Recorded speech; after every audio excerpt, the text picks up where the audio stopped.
Yes, karibuni.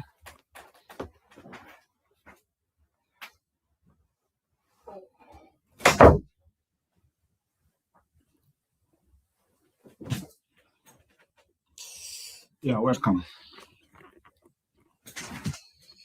Welcome all of you. Karibuni kila mmoja wetu wherever you are. It is my hope that mumeshinda vizuri. Yeah. There is the biggest discussion inaendelea Kenya about schools. And it is now coming to be asked, like, should people attend schools of where they come from, or they should be posted to other schools? It's now becoming a big discussion. It was started by Gachagua, I think, last weekend or last week, when he was explaining that people from Central are being posted to other areas, and they were not seeing that discussion being good. When it was being said by Gachagua, it sounded like tribalism. But what is shocking me is that today I've had a UDA member of parliament, Kagombe from Gatundu, echoing the same. And I'm not hearing much talks. And now the question begs, does it mean that the reason why many of central area, where we have many national schools, does it mean that those people have invested more in those areas, and that is why they should have priority, including their children being there? Does it mean that members of parliament or elected people from Garissa or Northeastern or other places, they have not invested their money properly, and that is why their schools are not good? Also, I don't think there's a way in which we can be able to have like national schools everywhere. So to some extent, it would also be a disadvantage if there is a school here and it is not admitting people from within. So I think that is why, for me, I think quotas would be better. Alliance has to admit people from within. Even if it is international, there must be some quotas. Otherwise, how will the people of that area benefit? So let's begin with that discussion, as sasa tunakuja kuongea historia ya vile watu wanajipanga. So sijui kama watu wako kwa nyumba ama niko peke yangu hapa. I just wanted to check. I don't know kama watu wako kwa nyumba ama niko peke yangu. Where is the Stone PK? Anyway, let me look for him. Then we can proceed. Marekani kama kumetulia. It looks like the attack was finally completed. So this is Stone. So maybe mtu kama Julia should come and help us percolate on that issue.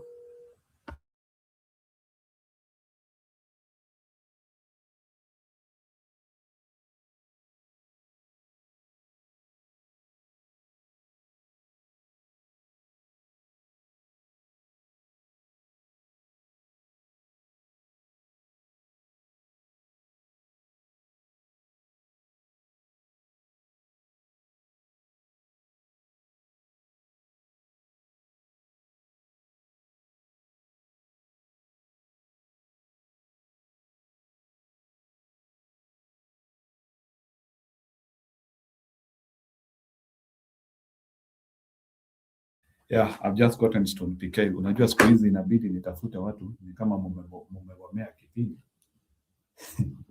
Sijui ni kwa nini, lakini ni sawa tu. Ama mnataka kunifilisha. Atukuji.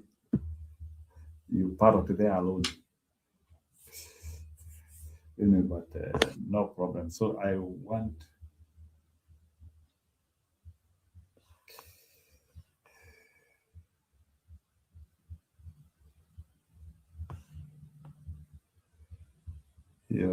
na pia Wasomali ni kama kuna vile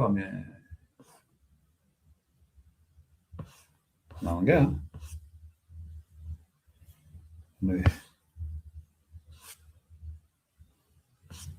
I want to begin with that story of Gachagua.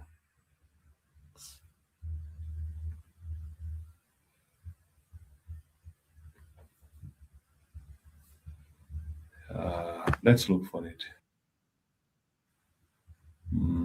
I think let's see how this one percolates.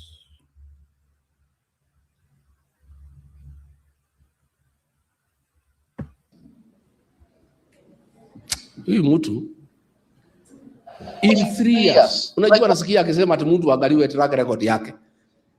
Mwai Kibaki alichaguliwa 2002 akatutengenezea free primary education. Uhuru Kenyatta akakuja 2013, day secondary school ikakuwa ni free. In 3 years Ruto ameharibu hiyo yote.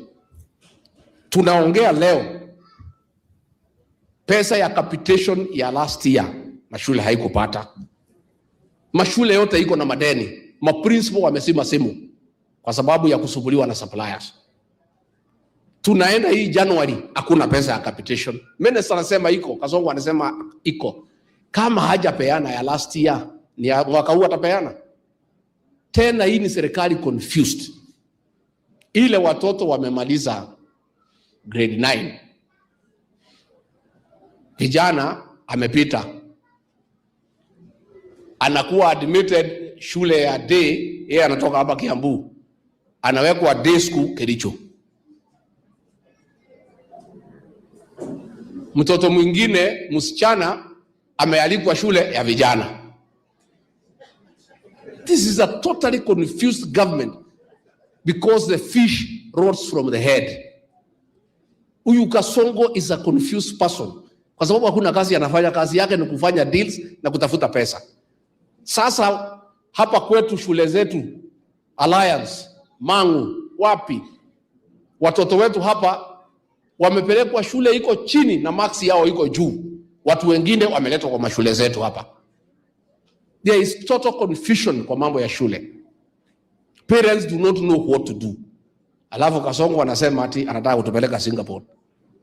Sasa wewe Kasongo, kabla utupeleke Singapore, si ulipe pesa ya shule?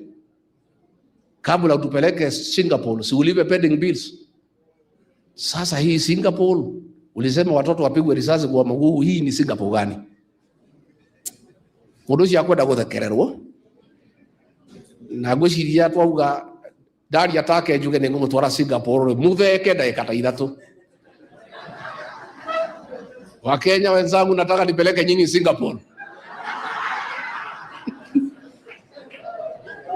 Si Wakenya twende Singapore? Hala? Wakenya, mimi niko na plan, na ile plan niko nayo ni ya kutoa Kenya third world nipeleke first world ikuwe kama Singapore. Uone kwa toa dagame kagere. Hii mtu anatubeba ufala. It's a lie. Now, that is the biggest discussion in Kenya ya mashule. Gachagua ndiye alileta huo mjadala on Sunday. Akasema ati mtu wa Mlima Kenya anatumwa sijui Karebatura, anatumwa Moyale. Naye mtu wa Moyale analetwa kwao. So is that a fair discussion ama mnaonaje? Because ni kama sasa hiyo story again, it is still being used to exacerbate the discussion that Gachagua is a tribal. Wacha niwatafutie Kagombe talking about the same.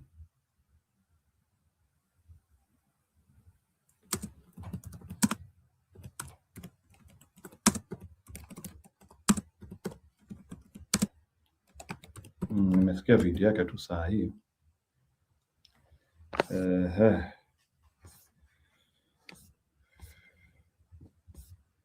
Sijui kama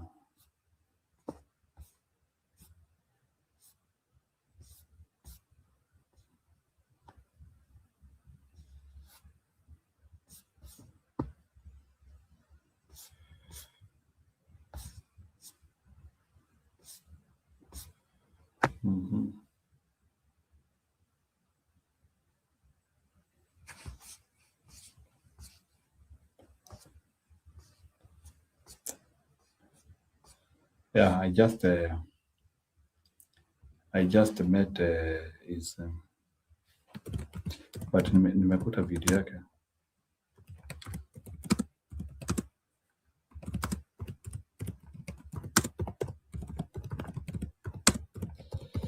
Yeah, kama itapatikana, we will find it and yeah, I do not seem to find it, but he is from UDA and he has echoed it. He has said that no need of admitting.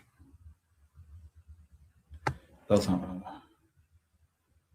know kama hii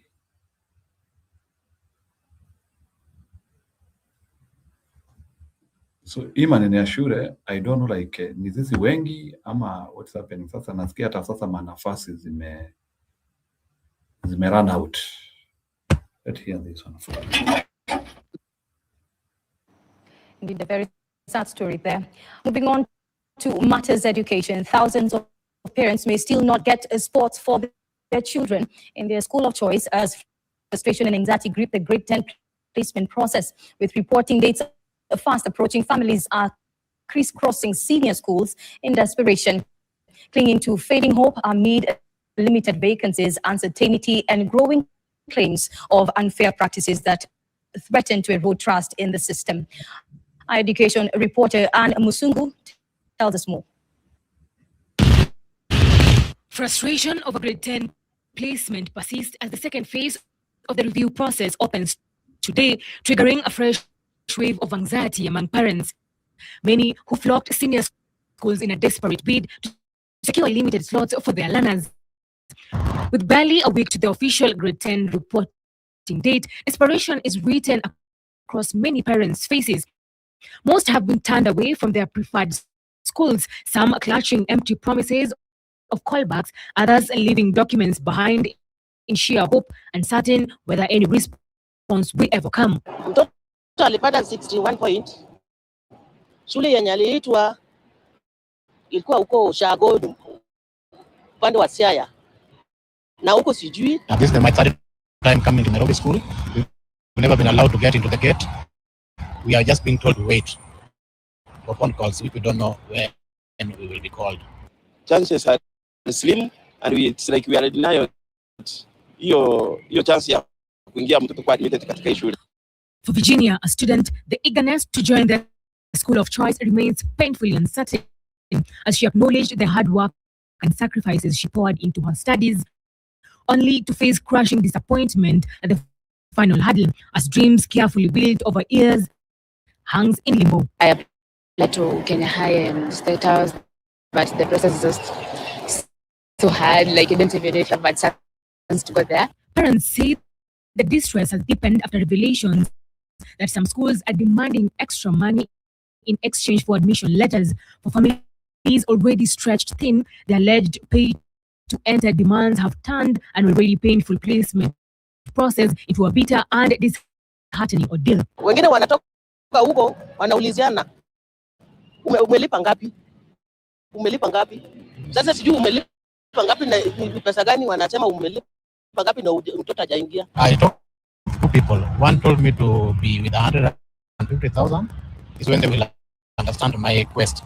And another person who also gave me a contact told me to be with 100,000. So all that money I can't get because I was only prepared with the school fees, and I cannot use my school fees money to break my way. The second placement revision kicks off today and will run for 4 days, offering a final window of hope for anxious families. Once the process closes, learners are expected to begin reporting to senior schools from January 12th, marking a decisive moment in their academic journey.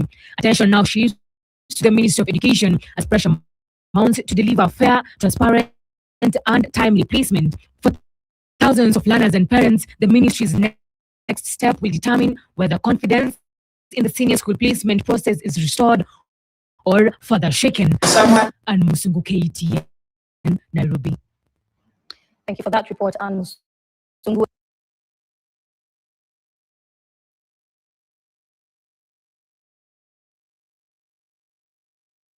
Yeah, that is Mata Schools. Yeah, mambo ya shule inakaa hivyo. We are really suffering.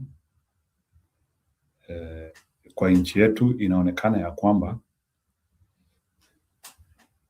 hard work does not pay. Unapita mtihani and still there is not a concept of allowing you to excel and do the best in life. As you can see there, and it is something which we need to start focusing on. When does hard work pay? When do people succeed, especially when you do everything that is right in your life? I believe kids are supposed to excel. I believe people are supposed to, and then you can see how corruption is playing out. It's because of having, all these things are being exacerbated, but they are being increased by having a wrong regime. I remember when we used to have Matiang'i in education, things were running very smoothly. Hakukuanga na ujinga kama hii sijui fanye. Yes, we might have, we used to have issues, but not like such issues. Like Ruto government is unable to place kids. Is a government of chaos everywhere. Lazima kila pahali tu kukuwe na shida, because they create a problem. Because once they create that problem, it is corruption. That's why now they create now opportunities of corruption, opportunity of stealing money. That is the problem which we are having. It is not that these things cannot be solved. They can be. And it is not the first time we are placing kids in university and in schools. But you bring a problem and you try to see how you benefit from that problem. So that is all what Ruto is after. Na hizi shida hazitawahi isha. They will continue becoming big and big and big, to the extent that now there is a possibility, because we are dealing with a corrupt, bad regime, even people who are not qualified will be getting very serious. Now, meritocracy is no longer available in Kenya. Ile kitu inaitwa meritocracy. Excellence for the best. Now, we are now producing a rogue state. Watu watakuwa wanasoma and they are not qualified in what they do. We are now destroying our state. Utakuwa daktari, but ukuanga umehitimu. Those people who are supposed to be doctors, they will not become doctors. Those people who are supposed to be engineers, they will not become engineers, because they are being curtailed in the name of equalization. Let me tell you, excellence has nothing to do with the equalization. Excellence is natural. So even as you try to say that we need to uplift hata wale wako chini na nini, you cannot limit super achievers. Super achievers are super achievers, and those are the people who build a nation. And countries which have understood how to deal with the excellent brains, they are the ones who are controlling this world. Like America, they have known how to use their 1% top cream society. It's only us in Kenya, those people who have maarifa mingi, they are left in the streets rotting. And now, a local regime will actually accelerate negative direction of that. So Stone PK, can you react about that placement of schools and inequality in Astoria? Even like qualified people in certain localities, they cannot access the best schools in their location. They have actually to be sent to lesser schools in other areas in the name of equalization. And these are national schools. I'm now getting an issue, like for example, like maybe like for us, for instance, my home to Kangaru was around 10 kilometers, 10, 15 kilometers to Kangaru Square High School, a place where I used to walk to go to school. I'm pre-assuming if admission was being done today, I do not think if I could have joined Kangaru today. That's a meaning, or maybe I could have found myself in Baringo in a very bad school, Nauko, where Katurasras are. And the question which I would have asked myself, how would I have even afford fare? Kangaru, 10, 12 kilometers I used to walk. Then post me 40 kilometers away from home, or 100 kilometers away from home. What does it mean? traveling is a risk as well. These are small kids. So this confusion which is being created by Ruto is not making Kenya strong. It's actually destroying Kenya. And these are among the many reasons we are saying this guy has to get out. So you can see every time he remains in power, we are getting problems to deal with. Problems and problems. So Stone PK, can you react about that? Manene ya shule. Njiru, how are you and anybody who might be listening to us? Um, yeah, the challenges are serious because, I believe in a principle of if it's not broken, don't fix it. I have always questioned very heavily and very in depth and greater depth why we ever, what really brought us into changing our education curriculum every other often. Why? Why are we kind of changing spontaneously? What is it that we really wanted to achieve? I ask that against the background of other countries that are even doing better education wise than us now. We started together, we were doing very well, we became one of the best African countries in terms of education system. Then when did we divert? The way you are working together with people towards achieving a certain goal, then wewe unarudi unapiga ngurai. Mlikuwa mmeenda vizuri, mnajua mmeenda kuachieve zenith, then somewhere halfway unashikwa na matogo, una divert, unaacha watu wakienda wale kule mlikuwa umeenda. It's like you had decided you are moving from Nairobi to Mombasa. Then by the time you reach Mtito Andei, watu wanaanza kupotelea huko Ukambani. Wengine wanaanza kurudi na nyuma, wakirudi na Thika, why did we ever change from what we had put? Instead of improving on very simple areas. And I will base my discussion on this. Ndio nikuje kabisa sasa to address the mediocres here.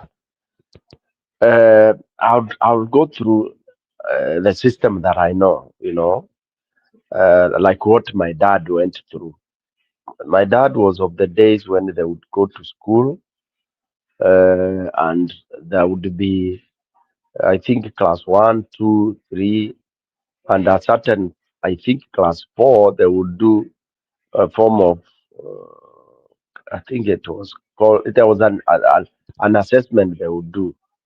Then by the time you are in class 4, unarudi unaenda 5, 6, 7, 8. Alright, ndio ulikuwa unasikia hata huyu alifika standard 8, na ukisikia unasikia ni minister, huyu alifika standard 8. Ukisikia ni president, huyu alifika standard 8, alikwenda akaenda college akakuwa mwalimu. I'm talking of the Moi generation, because my dad was Moi's generation, though young slightly. So what is this system they were using that would be so good that by class 8 unakuta mtu ako level ingine? Fine, hiyo ikakuja ikatolewa, wakaanza tena ingine, waka improve ingine, wakasema sasa primary level ni class 1, 2, 3, 4, 5, 6, 7. Then from 7 you do an exam to go to secondary. From 1, 2, by form 2 you do an exam ambayo ilikuwa inaitwa Kenya Secondary Junior, KJSE. Okay, then you would move to form 3, form 4, then you do O level or Cambridge, whatever they were calling it. So there would be 7 years of education in primary school, then 4 years of education in form 4, and then later it came 5 and from 5 and 6. And during this time, if you would not be able to proceed from 5 and 6, there were the tertiary colleges.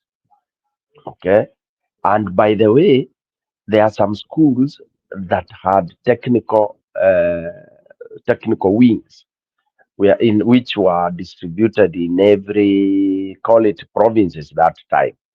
Okay, the secondary schools that had some semi technical.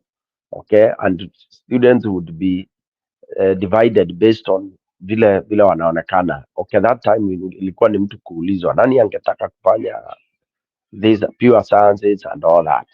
Okay, based on your performance from 1 and 2. Those schools were schools like Kabete Technical, Machakos Technical, Nairobi Technical School, in Embu, I think kulikuwa na, they were there in every province.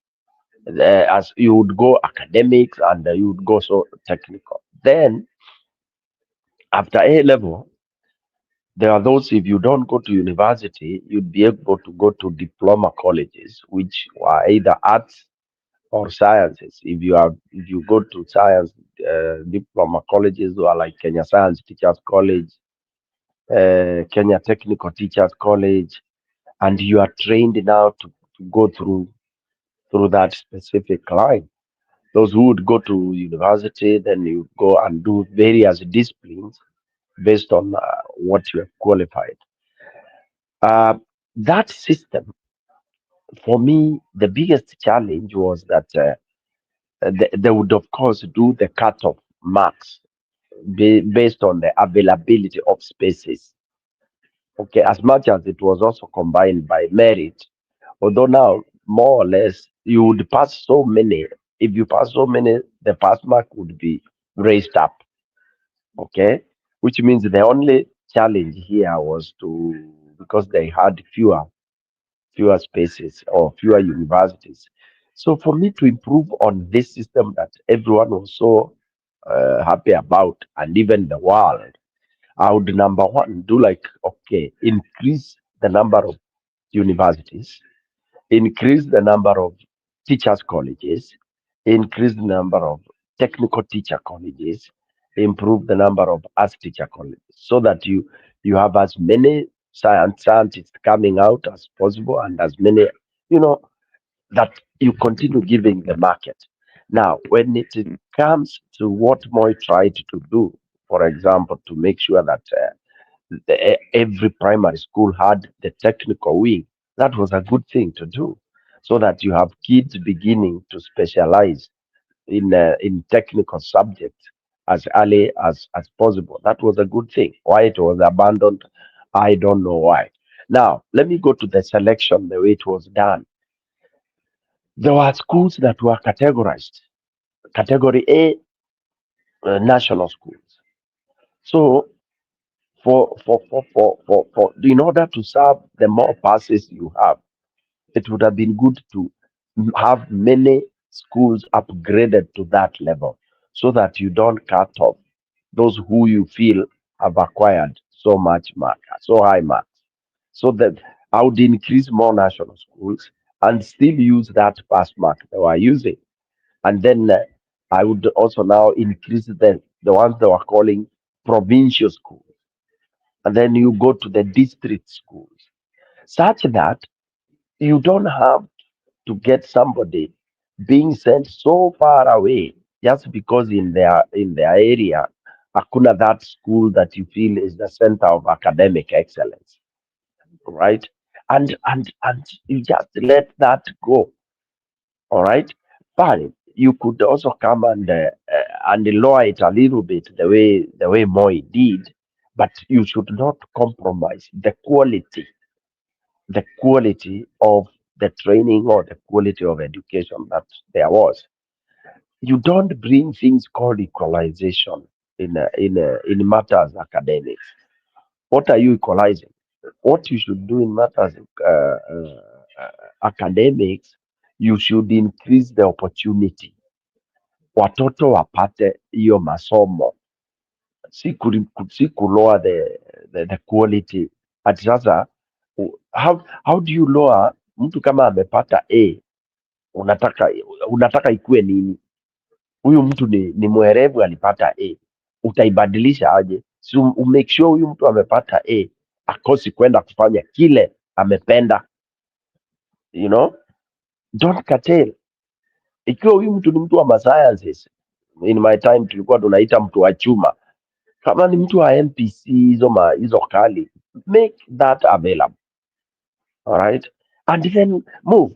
I'm using this comparative analysis with countries like Uganda. Why do Kenyans so much love sending their kids to Uganda kusoma? And yet watu wanasemanga, wengine unasikia wakisema oh, Uganda it's not sijui nini na nini. Yet we believe the education system is better than ours. If you ask Kenyans ni wangapi wanasomea Uganda, you'll be shocked. Even in training, hizi science, nurses and all that, you'll be surprised how many go to cross over for that, to seek for that education. So basically what we are now supposed to have done is to reverse when the rain began beating us. Because the rain began beating us when we came with this messy 844 system, which we were not ready for, we were not prepared for it. We just tulibumburuka tu. And I think, I'm sorry to say this is the Kalenjin style of leadership, where everything wanafanyanga ni simple. And when I say Kalenjin, watu watasikia ni kama I'm stereotyping. I'm using that for lack of a better word, because these two presidents from the same place are the ones who are using the same playbook. You know, wamefanya education inakuwa ni so cheap. So cheap in terms of not money wise, but wanaifanya inakuwa ni kama ni kitu ya kawaida. It doesn't matter. Because you remember, it is Moi who came and said, hakuna mtu anaangukanga shule. Well, I don't know what principle he was using. Okay. But hata kama hakuna mtu anaangukanga shule, you could say kuna mtu ule ambaye anapewa certificate of attendance. Huyo si the same na ule mtu ambaye amepata the marks you have set. Otherwise, why do you set exams in school? You set exams in school to try and categorize people based on their performance. Okay. Otherwise, then if you say sasa hakuna mtu amenini, okay, then you have to have a way that you are going to really, kind of categorize our watu. But also you should not decide to remain vague. Unakuwa vague in the sense that you decide that masomo tu hiyo yani kupuuza. And no wonder now as you move around, Kenya imekuja, hata ikiwa umesoma Kenya, you have your degrees, you have this, ukienda nchi za nje, it's like you have to reassess, to be reassessed again. It's like you have to start again and all that kind of a thing. And this, for those of you who don't know, it started with the 844 system. Before our system, you would go wherever you go, it was recognized. Ukisema ulikuwa O level, it was O level. A level degree nini ilikuwa inachukuliwa. Sasa mpaka uende, you have to do a lot of things to justify that you went to school. Okay, and this has happened continuously. 24 years or more, we screwed it up. Then in came Kenyatta, who I don't know why he did not want to maybe reverse it or go into deep thinking about it. All right. Now we have this regime, Ruto, which again is as confused as wherever. Why? Because tumeweka biashara kwa hizi maneno. Anything we are doing is, well, how much money are we going to make out of it? So whenever you put money first, then you'll mess everything. It's the same with the health, for example. So you look at what drugs are we going to make more money with it. So you can import anything in the sense of ati unajaribu ku create cut. So sijui hii tamaa ya pesa itatupeleka wapi, na hiyo ndio itatumaliza kabisa. Yeah. So I don't know how we are going to sort out that problem. It is terrible now. It's even ni deadly. Unasikia mtu ako Nairobi ameitwa huko shule. I saw a joke mtu anasema ameitwa na huko Kadhonzweno, and I'm not saying that to underrate Kadhonzweno, although it's a part of Kambani, but somebody was joking. Mtoto ametoka kwa family nini na huko mahali huko Mbere, unarudi umempeleka Taita Taveta. Are you really killing that family, or what do you want? Stone PK, yeah. There is something I wanted to. I'm asking when it comes to this issue of placing. Does it mean that because when I'm hearing politicians speaking about the quality of school, do politicians in a certain region or the society in a certain region influence the quality of schools? And when those politicians have actually worked hard to make sure that their schools are better, do they have that entitlement to defend their people, and they say they want their people to actually get admission in those schools? Maybe you can respond on that. The issue is that when you are hearing some of the politicians speaking, wanasema ati hao watu ni entitlement wako nayo, ati wanataka kusomea shule zao. But can we to some extent say there are some places where schools are not good because their politicians have not worked enough? Can we say schools are good or bad depending on the politician?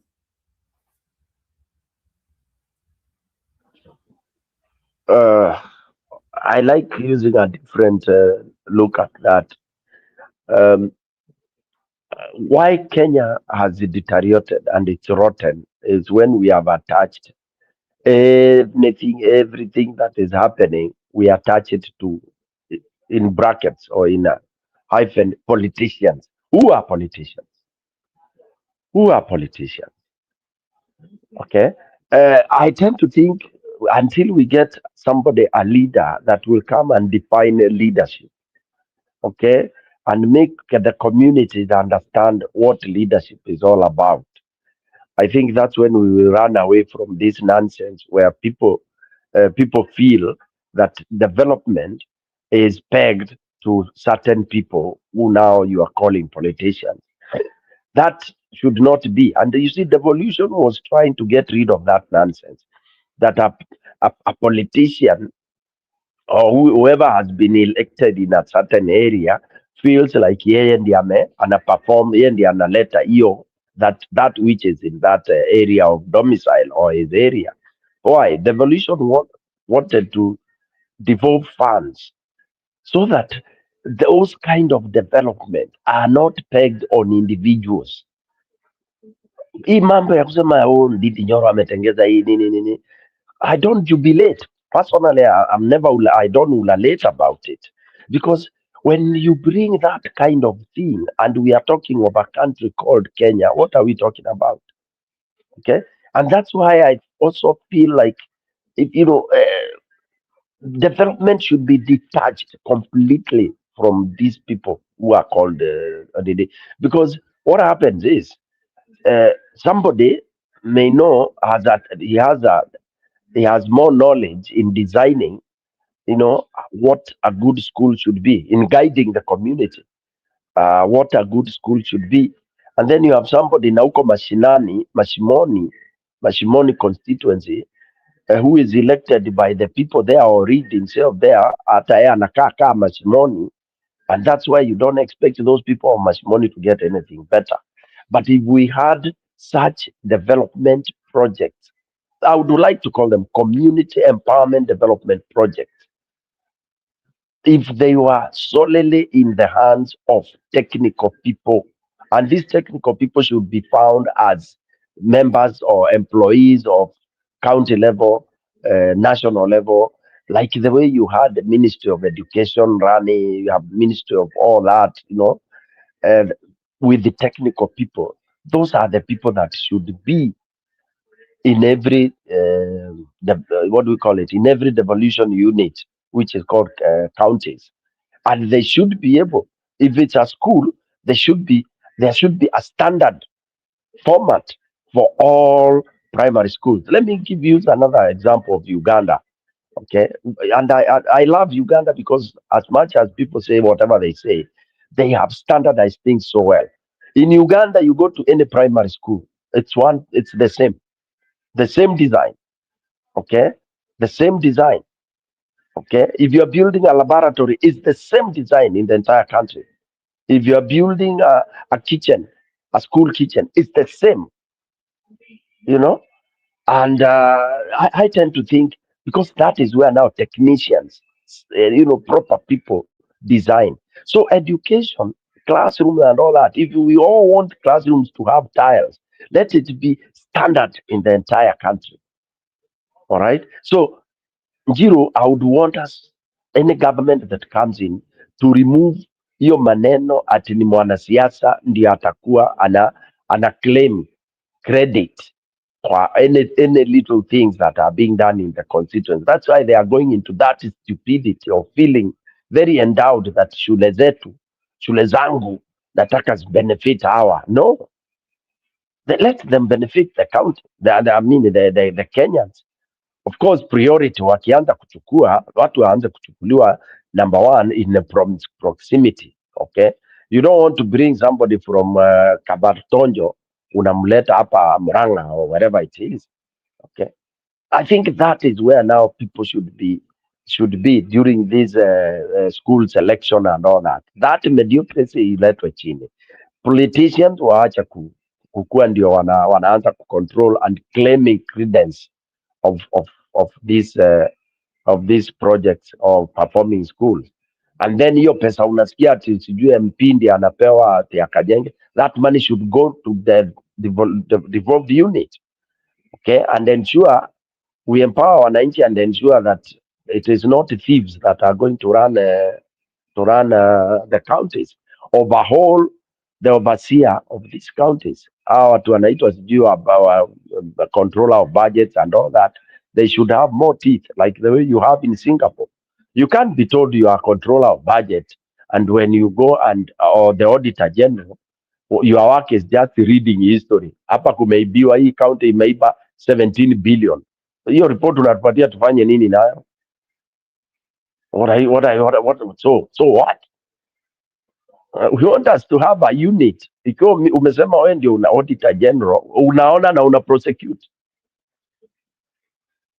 so that we cure that quickly. Yeah. So we are in a total mess, very bad mess in Njiro, with those so-called politicians owning and even beginning to claim excellency and trying to show as if they are super. All right. And then we have others who are unfortunate. They don't have those kind of super. So if you have a super na ametangaza shule nzuri, anasema ni yake. Ownership should go to communities. Back to you, Njiro. Yeah, Budi can come and react. I know saa zingine anakujanga and you want to anataka kutapika haraka ende. So Budi, kama unanisikia, you can come. So Budi, kwani bundles zake zinakuanga ni kama zile za watu wa Kenya? Anatumia bando kwa kazi na anataka kuja tumpe priority ili aongee. Sasa akikuja sikia tumeongea sana tu, anangokanga tu. But Budi, come, it is your chance. Ukitukuta ungempatia chance tunyamaze ama tuendelee tu kuongea, usitulaumu. It is your chance now. It's your chance to talk. So, but as we wait for Budi, Bwana Stone PK, there is a question I want to ask in terms of this kabla tuende sasa kwa ODM, where they want to get Sifuna out, but hold that one for the thought, because I also want us to ask ourselves, is ODM really doing favor to itself? Let me ask you a question now when it comes to these issues of schools. Parents are complaining, regular people are complaining. The only people who I don't think are complaining is the government. And you have now explained some of those issues whereby irregular posting, people being posted to places where they can't imagine. And now you can now start putting other constraints like cost and other things. So the question which I'm trying now to ask, when the rationale of posting in schools although I don't know if this is the first time when they are posting in that curriculum, the rationale, like if it's a national school, I thought they pick based on marks. I thought the rationale of posting, even as I was growing up, I used to hear like, because I'm of the generation ya 700. Sisi mimi nilifanya KCP when we were doing 7 subjects, 700. So mimi wa generation ya 700. So when we are doing out of 700, we used to know like ya kwamba if you get 600 and above, wewe utaenda Alliance, wewe sijui utaenda wapi, those hizo mashule noma noma. If you get like 520s, 540s out of 700, we used to know wewe utaenda Govio Boys. Yeah, you'll go to, like in Embu now, you'll go to Govio Boys. If you're a guy, if you're a girl, you go to Kieni Girls. If you get those 500. So Kangaroo was in our generation, it was 520, 460, like that. So we used to know. So hata we mwenyewe ukipata marks, you already know that mtoto wangu ako qualified hapa. Like me, like when I got my KCP marks, I knew I cannot go to Mangu because of the marks which I got. I knew like because I already knew that my marks are below what Mangu takes. Don't we have such a schedule right now, which is automatic? You can actually judge yourself without being told you can't qualify to this school.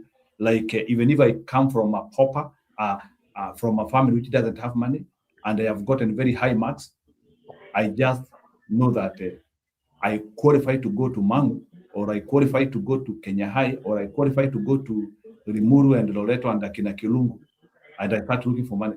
Is that not the system, or Ruto is trying to invert it?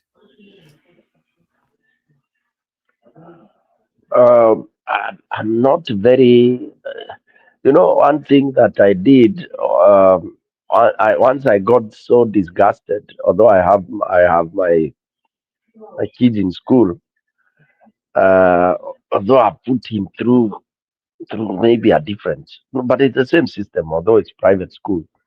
I really got so disgusted with our education system, such that I'm just providing for my kid because I have no choice. But hata sifuatiliagi sana, so I don't know whether, especially when they stopped having, when they abolished what you are talking about, kulikuwa hizo school unaita Mangu na nini, they were categorized. Vile nimekuambia, national school ilikuwa inaweza ita mtoto bora amepata hiyo marks from any part of the country, okay?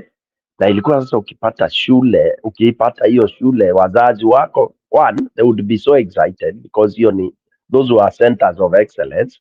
So ungekuta ndio ulikuwa unakuta hata kuna wazazi wanafanya fundraising, mtoto wangu ameitwa Alliance, mpaka hata village wanafurahi sana. They try to help you because that is a super excellence, okay?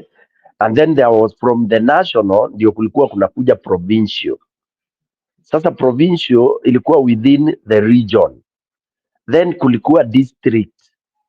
Unaona, district sasa ndio hiyo unakuja umeongea sasa juu ya Ngovio, unakuta sasa hiyo district ni county level, county schools, unakuta unaweza itwa within Embu County, Ngovio, Nyangwa, Siakago, all that. So I think they still have a fairly, I don't know about the CBC, but before the CBC, I think they still had that this marks cut off wanaenda this kind of category of schools.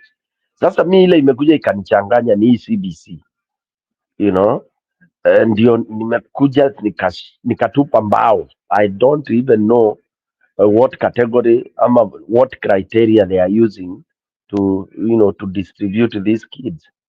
All right, but I know kuna hizo zinaitwa district schools which some of them are doing fantastically well, na hizo district school ndio county school. In Embu we have them, we have Nyangwa, we have Kangaroo na, but I don't know why Kangaroo ilishukishwa ngazi from national ikakuwa sasa ni local, Kangaroo, Ukobo, all those schools have been top, ilikuwa level ya juu. Sasa sijui zimekuja zikashukishwa zikakuwa ni county schools and all that. which again we mistook what devolution is meant to be. Tulikuja tukaharibu, we hijacked it, ikakuwa devolution ni yetu, ni kabila. Ati kama mtu ama an engineer in Embu, I cannot be employed as an engineer in Kisii County. Unaambiwa wewe rudi kwenyu Embu because of somebody looking at my name. So tulikuja tumeua hiyo devolution, and that's why tumeiua mpaka kwa education. I'm a doctor, I should be able to work in any part of that country. But if you see my name, unaniambia wewe kwenyu ni Nyanza, enda ukaandikwe Nyanza.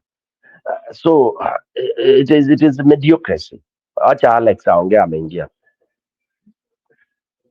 So Alex, go ahead. We are handling that issue of schools, but we will gravitate to politics. So vile tunajaribu kuangalia because this is the Ruto problem. Ruto and Uhuru problem. I don't think our education has a problem. There is governance and political issue here. Go ahead. Can you react to what is happening? Like now, it is when people are trying to defend their regions, kunasemekana ni tribalism. To what extent do you agree to that? Go ahead.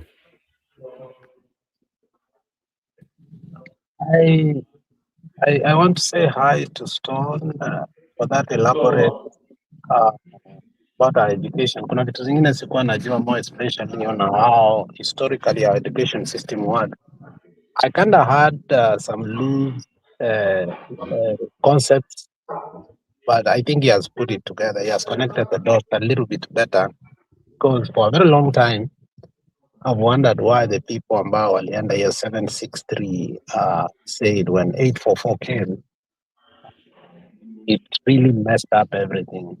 But now I'm in that situation whereby, again, after kuzoea 844 system for a very long time, I'm just wondering the suckers in the current education system, like sielewi kabisa. And this came actually this year more. Now, there are few kids ambao wanafundisha, I was not happy with how they performed. I said, I'm not going to Sumbue. Hawa watoto nimetumia pesa nyingi for a long time. Then they just go and get a certificate that will not help them. Yet my original idea ni kuwasaidia wakuje kujitegemea. My friend, I was shocked, and I was told the system of repetition is never there. Mtu ni kusukumanga. Now they've come up with a system whereby, like, they've allowed mtoto anaweza acha class 4 na aende technical school, na hiyo maneno yake imeishia hapo. And he started trying to follow up, because I had the issue of STEM, the issue of what. So I was like, okay, this doesn't make any sense to me anymore. And what I came to realize, I have no clue totally of our current education system. I don't have to lie. I have to confess that I have no clue. Secondly, teachers have no clue either, because when you now engage the teachers to ask them more questions to understand, it's laughable that they have no clue either, because whatever was previously agreed with Matiang'i, which was stakeholders coming together, and they had a conversation and almost came into an agreement, but it was never a true agreement. But somehow they all knew what was going on. Immediately we had Machogu come in, rubbished, and they brought out something that was totally beyond anybody's conception. Where Ruto came from it, we don't know. But there's his permanent secretary for education that he still kept. There's some challenging, I don't know, kama still is the permanent secretary. He's very dark. Sijui ni Kiptoo ama nani. I hear that was his brainchild. But the question you asked, that for me I can answer, not about the current impasse of, schools ABCD, because for me, I'm very confused. Even when I read articles, niliona watu even the Minister for Education said now that we have given time so that people can choose school, because Obina came and complained that kuna mtoto ameitwa day school, anaishi Maseno lakini ameambiwa aende day school sijui ni Bungoma. I don't know if you saw that. So, and they found out the malpractice was too much, and now we have an education minister where nobody even knows his name. I don't even know if you know all the three names of the education minister of Kenya for the first time. Njiru, who is the minister for education? I want all names. Usiniambie ni Mkisi. Brother, I don't know. See, you know, during our era, we know Olo Aringo. We knew all them, Professor Ngeri. Professor Samongeri. Yeah, we knew. Minister of Education in nani by the way, Kenya? Ni Ogamba. Huh? Ni Ogamba. Ogamba nani? Go do your research. That's why I'm telling you that nobody has a clue what is happening. We don't even know the Minister for Education. So we are discussing, I'm giving you a preemptive thing that I'm facing right now, because kuna watoto nabadilisha shule and nobody has a clue. Because the many questions you have, the more you get mad. So that's why we don't even have an active Minister for Education. Okay? Is somebody that you don't hear. And this is a big sector that gets a lot of money. A lot of money. And remember, it is one that has in every sector. In judiciary, we have Kenya School of Law. In health, we have in forestry, in environment, like it cuts across everywhere. So you cannot ignore the Ministry of Education. And yet we don't even know the Minister for Education.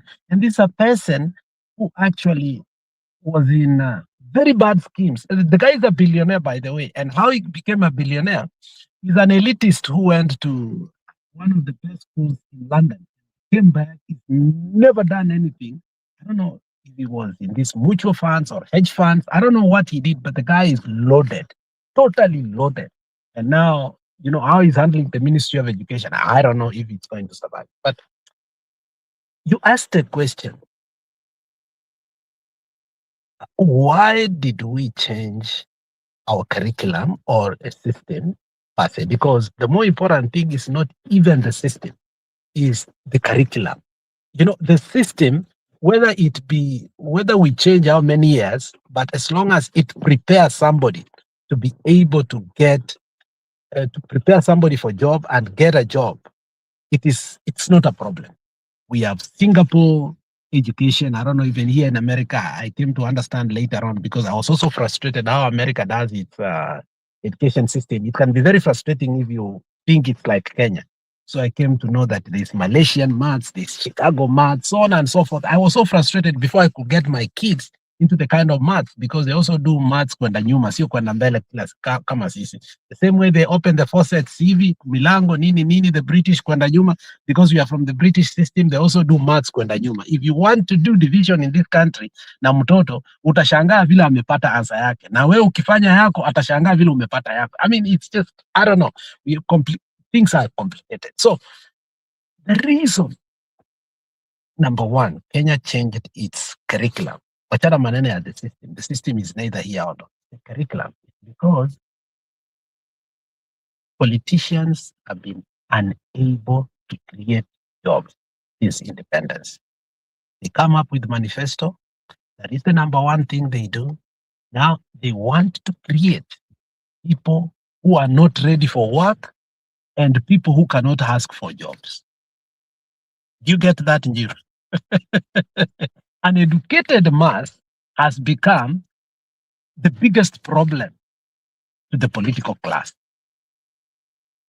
And Kenya was doing a misservice. The Kenya political system was doing a misservice by creating an educated citizenry that actually surprises the world.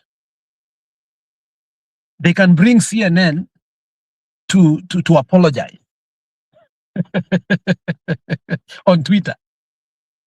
And that has been a problem when it comes to debates, when it comes to agitation, when it comes for people just sitting down in terms of precision, articulating their issues. Now, they want to create a system of dunderheads. And somehow, if we are not open, the first bunch of dunderheads are coming out. Because how do you create a system that allows a child kuachia class 4 that they can be gifted still to go to technical school and find their pathway to life? It beats logic. So I think we have a political, for me, it's a political problem with a political solution for a political class. And until we view it that way, it's going to be difficult. We are going to have a debate over the system vis-a-vis over the curriculum that actually lies to us that children are educated, but you can have a skill, but you do not have the capacity to interact with people and do business. If you look at what this system does, let me tell you, it has taken me a long time to appreciate American systems. At the beginning, from anybody who has raised children here, from baby class to all the way kindergarten up to second, third grade, you can be very frustrated. In fact, many kids may not be able to read in this country. I don't know if you know that. But by the time they get to 9th grade, the kind of projects, my friend, these kids do, by the time they are finished, if they are serious, by the time they finish 12th grade, they are ready to do what? To work, even without going to college. Secondly, because of how they have created work, these children can get out of school and go work in McDonald's and build 2 things at a go: education and management and work ethics. So by the time somebody is finished 12th grade, they can become a manager in McDonald's and they can manage effectively. Unlike Njiru, who will have a PhD in electrical engineer, and you give him McDonald's in Kenya and they cannot manage it. Point taken. Najua utakataa.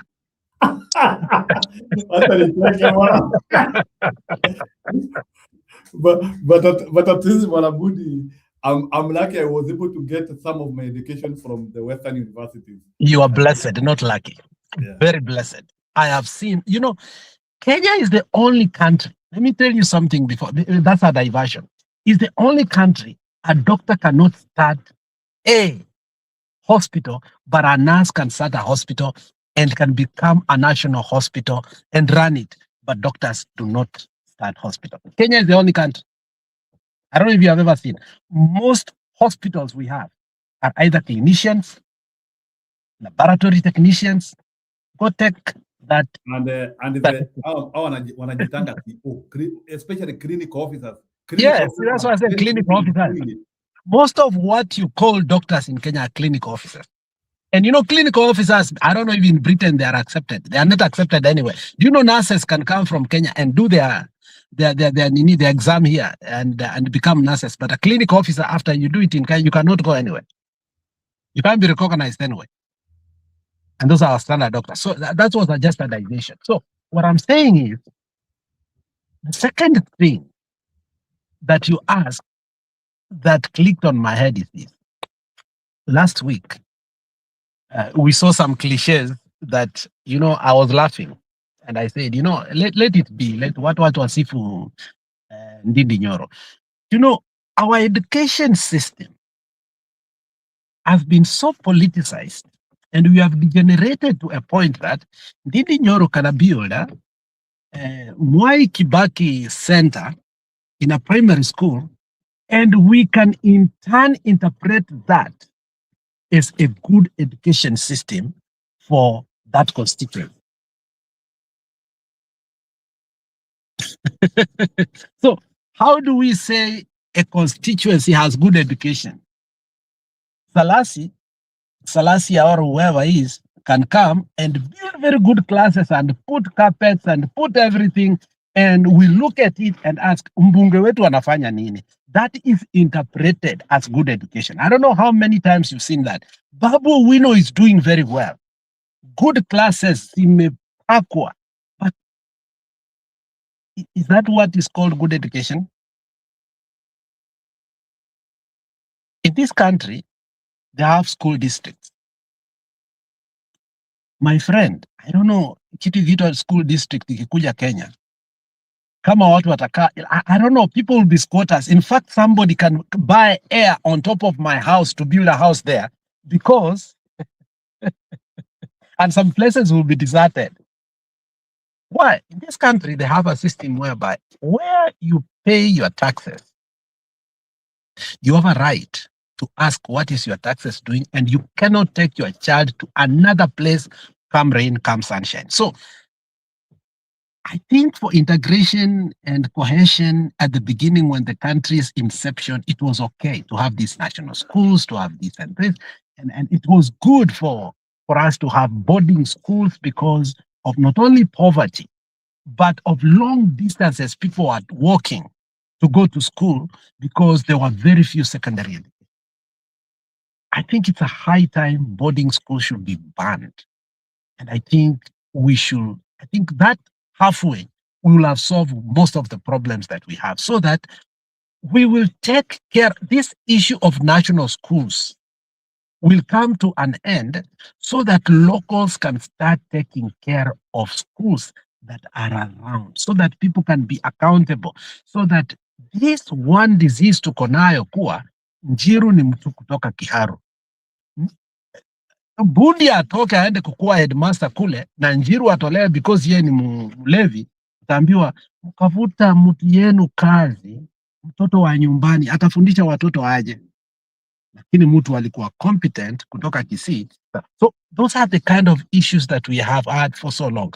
But for what Ruto has done to achieve is for two reasons. The first reason you need to understand is because politicians have been unable to create jobs.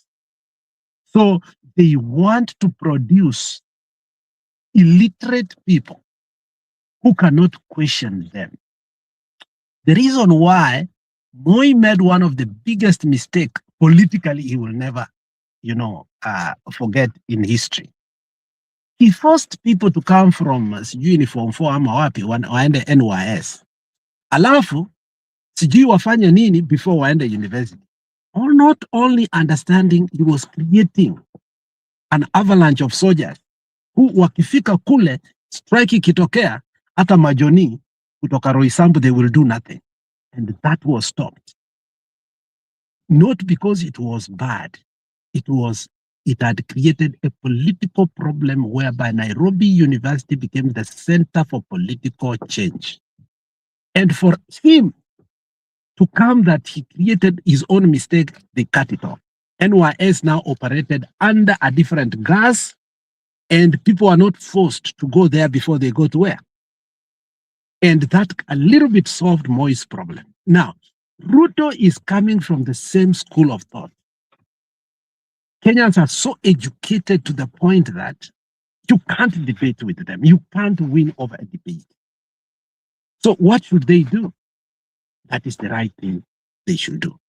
So what Ruto gave us was not the changes that was needed for the world, because we also needed to change our curriculum, because we were having universities calling our children for forestry. Yet Kenya has less than 10% of forests, but we were having over 6,000 people doing forestry.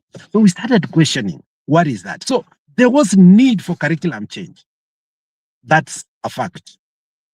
But then we allowed politicians, just as the Constitution, to come in. Instead of us amending and doing the right thing, we gave them power to destroy. Even the little that should not have been destroyed for posterity. So I think it's a political problem. I don't know how we are going to, now that Ruto is in power, I don't know how we are going to finish it, but I think already we have children who are in a system that if again we are going to take power from him, no, when, not if, when we are going to take, I don't know how we are going to salvage these children from the collateral damage educationally they've had the last 2 years. We are going to have a big dilemma to these children. Secondly, CDF, bursary, all this nonsense that comes from national, that comes from members of parliament, that comes from governors, that comes from women rep, these things should be banned completely. And we have a centralized system because it means we have enough money for our children to go to school. If we can give the national government to give bursaries, then we give members of parliament to give bursaries, then we give governors to give bursaries. Now we want to give MCA, it means we have. But no single member of parliament has brought a bill to be tabled and debated in parliament that we should have free primary education. Totally. We've never had that bill. You can see them talking during the what? The campaigns, but they will never talk it when the session is going. Because what? They know they are the recipient of bribery to the voter. So that, Njiru, if I come and take your children from class 8 to form 3, hiyo muhula wangu wa parliament iko karibu kuisha, hao watoto watakuwa wameregister kukuwa voters and they will know Alex Bundi ndiye aliwasomesha na watanipigia kura whether you like it or not. So CDF has also bursaries has been used as bribery. There are kids who totally believe, were it not for members of parliament, they will never have gone to school. And therefore it has become a political tool.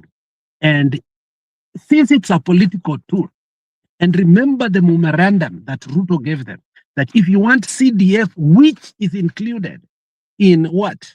This is what I want you to pass in parliament. So in order for you to get bursaries, you must get CDF. In order to get CDF, you must pass my 8 memorandums that are gobbled together, which include the finance bill, so on and so forth, so that I can have my way.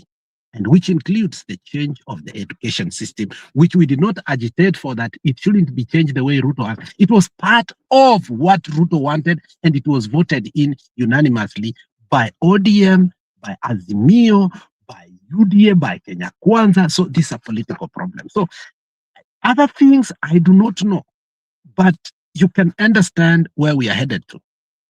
An illiterate, like, I don't know, I think Stone PK will not agree with me here. Up to a certain point, I do agree that right now Tanzania has made headways. But at some point, I can also tell you that for many years, they were producing illiterates, okay, who could not defend themselves. I don't know right now if they have totally changed. But the passivity and the fear they want to put into people who cannot debate like me and you, that is the mass production they want to produce in the next 10 years. By 2032, you will find people who will not agitate for their rights. And I think that's how socialism becomes the order of the day. They start believing in personality cult. And I think that is the next, and that started in a colonial era. Even if you see how Stone Pika ametuambia vile classes and laboratories are done in Uganda. But remember the setup for primary school education, how they were around vile tunaenda parade, we would go tunavaa shorts, ABCD, tunaangaliwa viatu kama umepiga rangi. That was like a military coup, military camp, but that was a prison lifestyle that kids were given. That's how prisons were run, or that's how Nazi camps were run. So even if you see how schools usually are structured, vile classes ziko alafu hapa katikati ni parade, so on and so forth, alafu ofisi ya mwalimu iko kule, ya mwalimu mkuu iko huku, staff room iko huku. It was a prison style compound.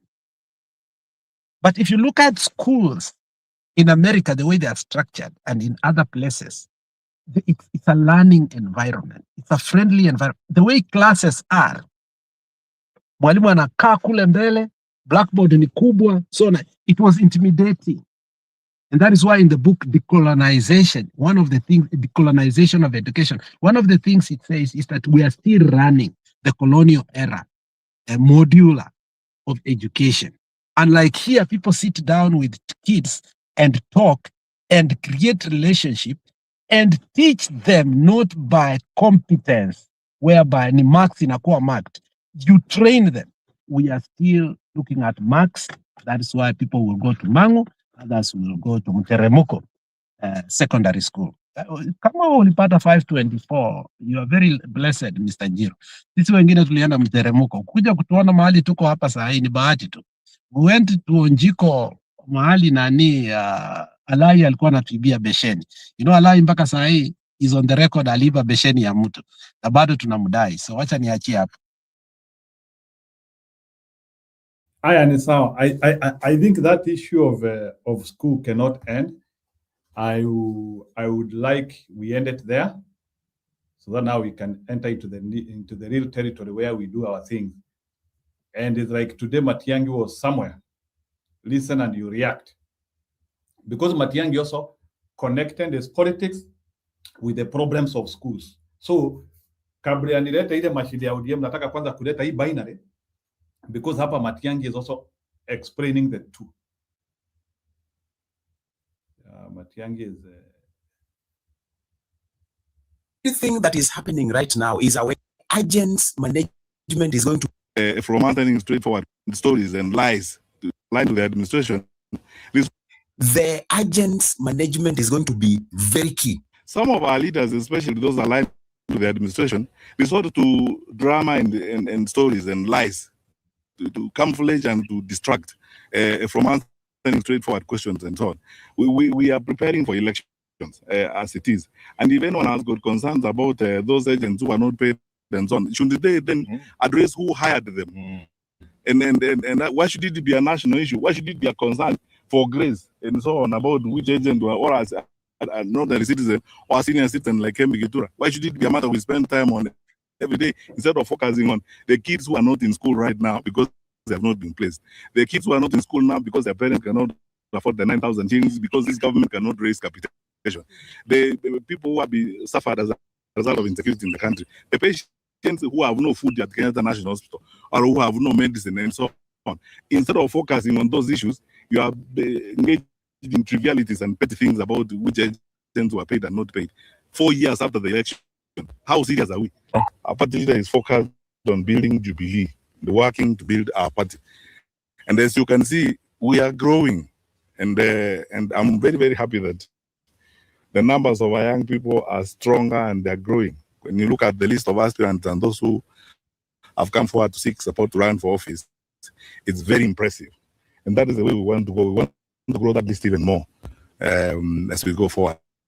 And we're not interested in any conflict in any particular political organization. Asabire bamutigano murayoyo otwaro mutimo komuya na kugendera koroko kina wense ya Kenya. Let our party leader have his peace, rest as a retired president who has done his work, and continue to contribute to the country as he finds it necessary at this point in time, without being accused of this, that, or the other, or dragged into unnecessary and irrelevant arguments and conflict and so on.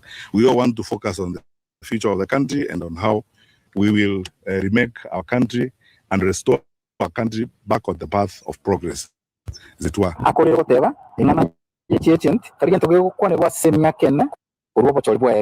to ask the Secretary General to talk about the payment of agents and so on, because as you know, that is not something we ought to be discussing about in 2026. Agents must be across. If you look at the by-election that we have just come from,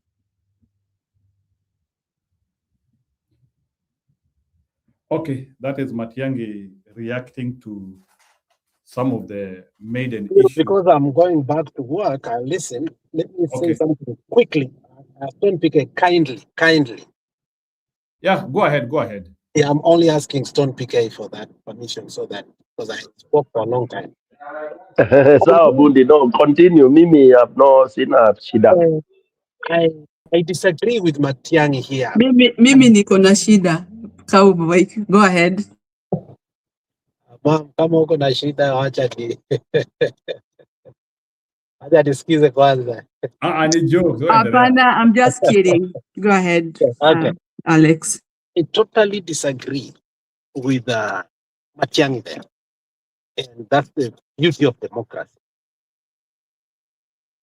One thing that honestly that has come out for me about this debate, for a very long time, I have treated Uhuru with suspicion. And even in this channel, I have asked, was Uhuru genuine in supporting Baba? I've never had answer correct. This week, I was given an opportunity that exonerate Uhuru Muigai Kenyatta from something, and he did not ask for it. Him being passive and quiet about it, we treated him as a suspect because they are heavy questions. And I think both from the Kikuyus and every entire person in this country, that how could he not deliver the presidency? But the truth now is Uhuru single-handedly gave money. For what? For the agents. That is vindicted. For the first time, Junet is not disputing that. He's saying alipea ndugu yake na Kabua, which means Uhuru indeed bankrolled single-handedly, giving money particularly to the agents. Now, when the debate is coming to exonerate Uhuru Muigai Kenyatta, who has been pelted by people for so many days, including Mbadi, to a point sometimes we believe him. Loosely we believe him. I thank God sometimes we get exonerated without us asking. And may God Almighty finally tell us the truth, that what Kanchore told us, that the problem, and remember the first person who stopped this debate, and I want you to go, was Babu Owino, who said that UNET did not eat money for the agents.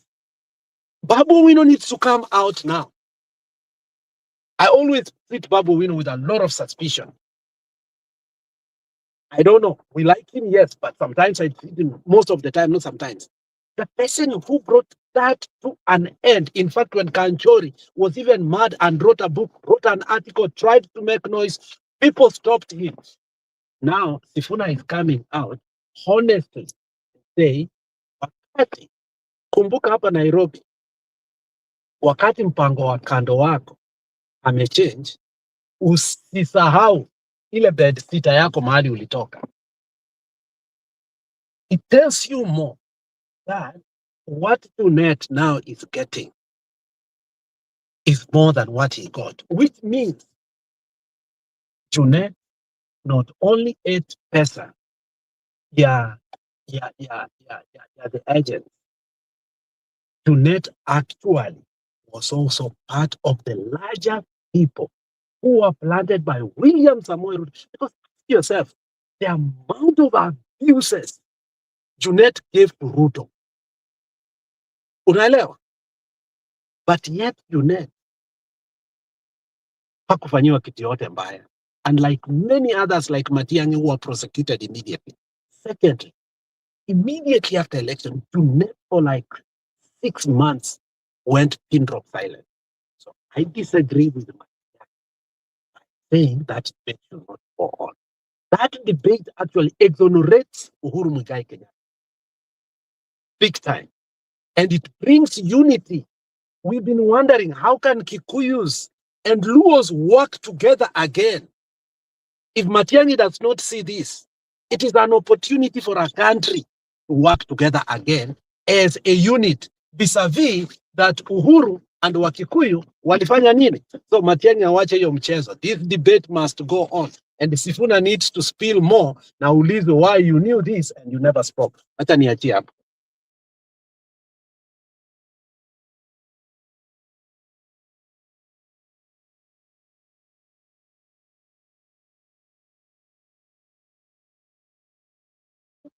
Endeleeni, Njiru is always gone as usual.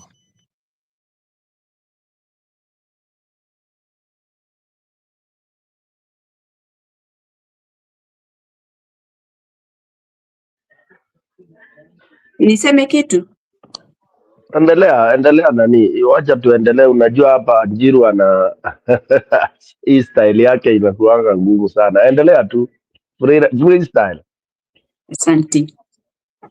Nasalimia wewe PK, nasalimia Alex Cowboy number 2, but now he has become the senior, so it's Cowboy number 1. Anyway, it's good that you brought that issue of Uhuru. In fact, when I listened to what these people said, and Sifuna, the guy that I like very much to listen, though, mimi nilifurahia sana na nikasema, nafikiri saa zingine tunakimbiaga kumalizia mtu kabla hatujapata the whole story. Na Uhuru anajinyamazia tu huko, yeye hana mambo mingi ya kusema.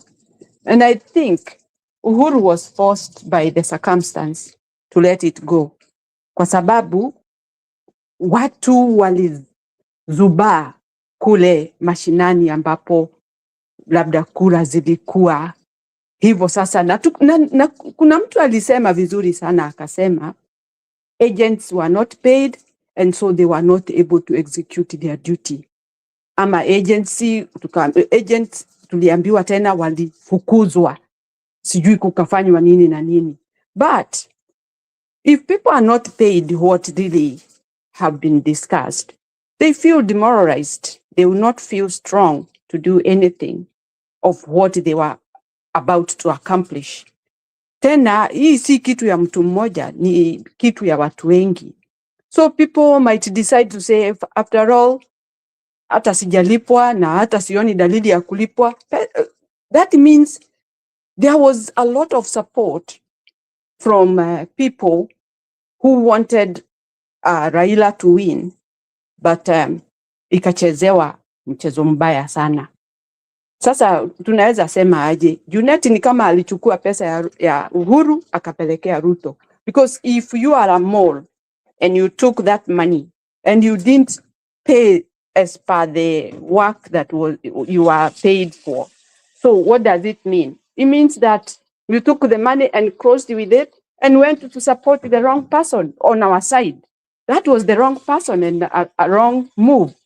Kwa hivyo sasa tumeona hali mambo yote iliharibikia na wale watu ambao hawataki watu watoke kwa shida. And mimi nasi kwa ubaya, na mimi sijakuwa tribal in any way or the other. Me, I love all Kenyans. Yani nimeangalia nikaona, who is Junet? Junet ni mtu ambaye anaweza kuwa crisscrossing everywhere, na ni watu ambao tumeona si watu wa kutegemewa hata kidogo. And he would like to raise his voice to say something that is not even understandable. Kwa sababu mimi nimemsikiza siku nyingi Junet, isipokuwa atoe matusi ama aongee tu in parables which does not even make sense. I don't like his behavior. Hata vile alikuwa anakimbia hivi, I did not like him. Kuna mtu ana mdomo wa kuongea mambo mingi sana mzuri, but behind yake kitu kikubwa sana ameficha. And it is very bad and very dangerous. Sasa tulipoteza huo kwa sababu ya hiari yake. Vile aliona wacha nichukue hizi pesa, mimi si wa upande huu. Can you imagine that minute alikuwa ameketi pahali akifikiria hiyo maneno? Because he sat somewhere. He was thinking about what evil he is going to do to Kenyans. Sababu yeye ametukosea, the whole Kenya ametukosea. And we don't want any apology from him. We don't want even to hear what he did, because siku zimepita na yeye alikula vile alikula. And it is good that it is being revealed. That means there are so many secrets that were going on in Baba's group, ambayo aliamini hawa watu akisema ni vijana wake, kumbe hakuna. ni mafisi. Anyway, I get away from that because it is very painful even to discuss about it. So it's too late. We need now to focus and look forward and do our stuff. Hiyo Alex umeongea habari ya NYS. NYS, in the very beginning, it was meant for children who come from poor families, just to get at least, a little education. Or those who are not able to go to higher school, they would go to NYS and achieve a goal. Huko kulikuwa na mambo mingi sana, trainings nzuri sana. Kulikuwa trainings za mechanics, secretaries, all those hard work, not hard, but mikono, kazi ya mikono, kulikuwa sana. Na watoto walikuwa wanafaidika. Wengine wanakuwa promoted, wanapewa cheo huko kwa NYS, wanakuwa kama corporal, sergeant, COs, commandants, all that. OCS, vitu kama hizo. Na walikuwa wanaishi maisha mzuri sana kwa sababu mshahara inakuwa mzuri. But as time went on, ikabadilishwa ikawa ati watu wale wamefanya form 4 wanaingia. Really? Now, what did it mean? You kicked out the poor people who could not maneuver ways of going higher standard of school. Mukawatupa nje, mukawakosesha interest ya maisha yao. Sasa ikawa wale watu wamefanya vizuri tena shule ati wanapelekwa NYS, ati first of all wapate sijui nini huko ndio warudi waende. I don't know whether university or what. I don't know what was arranged. But me personally, I have attended that training in NYS, and I was I was awarded with a cane of honor by President Moi that time. And so I know much about NYS, and I learned a lot of things. People even get so much discipline. Ati hata wakiandikwa kazi pahali fulani, they are very respective of this doctrine. Hiyo training tulikuwa tunaenda through inawafanya watu wawe very firm and very honest, watu wazuri ambao wako na, honestly speaking, people coming from NYS, they were very much respected and very much given chances of employment in various places. Kwa sababu walikuwa wanajulikana ni watu wako na discipline, ni watu wanajirespect, they have dignity. That is how they were being trained. And from that time, when things changed, that means now mambo ikaharibika, because the time of Griffin, he was called Griffin, na director alikuwa Waruhio Itote. Those days, mambo ilikuwa mzuri sana, kwa sababu yule hakupita vizuri alikuwa anaingia huko. Yule amepita vizuri anaenda chuo ama anaenda secondary school. Those were how things were being categorized. But after those small changes, now it became even like a business to some people. And that is why you see when the money was produced for those guys to be getting a little allowance at the end of the month, ilikuliwa na akina nani? Same guys. Waiguru was there being the conduit, and also Ruto was involved in that too. Hizo pesa zilikuliwa na watu wakubwa ambao wako na mali. So watoto maskini wakapotelea chini. Sasa ikawa hakuna mwelekeo. Ikawa hata saa ingine watoto wanasumbuka at the end of the month, they don't get allowances in time. Hata sijui hiyo allowance ikakatwa ikawa kitu kidogo. So you see itasambaratika kabisa, ikawa kitu mbaya. Sasa ikawa ni ya wakubwa. Kumbukeni habari ya ile shule inaitwa ilikuwa inaitwa Starehe Boys. Starehe Boys was for the poor. Watoto wakasoma vizuri in the beginning, very good, wakapita, wakawa watoto wako na discipline, watoto maskini wakasoma, wakawa wako na masomo ya kutosha. So the school became so famous and so good. What happened? Wakubwa wakaanza kupeleka watoto wao huko. Imagine those rich people who are proudly that they have what it takes, they are the same people who are taking their children to the poor place to the place for the poor. Instead of things continuing in the right way, wao wanatengeneza ati hiyo kwa sababu ni mzuri, sisi ndio tutaingia. So they look from a distance, wanaiangalia kwa umbali, wanaangalia, wanaona ni nini kunafanywa pale, ni nini inaendelea. Oh, I think they are doing very well, so this is where I will go. Na sasa wao wako na mali, ni kweli kabisa, wao watapenya na wataingiza watoto wao huko. So what happened? Starehe boys became for the rich. Why are we so greedy that even the government cannot keep that thing constantly? Now follow the rules and make sure that those rich people, proudly rich, should keep their feet out of that area.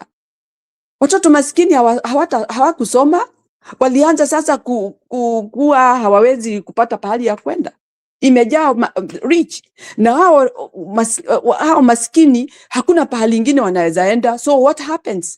Wanakufa roho, hiyo mambo yao inaisha. So those are things that really matters a lot for the country. If we want to finish poverty, if we want to keep things properly done, hiyo mambo ya NYS, it was very important and it was very good and people liked it.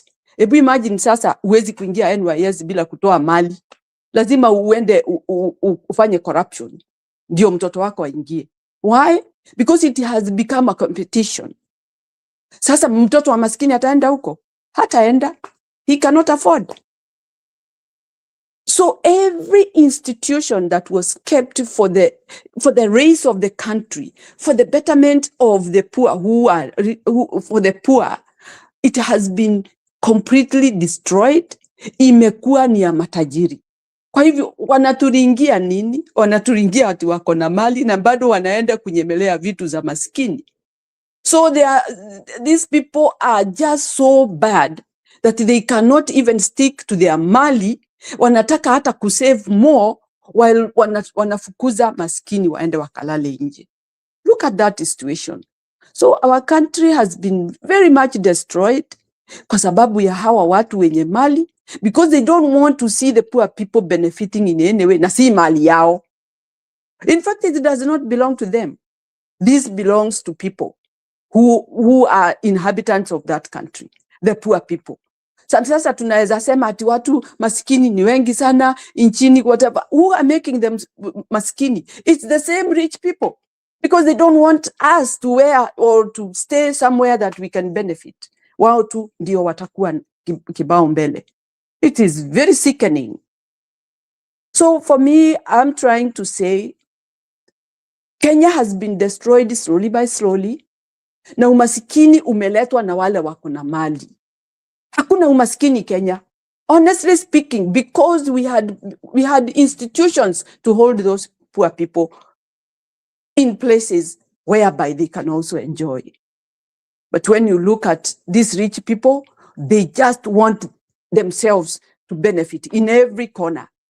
Lakini maskini aendelee kuwa maskini. So those are my points. And when we are Kenyans, we should be looking at how we can finish poverty in our country. Sio ati watu wawe wanaendesha magari, but to see that those people who live in Kenya, they have got basics enough for them to sustain themselves. But when you look at all these rich people, and they are becoming so, they are so glued on looking how they can milk each and everything for their own benefit. Kwa hivyo mwananchi wa kawaida hakuna siku atapata mambo ya kumsaidia, kwa sababu maskini ndio matajiri ndio wamekuwa maskini wa mwisho. They are the poorest. If you can go where the institution of poor people and dominate there, who are you? You are not rich, you are poor. Kwa hivyo maskini ndio matajiri, lakini matajiri ndio maskini, because they want everything. Every coin of the country should go to their pocket. Very sad. And they should be ashamed of what they do. All what they want is to collect everything for themselves and benefit themselves. Alafu maskini na ndio wengi wanazidi kuzorota, kuharibika maisha yao kabisa. Hawana haja na wao, wanawaangalia kama wanyama, and yet they are proud that they are rich. In fact, those are the poorest people in our country. Wao wanajifanya ati wao wanakaa mansion ama nini. They are the poorest because you are milking the poor people. Unakula damu yao mpaka mwisho. Unakaa tu kama mosquito, which depends that somebody has to lie down, ulale ndio ikujie pole pole ikumalize. That is how those rich people in our country look like. Let the poor enjoy their life. The money that is theirs should be given out so that they can live. Hii umaskini yote imetengenezwa na hao watu ambao wanajiita matajiri. Na si matajiri, ni maskini kabisa. Those people who don't let poor people to enjoy, they are the poorest people. That is what I can say. Santi, PK, sorry, and everybody listening. Thank you so much.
Wow.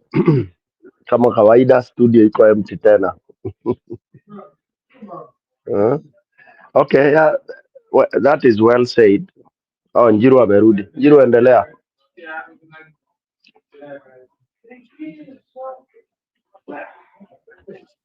Wacha niwape video moja ya so hiyo tumeanalyze ya Matiang'i vizuri, so let me just Umefuatilia hiyo ya madam ama wewe unaleta video tu? What is the linkage, the development of the story? Wewe so wacha maneno mingi, nilikuwa nimeitwa pahali. Si mtu usema bwana. Wewe unatuacha hagi bwana mpaka stories zinakuwa disjointed bwana. Ukiwa absent ndio tujue vile tutashikanisha story, make consistency. Pole. Anyway, go ahead. Yeah, I had been called somewhere. I'm sorry for that. Okay, ni sawa. So wacha tuingie sasa hii story ya Sifuna. Nasikia Sifuna anafukuzwa ODM. So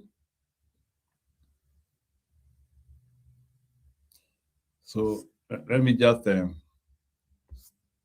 nilikuwa nimeiona.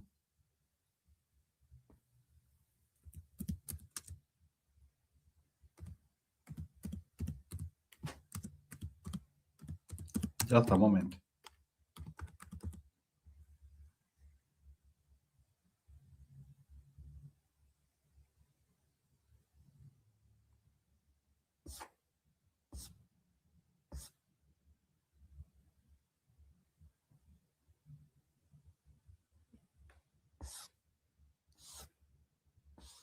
I don't know if they will be able to make it.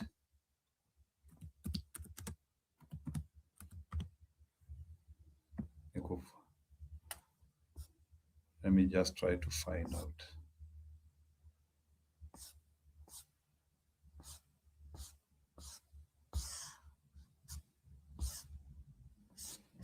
Okay, as I try to find, wacha kwanza niwape Sijui kama tunipike uliona hii, just eulogy. We do the eulogy of this guy who has been in our forest for so long. Kenya and the world are mourning the loss of one of Africa's most iconic wildlife giants. Craig, the legendary super tusker, famed for his massive ground-sweeping tusks, has died at the age of 54. For more than 5 decades, Craig roamed Amboseli National Park, becoming a global symbol of conservation success. And TV's Toby Meso tells the story of a gentle giant whose legacy will live on.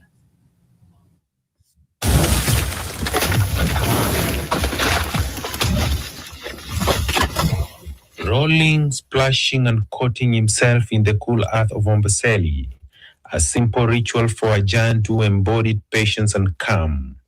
But early this morning, Amboseli National Park lost one of its most recognizable residents.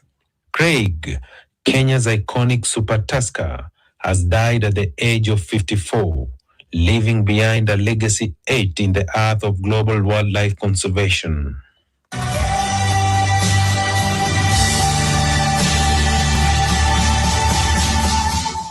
Born in January 1972 to the great matriarch Cassandra of the CB elephant family, Craig lived a life few elephants ever do, aging in the wild. He was one of the last remaining super tuskers in Africa, a rare class of bull elephants who two tusks each weigh more than 45 kilograms. Today, fewer than a handful of such giants remain across the continent.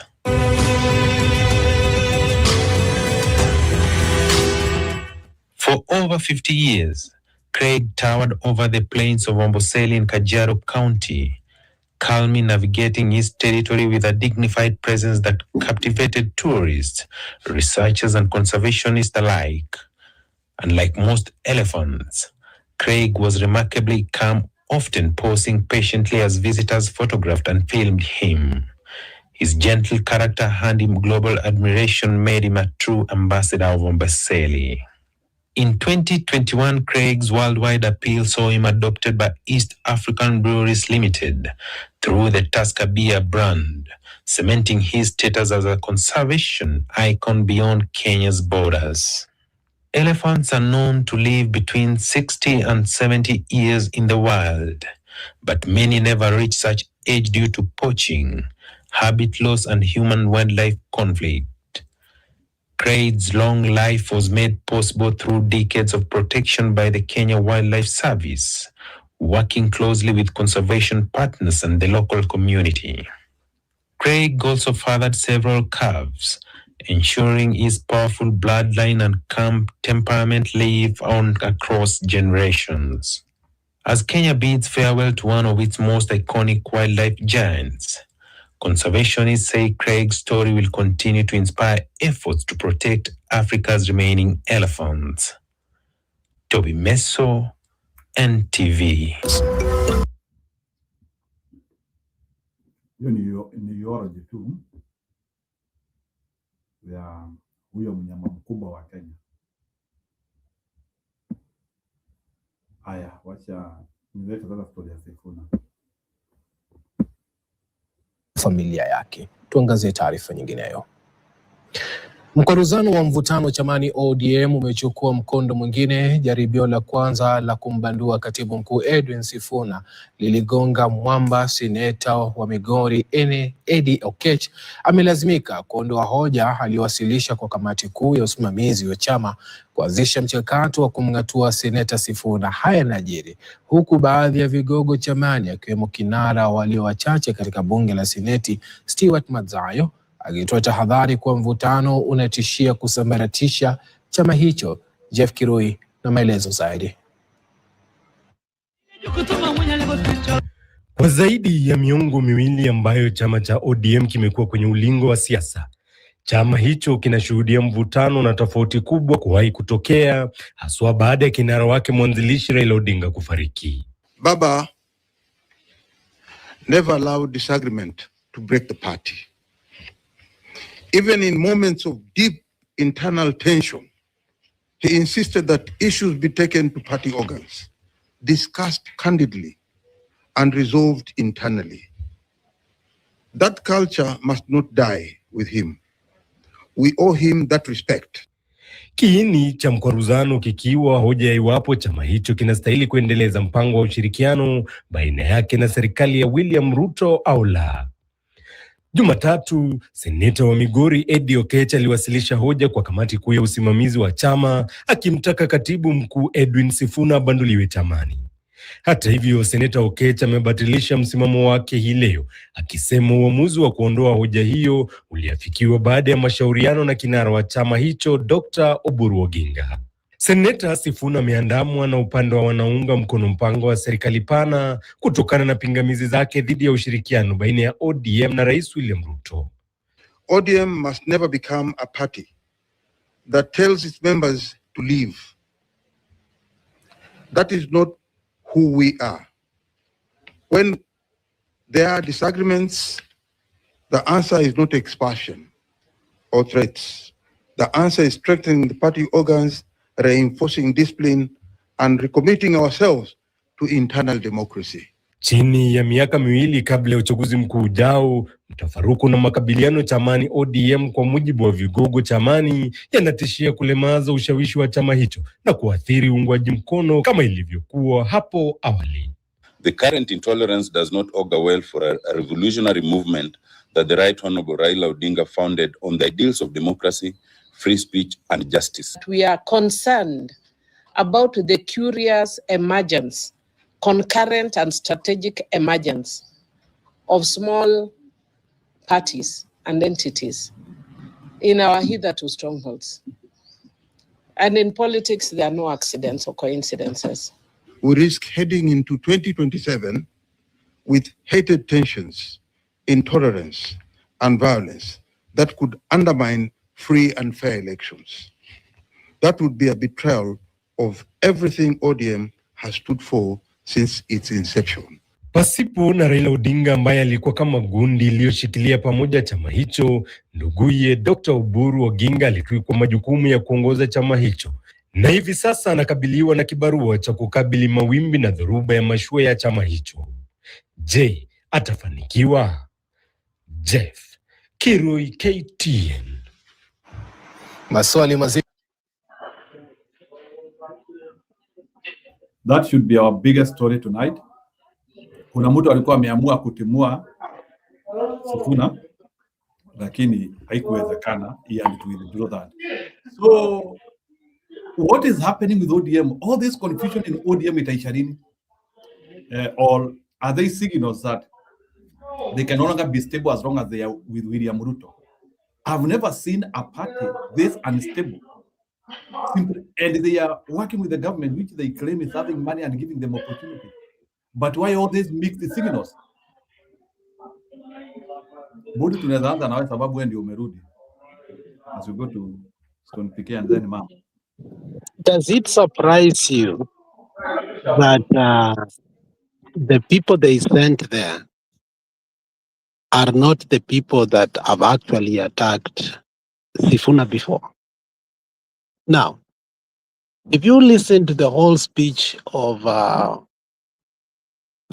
response of Otiende Amollo, he used a very derogatory term that all this mad fest that we are seeing from the leaders. Now, let me ask you.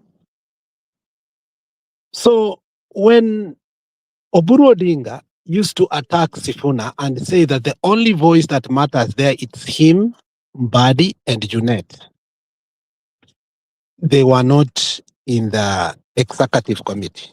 Now, that's before Oburu became the Gladys Wanga, even when he's in position, in ODM position, has attacked Sifuna on several occasions and even threatened him.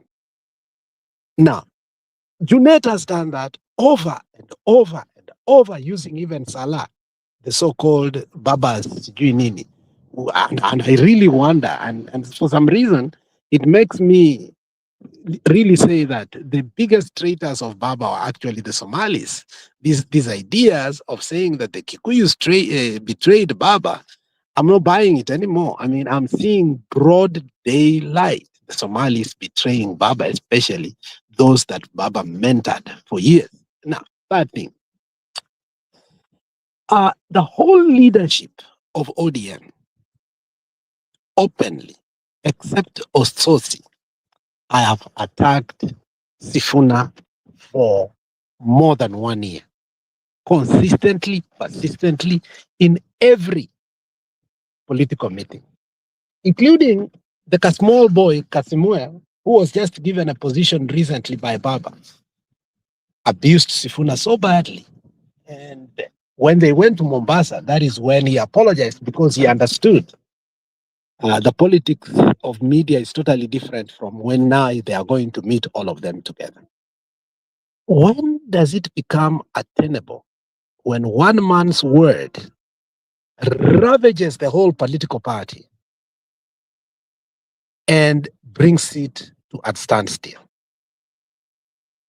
Now, let me give this echo kwa Sifuna because he single-handedly destroyed ODM Luo mongrels in a simple statement. He single-handedly destroyed, and this I say with conviction, the political career of Junet Mohammed. I am in the Luo political forums, and fire broke with brimstone. And you saw, if you can see clips thereafter, why Eddie Okech had to retract so immediately. Because this thing, from the bold, from Odigo, from everybody, the political Kisumu TV, all these bigwig political Luo analysts came out and connected the dots. And from Kanchori and everything. And one boy came and compounded it by saying, we have had an absentee member of parliament who has done totally nothing. It is perceived loyalty versus true dedication to the party. This man has never been loyal to Baba, but we have paid him for years from being a mayor until today. Then the discussion started within the Luo forums.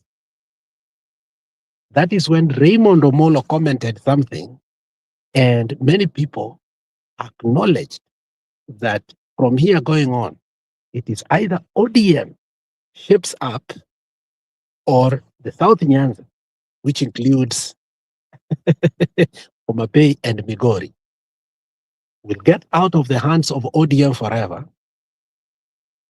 and either Sifuna will take it. The moment that was said, and people started talking that, Winnie Odinga comes in and says, ODM is Sifuna and Sifuna is ODM. She's cemented. And my friend, let me tell you, I wish you were in the Luo political forums and see how everybody was deconstructed. Them coming out there, it is a foregone conclusion. That debate will continue. The issue of ostering Sifuna was a done deal. They had already finished. They were just waiting. The same way Cheregaya had said, your days are numbered. They knew and how they are going to do it. Sifuna is a master stroke. He knew where to hit hard. The place, the time, the words, and the moment. I don't know if ODM will survive, even the little that had remained. But the truth is, until and unless Junet is taken from that position, Junet must resign and be taken from that position of minority. And it cannot go again to Aluo to show. But again, as I said earlier, it brought Uhuru out of a conversation that for so long they had used, especially Mbadi, saying that wakati ulikuwa serikali ulitudanganya. Sifuna injected a conversation that nobody can deny. Kanchori said money was given by Uhuru Muigai Kenyatta for that money. And then there was a video that showed when Junet prevented Kanchori to come to a NEC meeting and how he was uncomfortable when Kanchori came in. And if you look at that video, it tells it all. So that is what I can say, that Eko kwa Sifuna, what he has done, he has brought a debate that will not allow Ruto to inherit anything because he has nothing to inherit. So maybe Budi, before I bring Tony PK, that because now those were attempts, and I know one thing is that Sifuna cannot forgive them because the intention is the same as the act. If you show somebody intention to kill them, na unarudisha panga, I will take you with a lot of suspicion. I think Sifuna trusting ODM and being their leader is not there again. And I think these people, they have tried a lot, even when Raila was alive, to remove him. Maybe I wanted you to help me understand, maybe in terms of political intrigues or political observation. What is that path which Sifuna is using that even during Baba, he survived the Oster? Because you can remember, Sifuna Oster is not starting now. You remember even when Baba is alive and he is in the TV and he is speaking a language which some ODM people are not speaking, they were actually saying that now Sifuna has to get out. You remember that explosive citizen interview he did? And then all the minions in ODM who had already gone to Ruto government, they could not understand. Do you remember that interview? Bwana Budi? Budi amepotea. Bwana Budi, are you there? Okay. Let me have Stony PK. So, Bwana Stony PK, unakumbuka ile interview Sifuna alifanya kwa Citizen, and then he is the Secretary General, and that time Raila is alive, and he was still, he seemed like he was in opposite direction with ODM. And there were some people saying this guy needs to go out. It's almost a year plus now, or almost a year. And still attempts to get Sifuna out of ODM are not bearing any fruit. When they wanted to remove the Budarangi boy, that is Budarangi boy is called Ababu na Mwamba. It was so easy. It was so easy to remove Ababu na Mwamba. Magerel, so easy. Sifuna has learned the art of survival and the art of living with the enemies. How do you see that one, Bwana Stony PK? Do you think now it will reach a time whereby Sifuna yeye mwenyewe ndiye atajiondoa, or he might even want to continue being in ODM forever, even as it is? But it shows like these guys might not be able to get him out as they wanted, or even trigger a political party election where they can elect a new Secretary General. Yes, Stony PK? Njiru, the secret, people are wondering, as I always say, Wakenya saa ingine hatujui kuanalyze vitu. The strength ya Sifuna is fidelity to the party. And where does fidelity come in? Fidelity is shrouded by observing and adhering to the values that you have indicated, what you have written as values. Are you practicing what you have put down as your party? Simple as that. Ukifuata hizo values and you stand by them, that is what we call fidelity to the party. And then of course, kuna a lot of integrity in it. Unaona? So that comes out very, very, very straight. Ndio unasikianga mtu akiitwa huyu ni mtu mwaminifu. Watu wanapiga kelele, oh, Sifuna he was handpicked by Baba. Yes, Baba saw somebody he could build, and for a party like ODM, it will obviously need someone like Sifuna. Hawatapata mwingine. Just the way wanasema hawatapata baba mwingine, it is true. A character that defends and fights for the party like Sifuna. Fast forward. What do you need to really remain in power, or to really remain as a movement? Is sticking to the cause, which was cause fighting for the people. The moment ukidivert, umeenda kuanza ati una form coalition government na ule mtu ako against the people. Jiro, the sum is 1 + 1 is equals to 2. You don't expect to see 4. So in conclusion, hata sitaki kudebate sana, maybe labda kuna watu wengine Bundi yuko. Sitaki kuongea sana because party ODM died before Baba died. The party ODM died just before Baba died. How? It died the day Baba. Kwanza hiyo ilikufa death ya mara tatu, I think.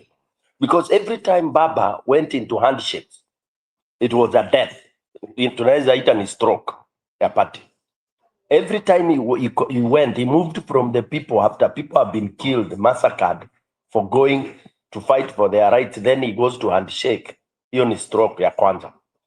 The master stroke ilikuja when he came and joined hands with Ruto. That's why Baba himself deteriorated. He was disturbed.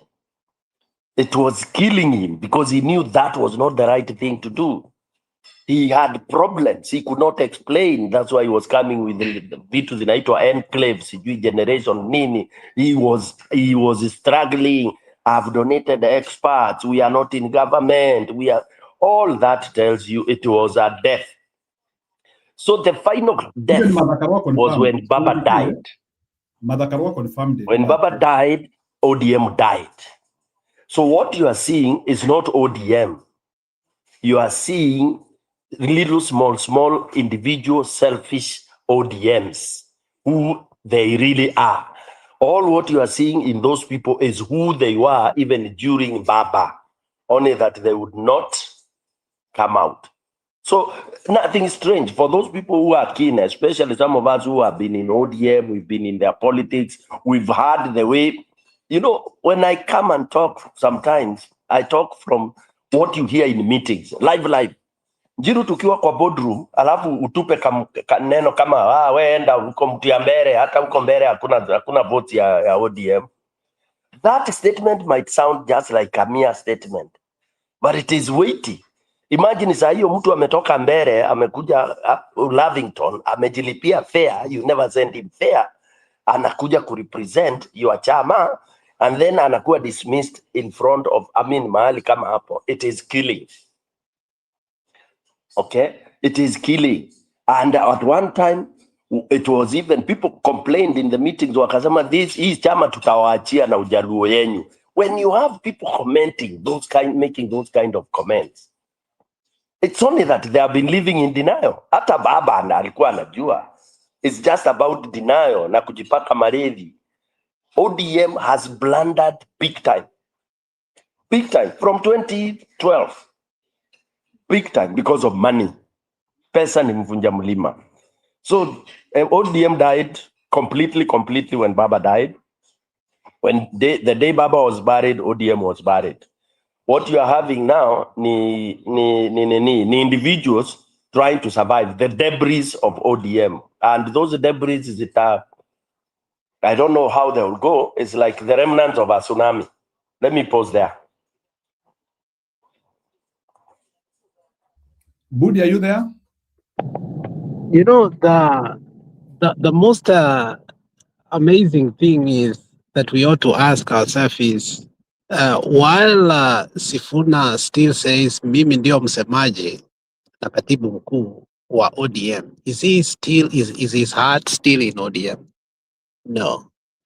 Sifuna is playing very good and high octave politics, whereby yani ni mtu anakuingisha vidole mahali pabaya. na hataki ujikune ama uonyeshe kuwa umejiu. You know, saa hii Njiru ni kuingisha kidole kwa mapua like bro, and then you can't even flinch your eyes. Wenye ni soja. So, but Sifuna, obviously they know his heart and mind is not in ODM anymore.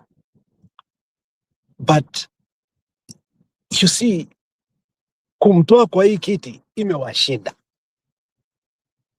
And the funny thing is, when he's saying these things, anakuanga na Wamunyoro, na that really hurts them. Naona vile aliyataka akawambia ati hata Wamunyoro wakatushinda hii vitu. Yani he chose up. Let me tell you, hakuna kitu kibaya kama mtu kusema ukweli kwa kitu ya aibu na ni ya ukweli, akikuwa na ex wako na it's already on video. Si ati unasikia gossip, it's on the record. And then the funny part of it is you can see Wamunyoro taking credit again that, you know what, huyu hakushinda kura, aliiba kura. So you can see the narrative they are building. And before that,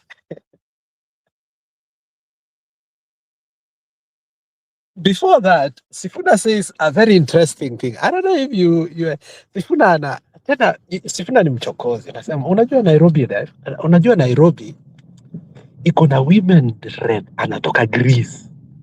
You know, I laughed like crazy.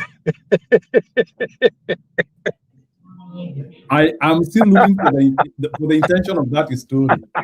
Huh? So, you people all see, Sifuna is a master stroke. Anyway, wacha niachie hapo nisiendelee kucheka. Hiyo clip ya Sifuna yote was just like alimaliza hawa watu, aliwaambia mtadu, and eventually there was not still catch rushes thinking, and when they sit down, Ososi is there and the Western wanaangalia, they know that the Western, including Oparanya, has already told them, we are gone.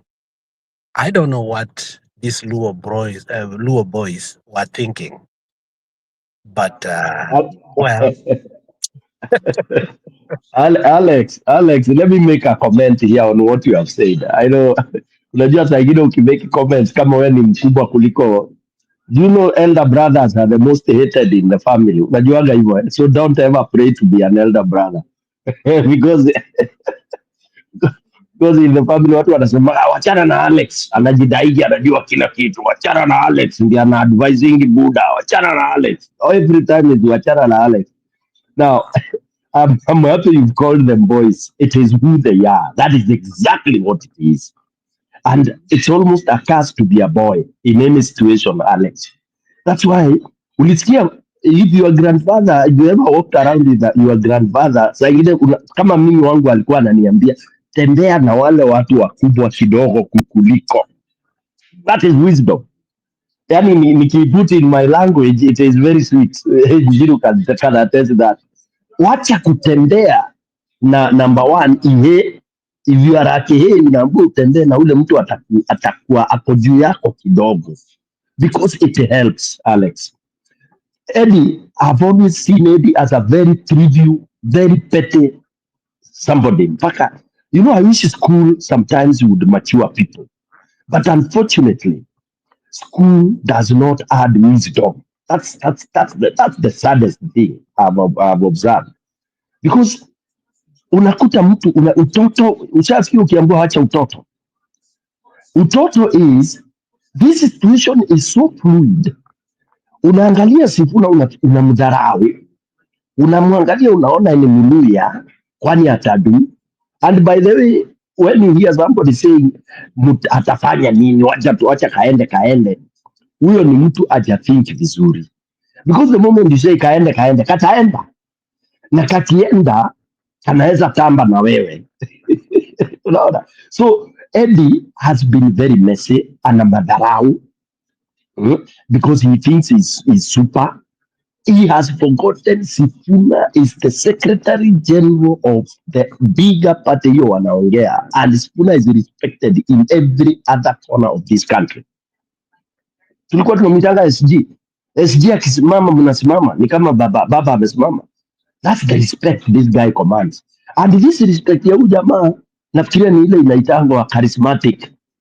I'm telling you, people may want to discredit him, but this guy is like, ni kama vile babu na ujinga zake, you cannot stop charisma ile babu ako nayo. He only needs to manage it. He only needs to manage. Na hiyo itamanage akitembea na watu wazee kumuliko. That's another guy I would advise. Akae na wazee kidogo, ndio ukikaa na wazee unakuwa very well advised, by the way. Alafu unachuja what you are told, unachukua what fits you. So coming back to Sifuna. Sifuna, Alex, Sifuna is the only one who knows all the secrets in his, among the people of his age. Yeye ndiye anajua siri ya ODM. Sitaki kumention nani anaitwaje, the lawyer nani Orengo, Orengo na Professor Anyang' Nyong'o. Other than those elder guys, today somebody who knows the pin, the rot, the clue, the secret of ODM ni the SG. The SG. And when we hear him saying hakuna mahali watu watanipeleka, remember, he's a Bukusu. He's a Bukusu. And Bukusu is our Opokoagi, and he knows why hakuna mahali watampeleka. And whenever they want to take him anywhere, it will be messy. It will be messy. Wacha hivyo ati Eddie anasema aliconsult. You elaborated it very well. He was aliangukiwa na ile kitu hata ajui kama ni tsunami. In fact, Eddie might lose. I don't think Eddie might make it to Senate again. Yeah. So what is happening is, as I said, ODM is dead. Okay? The ODM that we knew died with Baba. Now, what if they were clever, they would try to manage is the shadow of ODM, which can only survive by not fighting Sifuna. You fight Sifuna, even the shadow will die. And it is so bad when the shadow dies. Back to you, Njiro.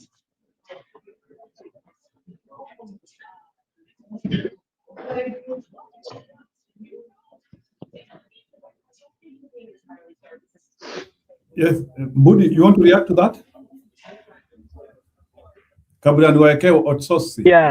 Yeah, unajua one thing Njiru alisema, Stone PK alisema, unajua ODM has died many times, but the ODM's final death, I think most of these politicians did not understand its final death. Now, the other thing is, Sifuna knows a lot of secrets about ODM. And that has eluded again all these people. And his boldness towards that, I think, has been ignored. That is why sometimes tunasema, you know, why Raila was forced sometimes uncomfortably to have a union park with Orengo. For most part, it's not like they really got along. Now, if you look at Edwin Sifuna took over from Anyang' Nyong'o, who had a flawless, and actually put that party back to structure. I don't know, for some reason, Anyang' Nyong'o seemed to be a man extremely organized, extremely stellar in how he does his things. And when he resigned, and remember his cancer and all this, it was a burden for Baba to find somebody. And let me remind Stone PK, when they picked Sifuna, it was a tribal balance, but it was a temporal allocation. Then they were going to make a decision later on. As fate will have it, the boy ended up being the longest SD of ODM, and he overdid what they expected. And the culmination came during the sensitization and doing what we called registration of ODM. The meeting started whereby it was the MC. I think he cemented his national progress, and I think they underestimated that to a point whereby when Oburu thought that they could touch Sifuna, including Baba himself, there was a time even Baba himself had thought that having Sifuna there was a mistake. I'm telling you the truth. There was a time Paka Baba was forced kuja kuongea mbele ya watu kuwa let everybody have their democratic, because there's a day Sifuna attacked Pasaris akasema yeye ndiye analeta hii article kusema people cannot do what? Picket anymore. Akasema ODM was built after picketing. How can you attack the very foundation that built ODM? And after that, you could see Baba was very uncomfortable. Sifuna goes ahead to say, we don't have a candidate in Malava for the first time. ODM does not know what it stands for. I think at that particular time, even me, I watched Baba carefully. That is when Baba came to a prime time TV, where the guy could not, how much, 20,000 people, he couldn't even get 20,000 people watching him for how many days? And the Sifuna went for one night, he was having almost 300,000. You could tell where the heart of the people was going to. So I think there's one thing I'm reiterating when I'm saying that. Sifuna became a threat also to Baba, to a point that Baba did not know. Unlike what Stone PK has said, unlike other SGs, whereby you could remove them like Magarel and don't even bother to think about it. Sifuna has become a thorn in the flesh, that whether they like it or not, firing him has consequences. Leaving him has consequences. And Sifuna has mastered the art of walking with your ex and talking loudly when he's with your ex. My friend, hiyo kitu umizanga sana. Thank you.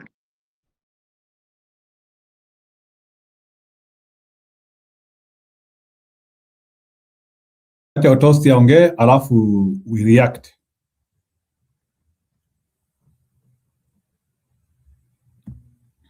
Then you've got something else coming. The deputy leader of the DAPK party and the deputy governor of Kakamega, Ayub Savula, has officially announced his resignation from the party, that is DAPK, to join the broad-based government coalition party, UDA. Speaking in Kakamega after a consultative meeting with coalition leaders, Savula, who has been a vocal supporter of President William Ruto, confirmed his departure from DAPK, as they call it, and this meeting was attended by Bungoma Governor Ken Lusaka, who was appointed as the regional coordinator for President Ruto's second-term campaign in Western Kenya, with Savula serving as his deputy. Other coordinators appointed include Dan Wanyama for Bungoma County, Kakai Bissau for Trans Nzoia, Mary Emase for Busia, and Beatrice Adagala for Vihiga County. Political sources indicate that at least 6 ODM MPs from Kakamega County are planning to join UDA amid ongoing internal divisions within the ODM party. Not to form opposition. Here we formed government with Mheshimiwa Baraza, who is in ODM. So I'm following the manifesto. ODM is now in broad-based. I want to work with my governor, and my governor is working with the president. The only simple thing, if you are clear in your mind, is to work with the government. And I've moved on. I can't play opposition politics at the expense of development for this region. Yes. We are focused. I've moved on. That's why I'm deputizing Lusaka in this great movement to make Ruto become a 2-term president. We don't see any other opposition. Tell me who can beat Ruto, surely. Yes. You are a journalist. Tell me who can beat Ruto. So this team is here just to start the journey. We are now going to go to the Mashinani to recruit more people. These are now just ambassadors, few ambassadors. You can see members of parliament who are here. other leaders who are here, MCS. These are now going to go to the grassroots to get more people. They are saying that elections are not won on social media. Elections are won in villages, in markets, in estates. And that's what we are going to do to mobilize everybody for the re-election of Mheshimiwa William Samoei Ruto. We are going to have such more meetings, and we are going to have even rallies. And I'm now the coordinator of this region for Ruto 2027. We had what we called Kenya Kwanza. Remember Kenya Kwanza at Ford Kenya, ANC, UDA. Of course, UDA formed government. ANC has joined UDA. And now broad-based, with broad-based, ODM also came on board. Does not mean that we are breaking or we are joining, but we are working together under that arrangement, that formation. We are still together. That's why we're talking about broad-based. That's why we are here. And this is our strategy. We are going to win. We don't want to tell you more because this is our winning strategy. Sasa unajua kuna mahali walikuwa wanasema funga, sasa tumekuja kusema fungua. Sasa nataka tufanye, tukisema mahospitali, fungua. Mabarabara, fungua. Maendeleo, fungua.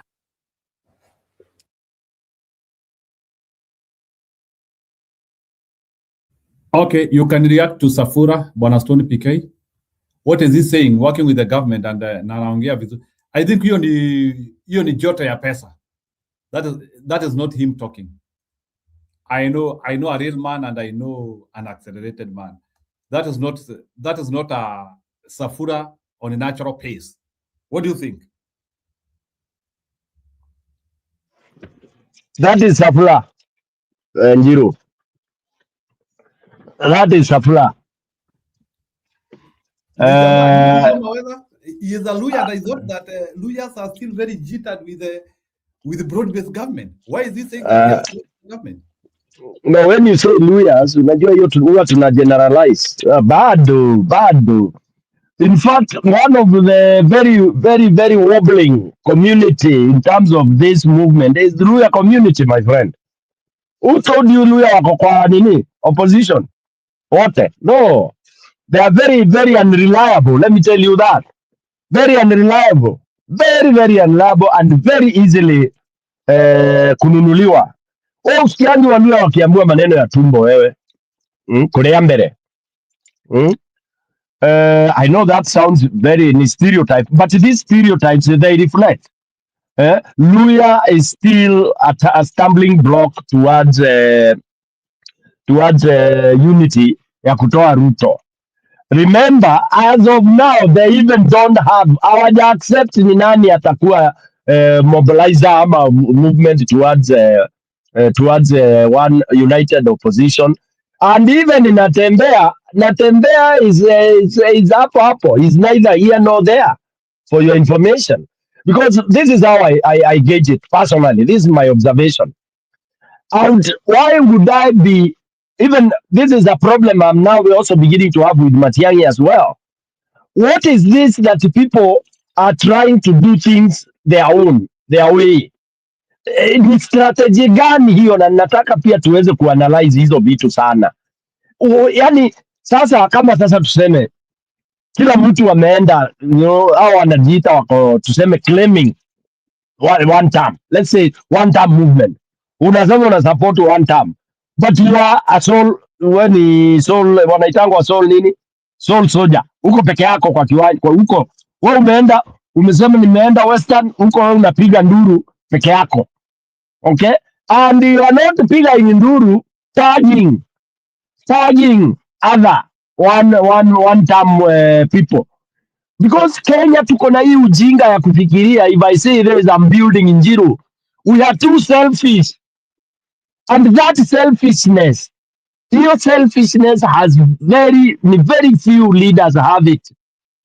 Ni wachache sana hawana hiyo selfishness in Kenya. Majority of people are selfish. That's why things become very difficult and people hide it behind that. Unajua siasa huwezi kukubali tu hivyo. No, it is ni selfishness. Unangoja, you are trying to add your value for what? Ndio uweze kununuliwa na Ruto, who is spending trillions and billions. Okay? So people are opportunistic. Sabula has always pretended to be a loyalist kwa ODM. Lakini ukimsikiza hakuna, yeah? Tawe movement. which I've loved so much, but unaendanga unasikia unaona hapana ina wobble.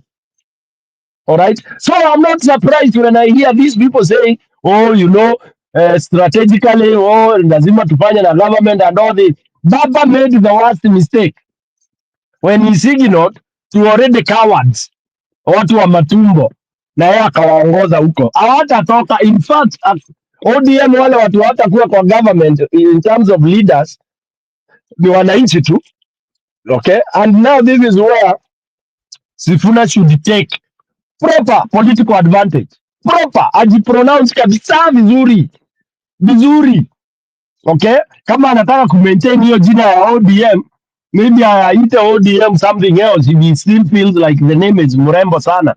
Yeah, otherwise he will be able to move with the bigger majority of the people, not the leaders, people. And if I were them, with akina nani, although Babu Owino ana ego ingine, which also is not good for a leader. He has that ego. I don't know who will guide him. I shukishe chini kabisa and I tupe chini. Hapo na ego ni kama ya Gachagua na nani. They have a terrible ego. You know, when you see mass, you see people singing and chanting your name, unakuwa drunk. Then you think you are the, you know, I hate when I hear somebody saying, you know, I'm the best this, best that, and you are a human being. It is terrible. I'm learned, I'm degrees of this, of that. That doesn't go well in what we call in leadership. It is terrible. It doesn't even sell you to the movement of the people. Okay, people want people who are humble, like people like the Bob Marleys and all that. And if you read all those people who moved the masses, they were never there, you know, stamping chests and doing all this kind of a thing. So basically, I'm trying to say ODM now. If I was Sifuna and this other guy, I would, you know, I would take that advantage, and then I also stop spinning this card that you are the young movement of the people, because where on earth will you only have a team of young people? Surely. And where did you hear that a team of young people only made it? I'm telling people to go and see the movement that has taken it in Botswana, even in Senegal. You know, you say you are moving with the people of integrity. Whether it's 110-year-old man who has integrity and sings with your idea, you need him because it's a vote. Whether it's a boy of 18 years and he's singing with you, you take him on board. A woman, disabled, and all that. Then you form a very serious movement. When you go labeling, oh, you know, we are a group of young people, you isolate all the other minds. And that's why, like, the Gen Z thing died. It couldn't go because when they came out, they said that what a deal, what a sort out. Then people said, wakakaa chini. That's a serious mistake. Back to you.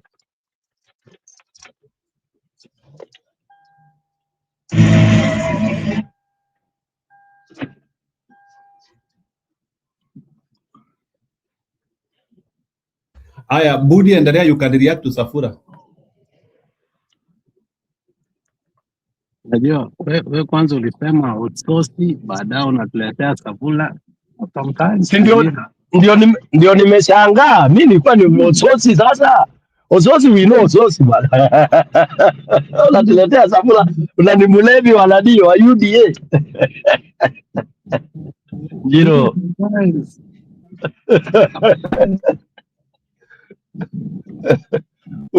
Wewe ni Alex and I, we know him. Wewe ni mlevi wa UDA wala wewe. Ni kama nani Jiro ajui huyu jamaa Safura. Jiro nataka naona tena ameenda. You know the problem with Jiro ni I don't know, atarudi hapa tena. Unajua Mami gave a very good submission in regard to NYS and ABCD. Wakati Jiro alikuja akaweka clip ingine sijui ya ndovu fulani, akatoa hiyo tena akaweka like, yani hakusikia kitu. Mama took like 20 minutes to explain to us. Sasa tena hata soma vingine amerudi, lakini hata soma anapitwa na hizo information zote. Hiyo saa ingine ni kama saa ingine mtu unakaa hapa unaongea peke yako, unashangaa jamaa anakuuliza swali na maybe anapeana mbegu huko na wewe hujui. Sasa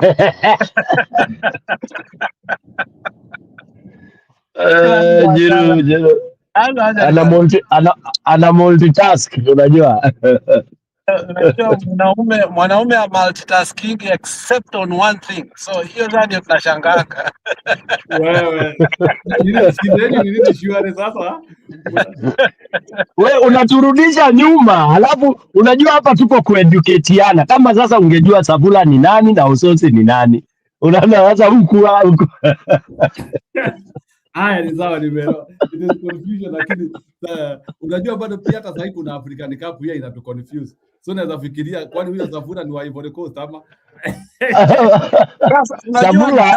unajua wewe unaambia Muluya aje Metu na Ndindi Nyoro wanafanana. Unajua sasa hata Muluya atashangaa. Hao watu kweli wanataka partnership na sisi kweli? My friend, na Nyoro ati hao watu wanafanana. Hasa wewe. Mtu anaitwa Savula, the way aliingia politics. Yeye mwenyewe amesema siku moja utashangaa.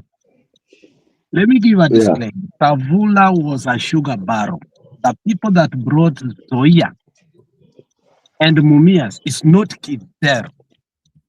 It's Savula and the Luyas themselves, including Jacob Juma himself.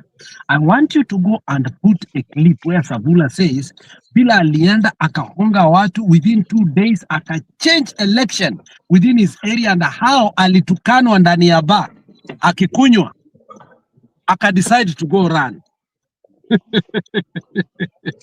Now, wachana hiyo story. Ukiweka hiyo clip hapo utashangaa. Tafuta hiyo clip au Savula came and campaign in one weekend and won an election, and vile anaongea juu ya pesa yake na sugar barons on and so on. He was the only distributor of sugar in the whole of Kenya in all the supermarkets. How do you get that monopoly? Somebody was using him. He was not the one, he was a conduit. But how he became that conduit, that's question mark. Now, last time, you need to know how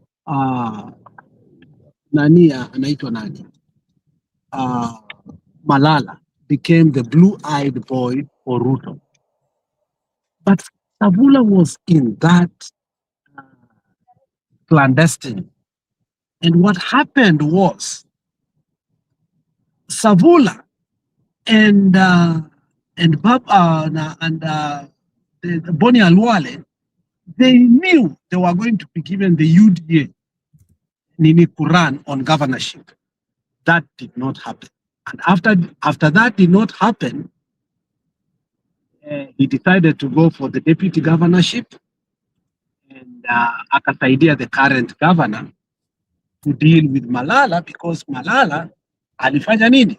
Played them, and Ruto understood. But right before she started throwing vendettas, na yeye ndiye alituambia nyumba ya nani imejengwa na nani? Na Ruto. Kumbuka akisema nyumba ambayo Malala anaishi imejengwa na Ruto. Now, eventually when the issue of wash and the money that was eventually coming from Uganda ikaingia kwa hiyo nyumba ambayo Ruto alikuwa amejengea Malala, and we had a standoff between the CDI, the DCI and Malala kwa nyumba yake in Kakamega. For many people do not know what that was. Savula was part of the people that was doing that wash. Let me say allegedly, so that it doesn't, you don't get shut up here, because we must use the word allegedly. Now, Savula ni UDA na UDA ni Savula. So, ni kama Chameleon inasema ikienda kwa green but ilikuwa kwa brown, all of a sudden sasa nimekuwa Chameleon kamili. Unaelewa? That is what Savula is telling us. Now, mimi ni chameleon, sawa sawa, because now we are used to chameleons being what? Green. Savula has always been UDA. Watu wengi, mtu walikuwa surprised ako UDA ni huyu governor wa Bungoma. When he left being the Speaker of the Senate, we were wondering, and we all knew the Jubilee Party needs to give him a ticket because alikuwa amework na nani vizuri sana na Uhuru Muigai Kenyatta. But many were surprised with the kind of people Ruto had recruited. This was Sakaja being given UDA ticket. This was Malala. This was Lusaka. And you can go on and on and on. Savula was in there. Anani was in there. Mula Kilonzo, and so on and so forth. I don't know why we are still going to debate over these people that they are defecting to UDA and they have always. You know, Stone PK just told us that Baba as an institution made many people fear to declare their stand. After Baba died, many people are so comfortable to declare the stand and the relationship that they have had with Ruto all along because the loyalty the people had. Remember, it is Malala himself who said the only person who has organic crowd in this country and support is Raila Amolo Odinga. And I believe that. You can never take that away. Anywhere he went, the kind of organic crowd that he had, even us who felt that ODM was not the right party, we still actually voted for him for some reason. But you seeing these people now saying they are defecting to UDA, they have always been in UDA. They were never in ODM. And Baba knew that. But the act of bringing a party to win seats so that you can claim political money from the government, so on funding, it's very delicate sometimes. Sometimes loyalty alone does not matter. Sometimes you will take even people you perceive to be what? Against you. For you to achieve a certain goal. So people like these were always within our coalition, but we knew eventually. Now, the other thing that is playing out here, and more prominent that you may not know, is the issue of Oparanya. Remember when Oparanya wanted his own person to become the chair of ODM right before Baba died, and the governor of Kakamega forced himself with the delegates. Oparanya came back and promised a comeback and said that he's going to retaliate so bad. So Oparanya has been looking a way to make sure that the current governor is becoming a one-term governor. Okay? So, umesikia vile nani anamwataka anasema, the governor is working with the government. Why should I stay in ODM and already we are working with what? So, Oparanya is preparing Savula to run against the current governor, who is a true enemy. And Oparanya has already said he is ready to get out of ODM, and he has said it openly. And the only time you saw Oparanya engage in the politics of ODM is when actually he came with Ruto to Western Kenya the other day. And still, he said they are also thinking of ways of making Ruto a two-term. That is the language you are hearing again. Savula speak, Savula speak. So if I want to make Ruto, I must be in this party. So the problem the current governor had is after he fought to become the chair and make his people to be chair of the ODM, okay, in Kakamega, he cannot defect to UDA. And if it were to defect to UDA, the deputy governor has already defected first. So these are also internal politics playing out, and these are politics of what? Supremacy between Oparanya and the current governor for Kakamega. So Savula understands that politics very well. And Savula is taking advantage of that politics. I don't know if they will prevail over Boni Alwale, who actually is taking headways in the way he has positioned himself with Mlembe Nation. And also you have to remember that Lusaka and Wetangula are not seeing eye to eye. They are not seeing eye to eye. And yet, I think they used to be extremely close. And for Lusaka to support the candidate that won in the ward where Wetangula won so that they can embarrass Wetangula is also a political contestation that is going on within the Luya nation. So as Stone PK had earlier indicated, I always go back to a statement that I've always said here. When I was very young, I will never forget. Politics then was very sweet. And being born and raised in Kisumu, I was shocked one evening, nasikiliza habari ya saa moja, and one man called Matiba said, Waluya ni malaya ya siasa. And it remains so until today. Whether they want to run away from it or not. So, and Stone PK just said it. So, Matiba alisema sio mimi. I'm quoting. Don't quote me. Don't get surprised what I say. I'm quoting your own people. Wakisia hawajasema hivyo. Ni one man. Tumeisema polepole vile Sifuna alisema kuwa women rep wa Nairobi anatoka Greece. So tumesema tu polepole. Waluya malaya wa siasa. Hatujaongea sana. Maybe since Matiba left politics, it has been 20 years. It doesn't change. What does it change? Ina change aje? Koinange imewahi kukosa watu? Ama wewe hujawahi kuwa customer wa Koinange hata kuenda kuona?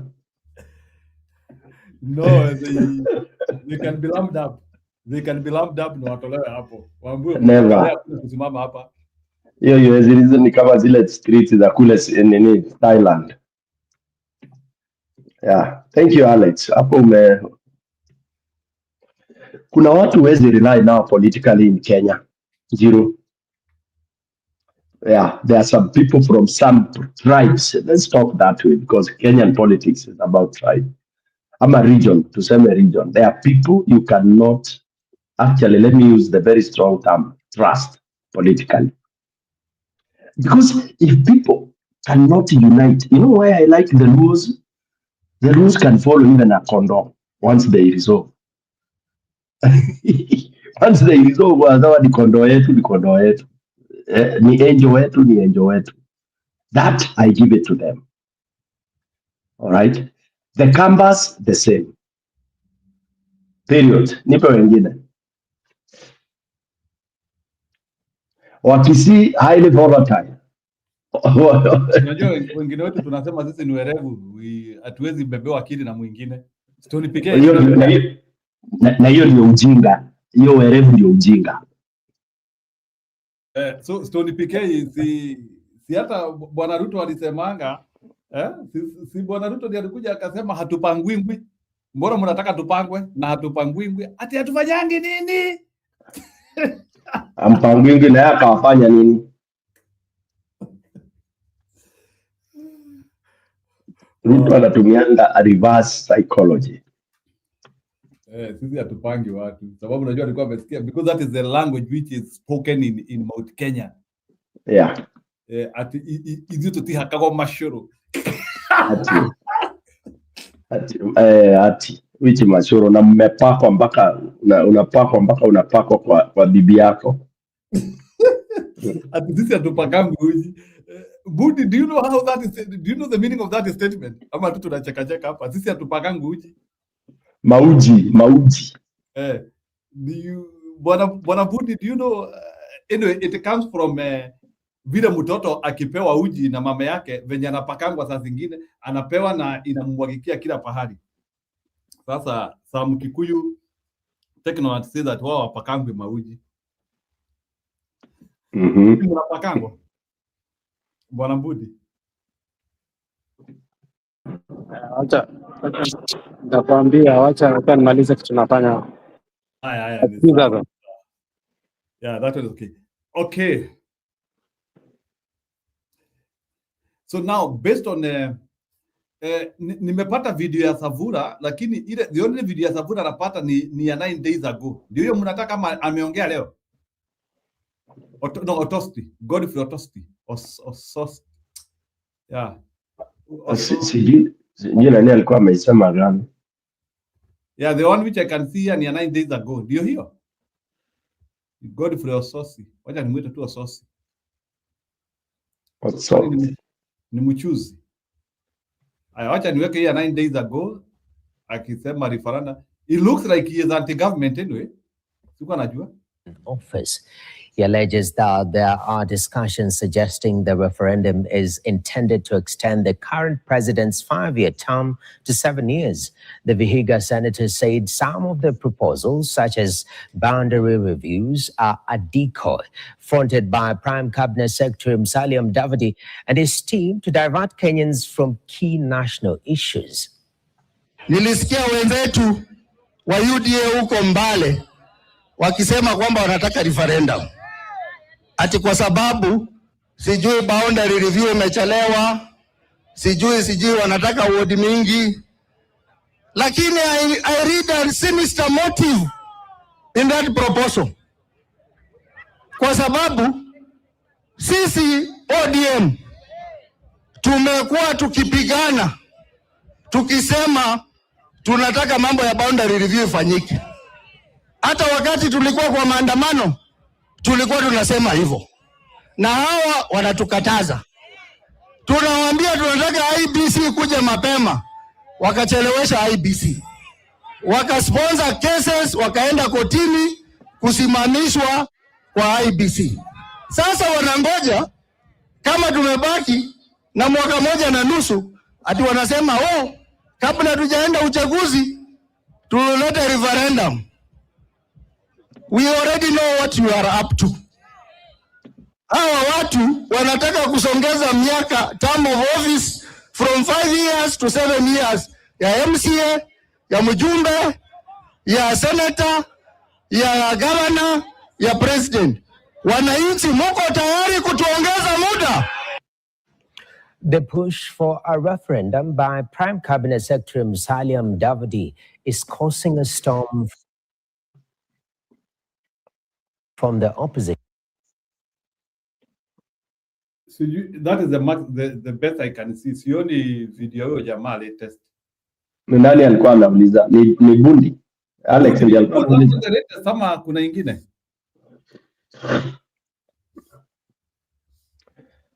I don't see. Sasa natuwekea Otsosi badala ya Savula. Sasa huyu jamaa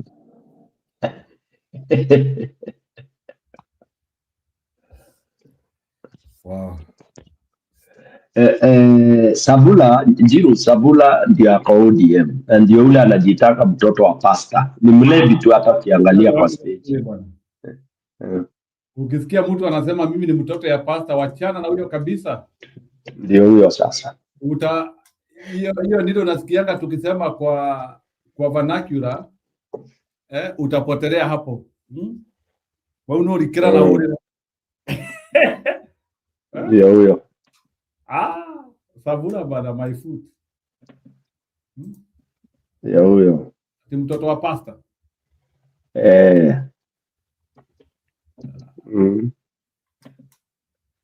Pasta mgani wewe?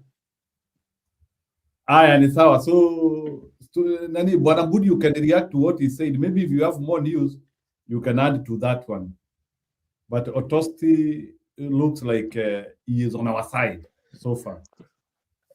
Not looks, he is. Otosti is ODM, and he's more or less on ODM, ile iko upande wa nani, upande wa Sifuna.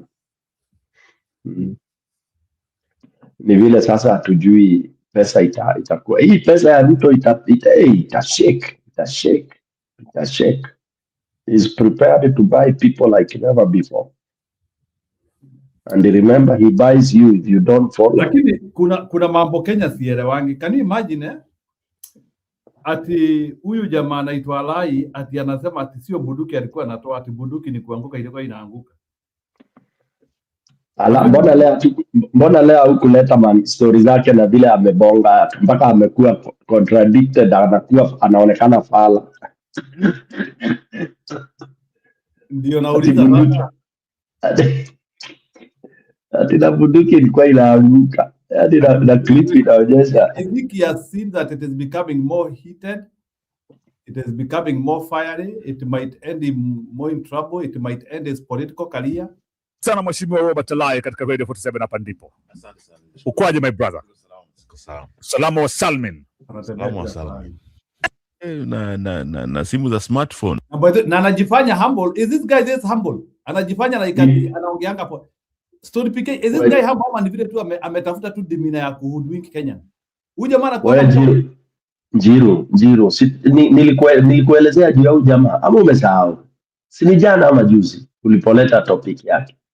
I thought I described this guy very well. Ama umesahau? I think ulisahau ama ukua. Alikuwa huko kweli. Unajua kitu moja unasahau wingi, Njiru is 90% absent from his show. Yeah, so he doesn't. I gave a description of what you're asking. I described it very well. Unajua wewe usikizaji, you ask questions, you disappear, so you don't get the feedback. Nimeuliza swali na nilikuwa hapa mbaya sana. Tumeuliza the same thing you asked and I took so long to explain mpaka watu walicongratulate huko kwa comment section. Mimi ni yule mwanafunzi anatakanga kukaa menda kweka ngezi kageni digeri yale. Sasa kama wewe unajua goons zinakaagaje Nairobi, wewe ushawahi kuwa karibu na goons? Do you know them? No. If you don't know them, you are looking at one. If you don't know them, you are looking at one. Magunzi wa tao wa Nairobi. Wajua gunzi wa Nairobi ni sugu kuliko nini? Sasa huyu nataka kusema sasa huyu ni karakter ya Wanugu na Washosho sasa. Well, not that. Hiyo Tagaria politics. Washosho ni waizi. Washosho walikuwa waizi. They were gangsters. Huyu ni karakter ya kina Aladwa. Aladwa unajua ni jamaa mtaa yetu. Okay? Ni karakter ya nani huyu anaitwaje? Huyu mzae huyu anaitwa huyu nani wa Potu. Atuoli. Unajua mzee wa Potu? Atuoli. Kuna simu hapa sijui nasema nini.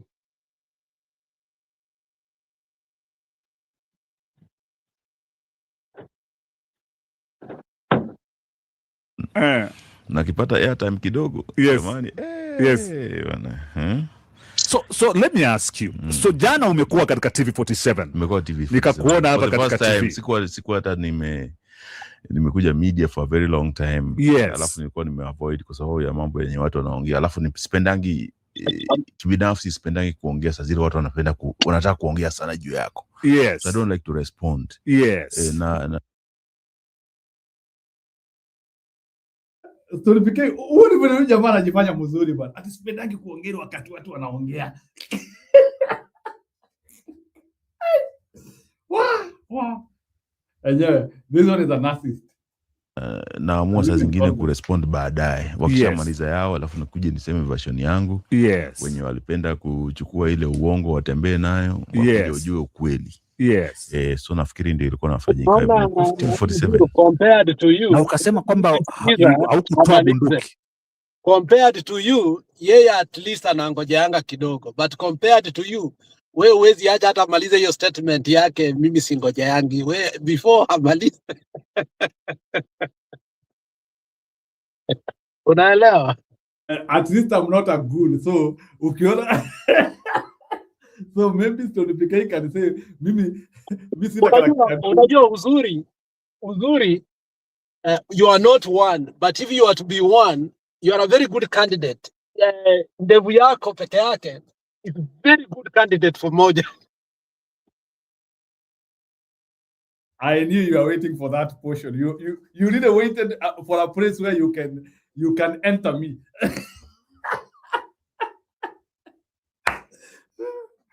But ndevu ni very artificial, bwana Mbudi. Ndevu ziko haziko. Jakata, but it's also very revolutionary. Unaelewa?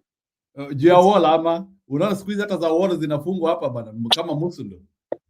Unajua kuna wakati ukikuwa na ndevu hata kuingia kwa ndege ilikuwa ni ngumu after na September 11.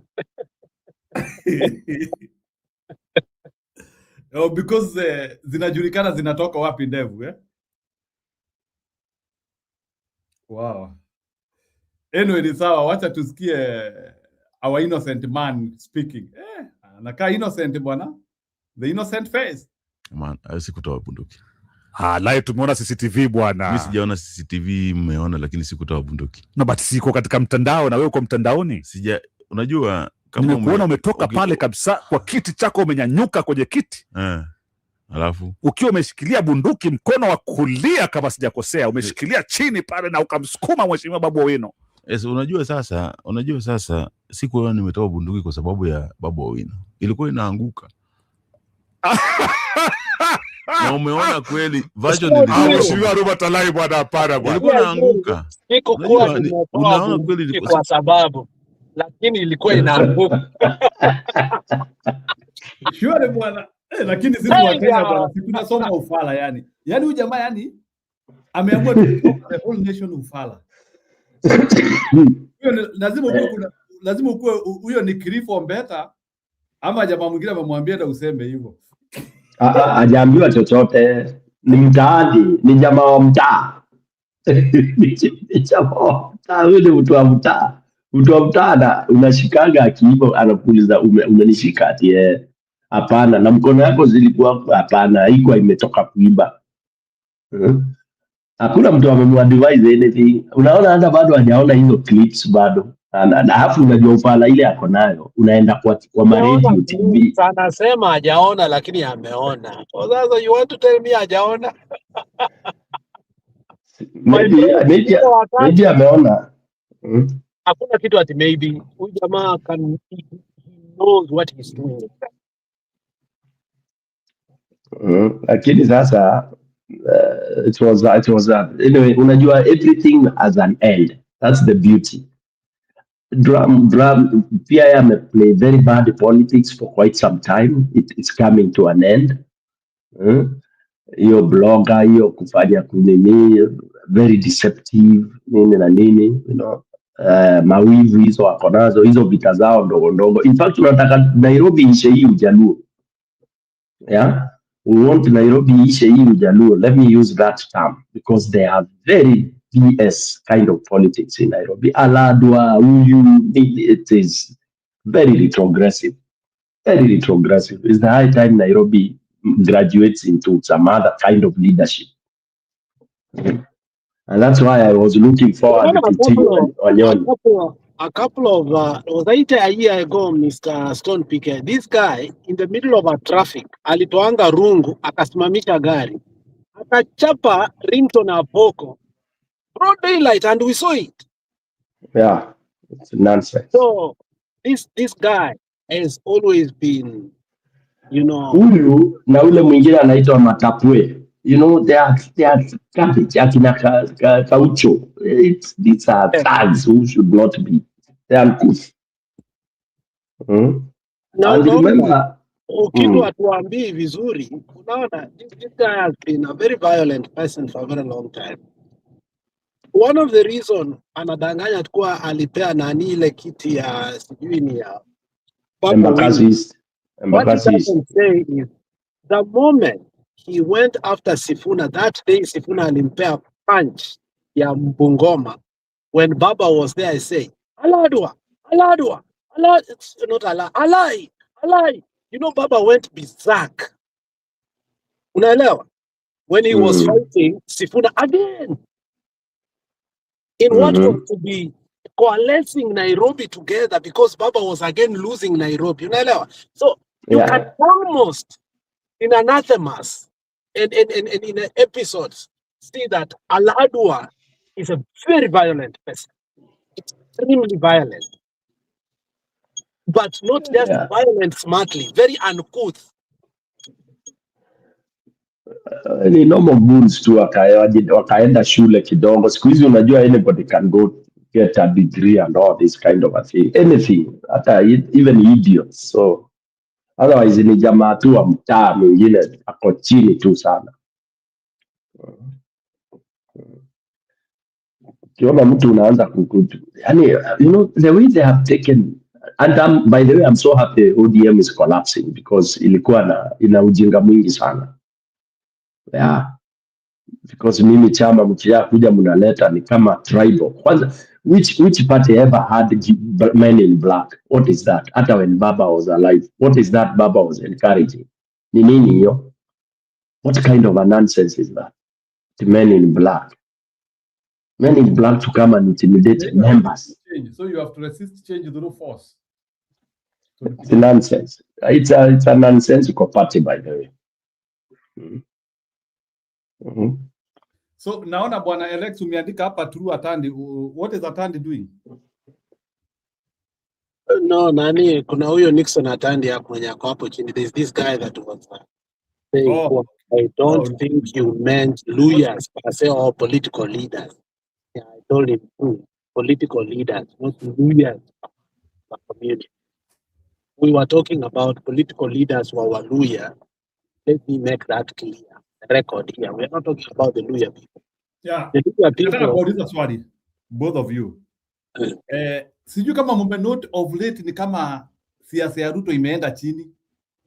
Kuna vile alikuwa ameamuka, alikuwa amesema watu hawana agenda, hawana nini. Kuna mtu amenote ni kama like Ruto ni kama I don't know kama ni kurecharge na recharge or but it looks misplaced. Ama ni kitu ya kuloncha ana or like maybe Bwana Budi as the Stony PK akuja, whoever want to start first. Why is Ruto a bit like either Ruto is relaxed. Ruto is relaxed and plan is working very well. Why? Because Sungumukuti ilikuwa ni kiti ya Mbere. Remember, Mbere was an artificial election. Unaelewa? That he pulled to understand if he can be able to produce the results that he wants in 2027. And hiyo kitu ilimsumbua sana, and he was going berserk because everything told him everything was going wrong. And how he forced and succeeded, and then he came to Kiambu. He needed a rest because this guy, day and night, he never slept. I think his psychologist, sleepist, massagist, his sex therapist wamemwambia relax kidogo. Why? Because I think if he doesn't, at the time anakuja kufika 2027, it will go bad. So I think a well-rested soil gives a bountiful crop. So I don't think it's that high octave moment, but these by-elections really depleted the guy, totally exhausted the guy. You could see from the face, you could see everywhere. He left every engagement. Every time he was either with the teachers, with businessmen, with what, not just for development, for those by-elections that he feared most. So he is relaxed a little bit, unless we have somebody who is going to give him a headache. And this is where I think the opposition, whatever called united, is totally failing from my point of view. But again, it shouldn't exhaust themselves. Actually, also they need to rest. I think it's that time that let's go a halftime, because I think 2027, the beginning, vile nafika 2026 December, happen the festive season. You're going to see now coalition making, real coalition making. Governors will be coming to their own terms. That look, umekataliwa. Wakina Simba Arati will no longer sing the song of who? ABCD. So it is that time of political rest, and it's okay. So I think everybody should rest, including us. We should just analyze temperatures ziende juu. Hata tuchukue tu maji tu kidogo hivi, wenye wanakunywa pombe kama wewe, wenye wanakunywa aspirin kama sisi tukunywe. I think this year wacha to rest mpaka December. Tupumzike mpaka December. Yeah, next year will be tough, man. I'm telling you, from money, activities, na kila kitu, you cannot sustain the political temperature 2027 from January. You are not going to sustain without actually resting. Na Stone PK anasema tu lazima tujue candidate wetu saa hii. Ndio kujua candidate haina shida, lakini huyo candidate lazima apelekwe Zanzibar, sio vile anapelekwa baada ya kushindwa. Hii maneno ya kupeleka baba Zanzibar kupewa msichana mzuri after ameshindwa iacho. Saa hii wasichana wazuri watafutwe. Acha Stone PK asidiwe hapa. Unajua Stone PK alikuwa kwa kitchen cabinet ya baba wewe. Hata anajua carpet ilikunjwa aje. Ile carpet yetu ya red. Stone PK wacha arrest kidogo. Unaona Wamutenda alitufanyia kitu kingine hapa. Unajua tulikuja hapa na propaganda nyingine na ayaga hapa. Stone PK that day almost finished me. Na kuambia nilitoroka kiasi nikasema hapa mpaka unajua Stone PK akwambia ningekuwa na bunduki ayaga. Sijui kama unakumbuka hiyo siku. Wacha tupumzike bwana. Stone PK energy next year. Now that you have talked about nikikwambia what is going on in mbere saa hii utashangaa. You'll be shocked. You'll be shocked.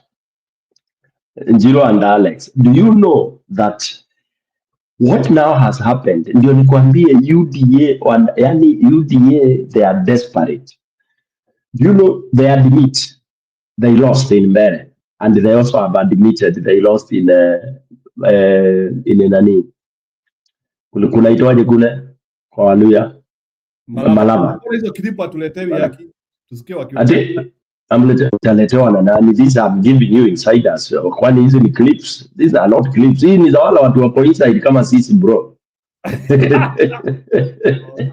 Oh, so in other words, ni chai umetuletea. Sasa hizi kwanza ni very very very protected. They will don't ni kwa channel, but I don't really mind. But nitaongea kijuju. What they do, and this is something when we were in ODM tulikuwa tunawaambia this is the way to work. Sasa uzuri, you ignore this scientific way of analyzing things, you lose everything. When you fight with somebody, alafu mtu ulikuwa unajua huyu nitapiga, bahati mbaya ufanye ka mistake, labda ukanyange mshakwe ama ukanyange kitu tu, yani uteleze, alafu ukiteleza kufuatisha na ngumi uanguke. You know you are the one who knows the mistake you've done and why the guy flawed you. You know watu wale wanaangalia watakuwa tu wakisema Njiru alipigwa ngumi moja mpaka chini. But you know ulijihenga namna gani au vile ulijimix. The truth is known by you. So when you go back, you sit and analyze, unaona make step vibaya hivi nikajikwa. So next time, this is what I do. ODM does not analyze. Even when wameibiwa kura ama hii kuchengwa, they don't want to talk about it. That's why unasikia kama mtu kama Matiang'i nimekuwa very disappointed akisema ati watu wasiongee of what happened in the past. Who knows it will not happen to him? This is very daktari kuongea hivyo nimesikia very let down. What makes him why doesn't he know the makosa ile ilifanywa? Why doesn't he know that he can have those agents of his mtu afanye hiyo dawa? You see, I found that isiongelewe. How can you not talk of how mistakes were done, even if it's 10 years to come? Anyway, saa hii mbele, Alex, because you're there, these guys, number one, they were so disappointed because they thought it would be landslide because of the money they spent. They thought it would be landslide. When they were doing their postmortem, yani they expressed their disappointment. Nikisema it is the president himself. Unaona, alikuwa anaambia timu yake that is not what he expected because he wanted to make a statement, a very huge statement. Of course, you will say winning is winning, hata kama ni 2 votes, but those who know politics properly, there is a way you make a statement. That's why there is something called landslide. It's not the same as winning by margin. Landslide tells you something. And that's why when you look at how Baba has been winning and losing, it's not a win any opposition or any government would pride in. Okay, because when you go almost 50-50, you just know that half of the country is not with you. So it's not a win that you can pride in politically. You just keep quiet kwa sababu umefanya ile kitu. So they went back because wanaangalia the money invested, and they have accepted that this guy called Karis is indomitable in Mbere. Now they want him for 2027. Can you imagine? I think they want him. Yeah. For MP or for a senator? Anything. Doesn't matter. Anything. What UDA wants is winning. I wish Karisha sikubali yake. And they are ready to give him anything. So you now offer anything. That's your value. Anything. My biggest worry is, can somebody without money resist something like 100 million? But if I was Karisa, I'll go for that. No, I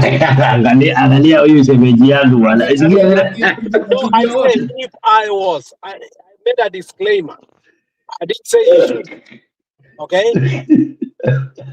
Because let me tell you, playing the politics of principle, whereby even the people you are with, 90% end up playing that politics of principle. Saa ingine inafanyanga mtu anaonekana loser throughout, and yet he never lost even one day.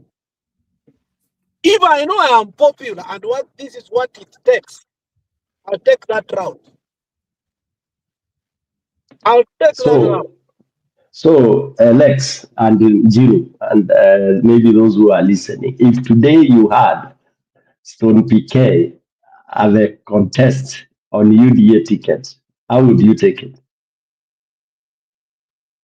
No, having been friends, you know me, you know. Well, Stone PK, you want to inflame our show. Stone PK, wacha nikwambie kitu kimoja. And this is totally me. This is totally me. And Stone PK, this is totally me. The day I will put my name on the ballot box, unaelewa? I'm going for the win. Whether it's popular or declared. Unaelewa? Yes. Because if my competitors are not going to play by the rules, principles, I should never put my name on the ballot box. I should never waste my time campaigning, knowing very well it is not winning that will take me there. It is declaration. It will be stupid for me to go in this election in 2027 with the same IBC. I use 10 to 20 million. I win and not get declared. That is insanity. I think that's a joke of a century.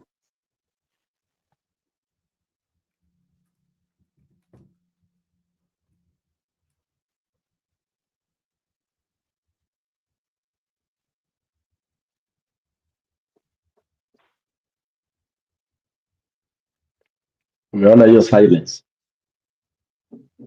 Okay, so sasa Stone PK, ebu react. And I said, me, where things stand. I know that silence is it's heavy. It's heavy. But if I get to the ballot box, nitumie 10 million na nishinde, nisikuwe declared, alafu niambiwe kuwa ati nilishindwa, I will take the other route. Not use my money Because I was still popular, I get declared, become rebel later on. That is the politics you want us to play in Kenya right now with the current IBC. I'm not going to use 10 million. Yeah, you see, so that question I asked is heavy. So Stone PK, unajua umeanzia kunishtua bwana. So ask your question. Ikiwa na Ruto bwana. So wachana maneno ya so. I said if you get me, not when. If, and this is a possibility, not when. Because I know right now with the current IBC, it will be alive for me. I know I'm very popular. I know I'm winning election. I know somebody has not campaigned at all. He's not popular. He will never win. He has never won. He has no capacity. Then I start criticizing that guy for 6 months. Then he gets declared. You be honest. You're going against Wamutende. That the only thing we can remember he said is Wamutende. Now he won.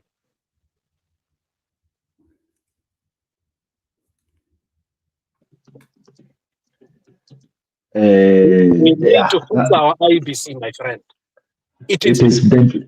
If you are going for that elective seat, you decide to use your money with this IBC. I think for me, it's like going to a casino with your last penny. I don't know. That is me. That's where Kenya has reached.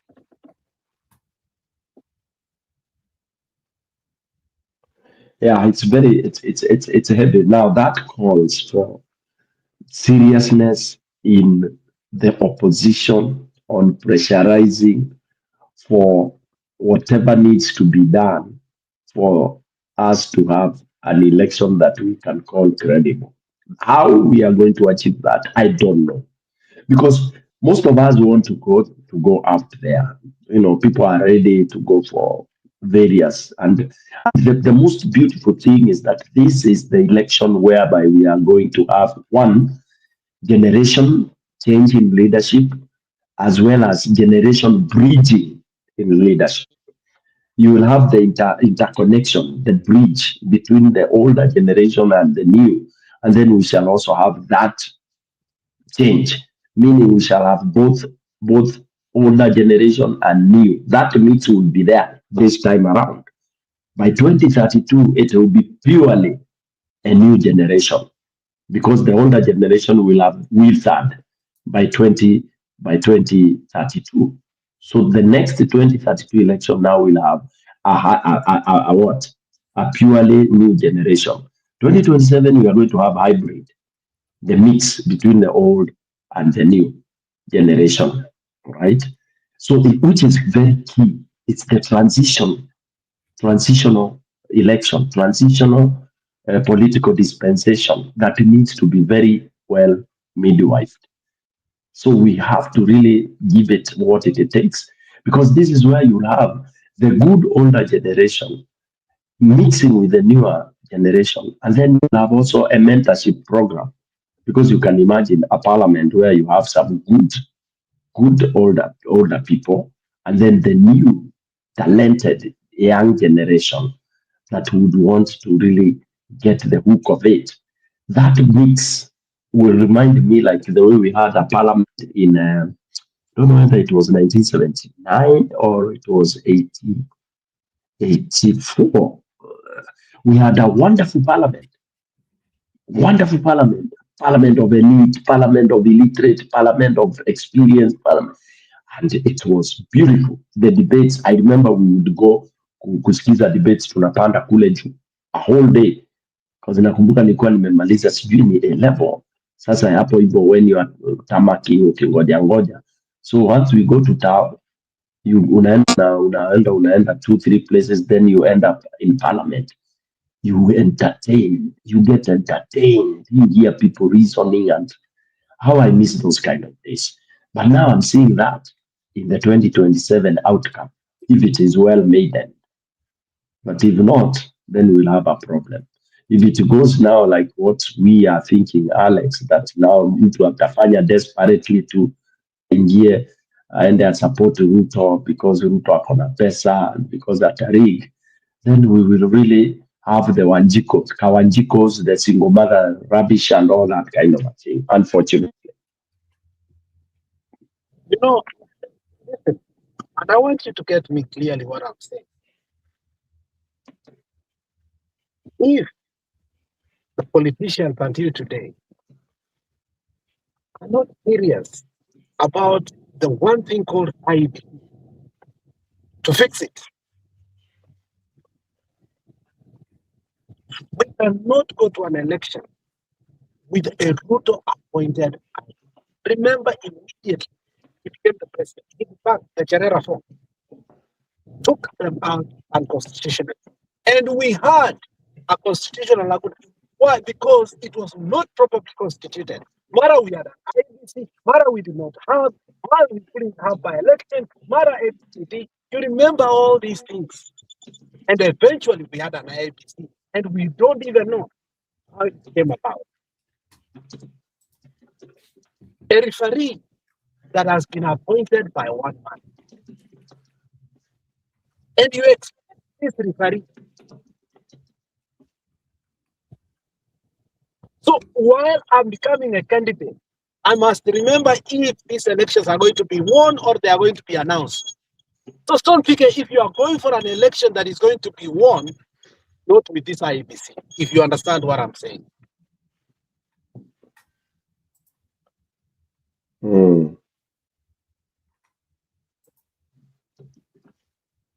So me, the question which I'm asking is, so you feel that at times your popularity can be meaningless if you're not in the right party, which is like calling the shot. Is that what you mean? It's not about the party. It's about the thug. You are dealing with a thug that is gonna steal. So votes. the question which I'm asking, now you have joined the thug so that you get elected. Yes. How do you work with him moving forward? And your principles are not there. Ama utaenda huko tu ujifiche. Or utaenda huko udefect. Utaenda tu uko udefect lakini utapata shida sana. So in other words, all you are doing is camouflaging so that you can get votes. So that you can be announced, which is a very bad situation. It's very bad because, I mean, it is against your values, it's against your principles, and you'll always be asked to talk about your principle. Like now, if you ukisimama na chama ya Ruto, so unajua sasa lazima kila mahali utakuwa ukiongea juu ya Ruto, how good he is, how the policies, how good the policies and are. that has kept men of values out of politics. That is how the system has kept men of values who could have brought change to our country. Exactly. Out of politics. Exactly. And that is what I actually mean. That I, with all my values, I again, knowing very well that each election is not one is announced, and I start using 10 million to campaign as if I'm going to be the first person who will be announced. Why should I even do that? To show what? That's my point. Go ahead, Stone Picker. Yeah, so now that it's bringing us to a very tough bone of contention that we have in Kenya. How shall we be able to do that? And this is the fight we've been on. How do we make our elections credible so that we have these very good men and women that are supposed to transform this country? Yeah. If we cannot manage it now, when shall we? Transform hii country aje? Kama tukuja tumepigwa hands down na huyu mwizi. So what are we talking about? It becomes a hopeless situation. When shall we have people who will not say shoot kwa miguu? How do we achieve that? How shall we achieve even these things tonight Singapore? How shall we fight corruption when the one who is telling you when the Singapore, corruption is not a subject to him? Corruption cannot hinder you from proceeding to Singapore. Sometimes I discuss about my country and leadership. Mbona unafeel unataka kulose kukua despair. It is because I mean ndio hii time sasa tuko 2026 na watu wanasema tu to mobilize parties to mobilize their members. To me that is not making sense at all. When I hear people saying that Alex and Njiru, mimi ndio mtanielezea what does it mean? Una mobilize watu nini? What is this you are running for? You go talking to people to join like the latest clip nimeona Matiang'i anaenda kumobilize watu to surely I don't know, I don't understand, sijui, sielewi. Juu mimi nilikuwa nafikiria mtu kama Matiang'i atachaguliwa na mtu whether mtu ako Jubilee ama yuko Jubilee, it is the human being that will elect Matiang'i, it is not the party. Hebu nielezeni kitu moja hapa, mimi sielewi Njiru na Alex. What is this madness about party?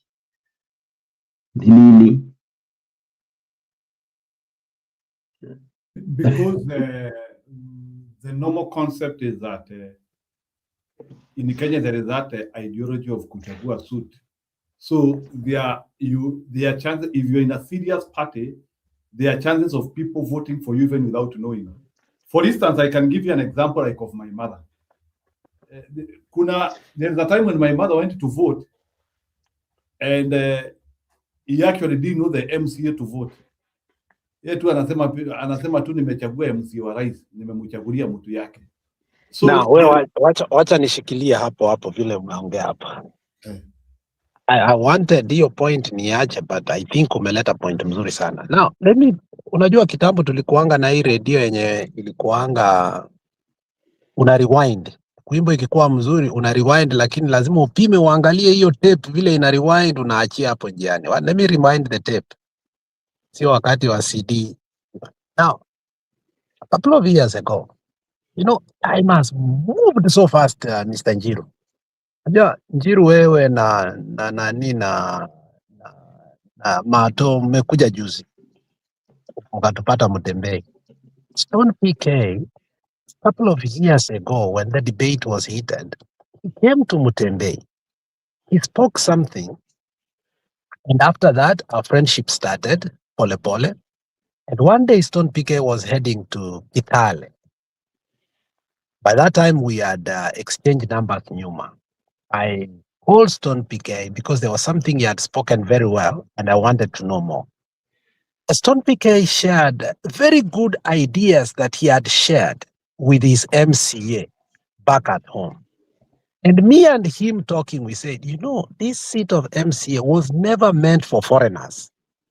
This was power that was supposed to be around the people that already were there. People with capacity, people that were respected, not so much educated, because our house in the county level were even allowed to speak mother tongue.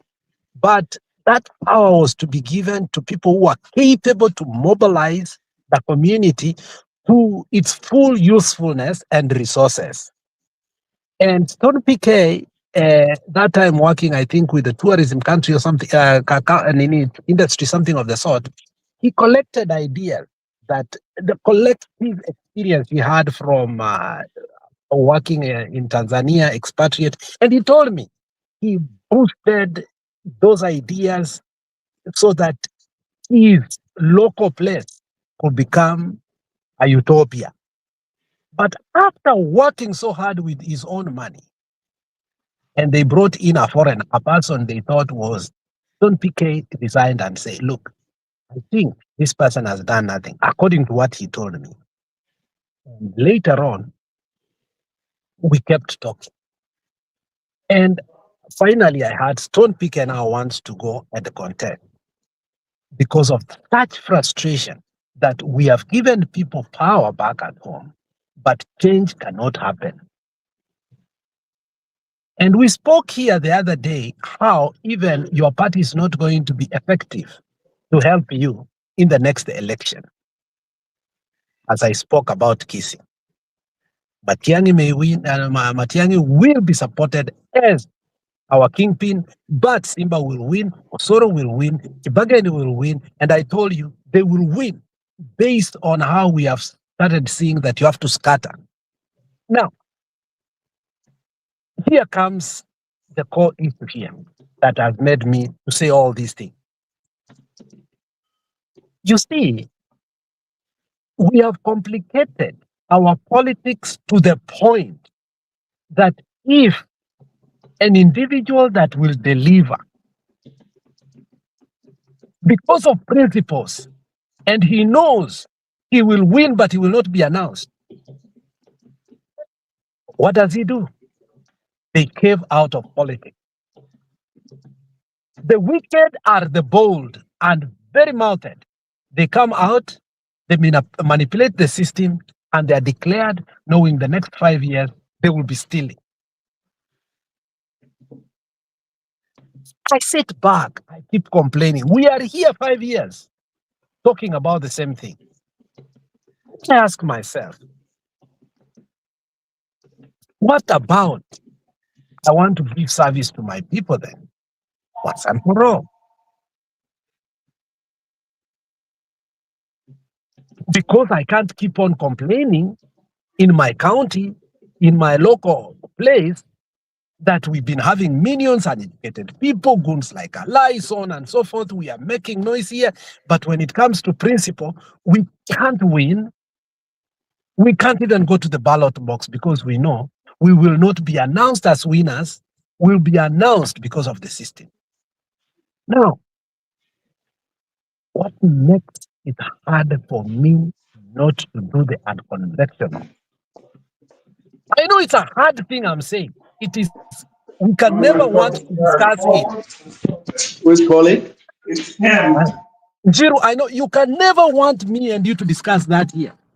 But how long are we going to sit desperately, allow people like Aladwa to become MPs, a class 6 dropout? But because of principles, tunasema, Karis, hata ikue 100 million usichukue, when we know at 100 million, like Ndindi Nyoro, at least atafanya kitu kidogo. I don't know.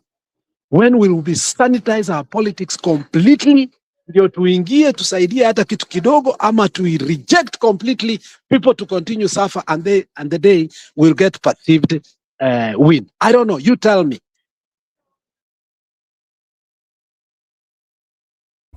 What I think, Bwana Mbudi, is we have also we instead of joining the bad guy, why not form a coalition of the good guys, and we build a momentum on the side of the good, instead of saying we want to join these people who are doing economic plundering. For me, I think that one would be a better platform. It might not yield at once, but there are those small baby steps you do until you build a momentum. With the current IBC, so we have given up that let's just build, let the system continue while they are continuing to be stronger every time they are in power. 5 years, you allow minions to be in power. It will take more bloodshed of 5 years to take them out. You know that power is sweet. The problem which we have is that even those guys who defect and they go to the parties which have capacity to win elections all the time, some of them, we have always had some good men initially, but they decide, let me go to that side so that I can win. Especially like in Mlima Kenya, I can tell you that we have been having people who want to go to these people who steal the election because they want to win.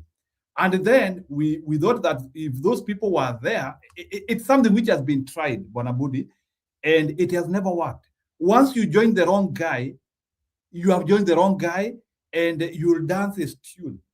So for me, I feel that if we had a coalition of able people, like let me say we have 290 constituencies, for instance. If we be able to have a coalition of over 290 people, capable people, and we see how we can be able to put them in an electoral process, and we come up with the concept of winning the election. Because I do not believe that there's no system which is bigger to split. I feel that because maybe we might say other nations, maybe they might have an electoral process which is feasible, which is serious. But I feel even in Kenya, even with our problems, if we build that coalition of good men and a big one, and we show that momentum and the people join that momentum. The problem which we have is when we allow Ruto to look competitive, when we allow the bad guy to look competitive.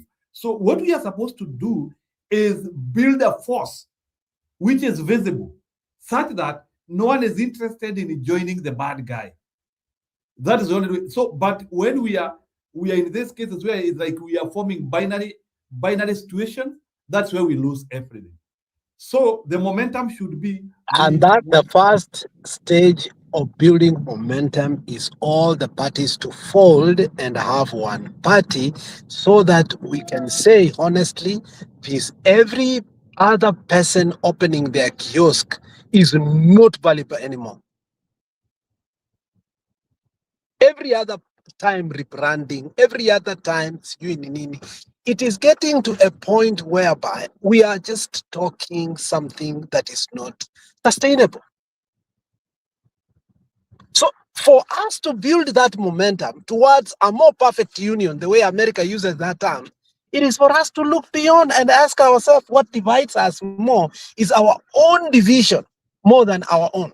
Look at this by-election. Had we started them from the word go without this ujinga nyingi, DAP putting their person hapa, Nani putting their people also starting going to negotiation, ABCD, this is my perceived area, this is your perceived area. We can't talk of, like let's be honest.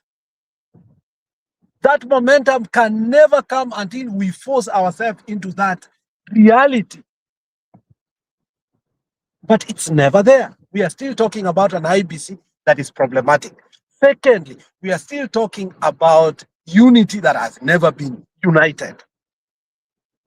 So how can we build a coalition when every other time we threaten that if it's so and so, then we will be on this side? And eventually, within this very coalition that you want us to build momentum, when they will not be on the top echelons, they will still join the other person. You will see, we've seen the script throughout.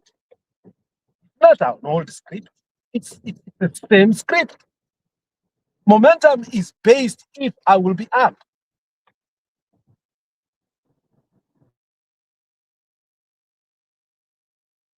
Yeah, you see what we are. I understand what you are saying, Bwana Mbudi. I agree. The issue which is here is that you are talking over people who either they are on a process or they are not even in a process of developing character when it comes to integrity. So if we agree as a nation, we do not have integrity, or we have not even started the process of integrity, then all these things which we are talking about, they don't hold. So the process which we are trying to build has to have a value code, morality in it. The reason why we are suffering under Ruto, it is because there is no morality. So even as we are building the coalition, we have also to start understanding that these people need to have some moral code and a moral beacon which they are pointing to.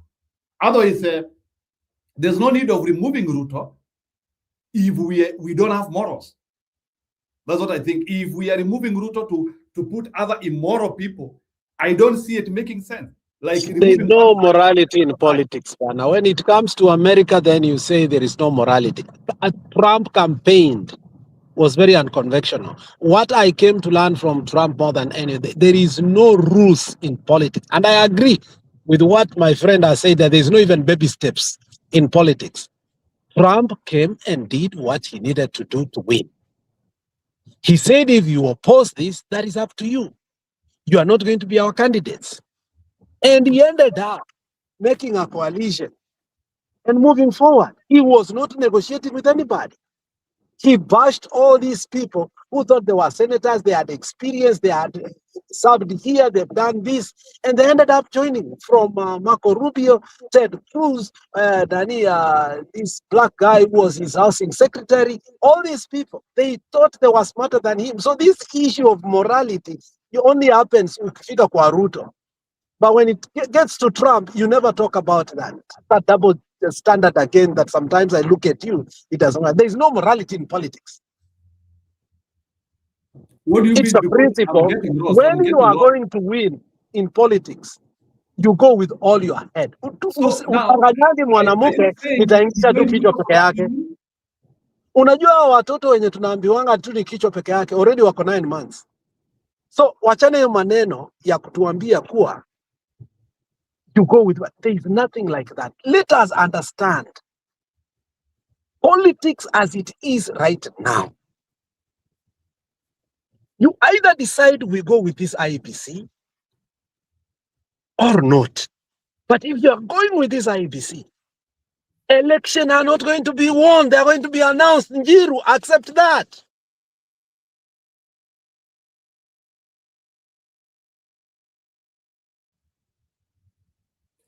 And it's a question I'm asking. Is the united opposition not privy of that? Or they are just playing under the armpits of Kasongo? Are they not aware of how IEBC looks and they are not talking about it? Or, like, for example, if Kalonzo Musyoka is our flag bearer or Matiang'i is our flag bearer, are they trusting IEBC will announce them? They have more political experience than us. IEBC is there, according to Ruto, because he is the guy who has been mandated by, he is the one who appointed them. Through, I think, the help of, I don't know. But the question which I'm asking, is the united opposition leaders understanding that this IEBC was brought by Ruto and they will go to the election with the IEBC appointed by Ruto? Are they aware of that? And do they know the repercussions? Can I ask you a question? Can I ask you a question? Go ahead. Who is united opposition? All people are fighting Ruto. The senior guys. The senior political. You're still not answering.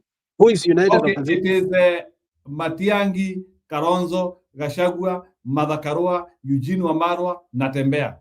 All those guys. That is the united opposition. What makes them united? They are united against Ruto. And you trust it? For now, I trust it because I look at their oral work. I look at their oral work. You know, there is this mirage we are chasing, an entity called United Opposition that does not exist. Whereby the other day we took the former this guy, what was it, Mukisa Kitui, and say he's the spokesperson, but he has never spoken for that entity since he was announced. Malala talks for he, Kioni talks for he, Nani talks for he, and his role as the spokesperson is neither here nor there. So these hallucinations and wet dreams of united opposition must come to an end, first and foremost, before even we think of how we are going to deal with IEBC. We have this hallucination that we have united opposition. How are they united against removing Ruto? In rhetoric or in action? Tell me. By just saying one term or actually doing what one term is supposed to do? Okay, let me come in here. Njiru, if you allow. Yes, go ahead. For the sake of argument and progress, let's say they are not united. They are whatever they are, but they are individuals that want to go for elections in 2027. And they are definitely not going for elections on Ruto's ticket. So they will be against the Ruto. The question now Alex should be asking, it's not about the unity. That is immaterial for now. Whether they are united or they are not united, they still want to go for elections. So is it that they are aware, the IBC, Jiro, that you are asking, are they ready to face the IBC as it is fully constituted? If not, what can they do as candidates? Forget about the jina. Nimesikia watu wakiwa very allergic na hiyo, and that's how Kenyans will never achieve any goal. Because even simple thing, like I kept on saying, mimi I still argue. Na nimeuliza hiyo swali mumetoroka because hamna answer. Nimeuliza hii watu wana mobilize party, unasikia kila mtu anaepa juu ya party. Is it true? Ni mambo yao ni kushinda kura, ni kuenda kuongoza, ama why are they obsessed with maneno ya party? Hii amuku ni jibu. Sijue Njiro umesema the Kenya nini says suti. There is something deep. There's something deep. Obsession ya parties. And you are not even strategizing how to defeat Ruto. Which one of them hizo maneno za IBC? Uko too busy unasema una recruit watu. Wakenya hawako Kenya. And they know which party they will want to join. You don't have to. And Kenyans have no faith and they don't care about parties. This is another thing that people don't know. Today, do a quick survey, people don't care about parties. Okay? Because parties nimekuambia, people have lost hope in them. And that's why people don't care about these maneno because UDA, UDP, ODM, DCP. Yeah? And that's why ikakuwa parties you can't charge people. Kitu yote inapeanwa bure, it means it's useless. So party, to join any party is free. It's free. Why? Because people stopped. But when KANU was there, we were joining KANU na 5 shillings. Yeah. So maneno ya party ndio nimeuliza, should akina Matiang'i be concentrating to campaign to people or to go talking about party? That was my question. Whether they are united or not, are they ready to face the IBC that it is? Or what plan do they have? Those are things we should be asking and trying to persuade them to open their eyes towards, if at all they listen to some of these channels. Thank you. Yeah, let me amplify there a little bit. So the question which I can see Paul Kisianga is saying that we cannot blame Ruto for this IEBC. He followed the law. The problem is the laws and the rules which we have. So it's like he is crediting Ruto for actually bringing IBC.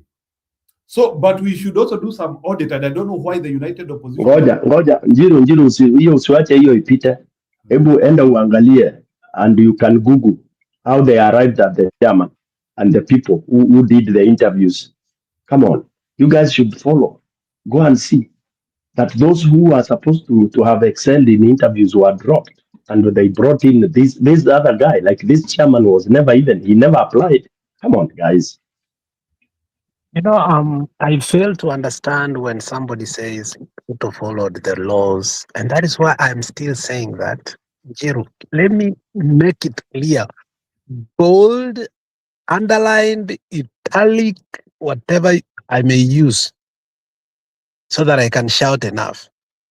If you find me a candidate, my name, LX Bundi, if, not when, I must be announced, because the elections have been designed to announce vifaranga via computer. But because of integrity, I will not go there. But if I decide to go, I'm not wasting 10 million. Because we have people who are already telling us that this IEBC is properly constituted and Ruto used the laws and everything and ABCD, and they are confused. So my anathema is this: if that is true, then I must also use all necessary means to become, because the laws are what? Are fair to me. This is how people are thinking.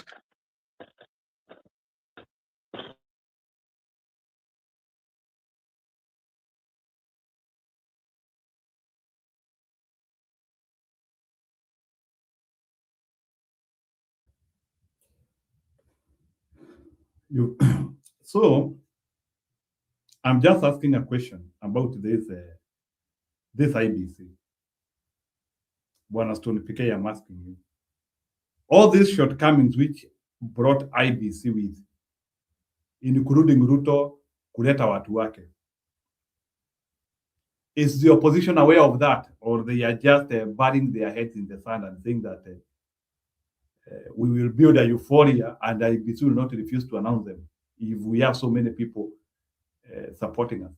So are they relying, because it is the same model which even, and I can hear Mr. Mbudi these days and you know, even Mr. Donald Trump used to say like too big to rig, you swam them. He used to use the word swarming, whereby like even if somebody akona mtu wa mapendeleo, you do a very big win such that it is not easy to rig. Is that concept applicable in Kenya? Ama Kenya unaweza rig hata ukiwa na 5%?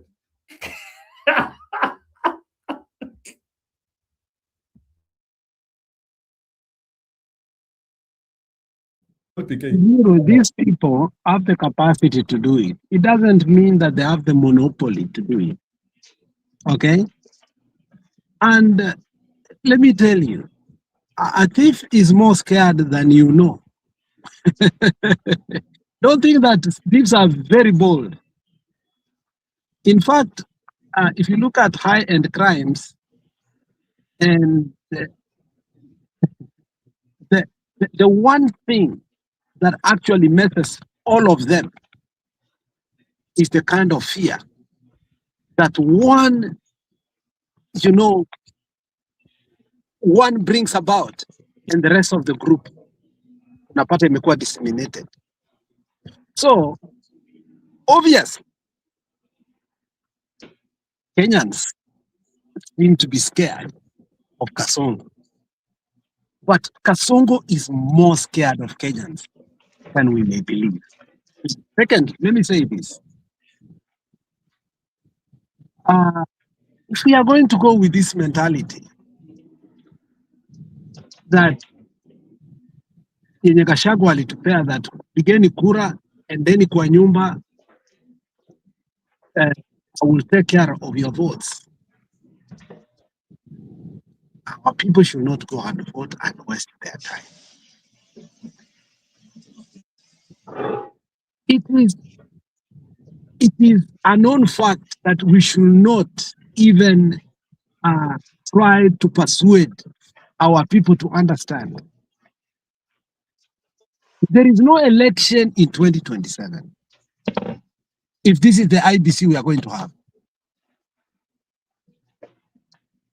You see, previously we have had IBCs that, including Chebukati, that we thought they were going to do something, but at least they had a dent of integrity whereby they could lie without blinking their eyes in front of the camera. We have a pseudo IBC that is operating. What you see on the front are just mere names and personas of faces, but the real IBC is like the militia that we always think is part of our what? Security in that country. What you call goons to the security in Nairobi, I don't know how you can call IBC the one that are, Matiang'i said that people are saying they are a deep state. Okay, there is deep IBC that we don't see. And there is a girl called Clavan gave a very good compilation during last election on how somebody like what is this girl who is proposed now to take in the Supreme Court, this lady that is the deputy speaker. What's her name? This lady from the women rep of Ausingisha. She started before she became to the judiciary and where she was fired. He started with Election Commission of Kenya. From the Gladys Soleil, yeah, man. Soleil, yeah. Soleil, the Soleil, how she has climbed the ladder. And how, Soleil, basically a husband who was the MD for the Standard, very loaded person, later on divorced because of some political issues that we don't want to get to. How she climbed. And you could see one thing that we've refused to talk until today. There is this gadget Kanchori used to talk about, that in India, there was a gadget ambayo even these people from Colombia walikuwa wanaingia na IEBC. How it is remote controlled. So the owners of the system of the IEBC in itself, which you and me think that we have servers somewhere, which actually we were told they are in German, until today we have never resolved the issues. A true IEBC and election and officials and everything. We don't even know if honestly we have even transmission. Because when we said we are going to have an alternative tallying centers, until today, ODM itself, and this is where Sifuna should come up and start telling us if truly we are the alternative tallying centers and what is it. So the issue of IEBC in itself is a dark psychology. So if we cannot come out and ask ourselves what is IEBC in itself, we can keep on saying we have united opposition. We are dealing with a man. You see, we tend to forget a man. When it comes now to the Kikuyu issue, we can remember he told us kuwa wakati unataka kuingia uongozi, unafanya hivi na hivi na hivi. Ukishaingia uongozi, unafanya hivi na hivi na hivi. This is a man who dared us and told us hata mweke Oburu Oginga Odinga. And yet, he was nothing. Hata mweke Oburu Oginga Odinga. Hii bado ndawachukua. Sasa bado mnataka tuende hii election as if we are going to be announced. Now wasikuwe announced. Tumeona juzi Tanzania. Mtu ameshinda 98%. My friend, somebody is going to win by 100%. Na that will be a discussion hapa. Na hiyo maneno itaisha.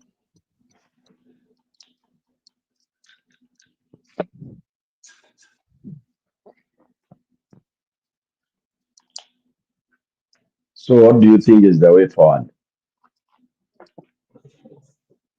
Our leaders are very comfortable and we are not hearing them understand that this election, the voters themselves have decided that Ruto must go. It is their duty, if they have given their services, to make sure that it will be part of the narrative on a daily basis.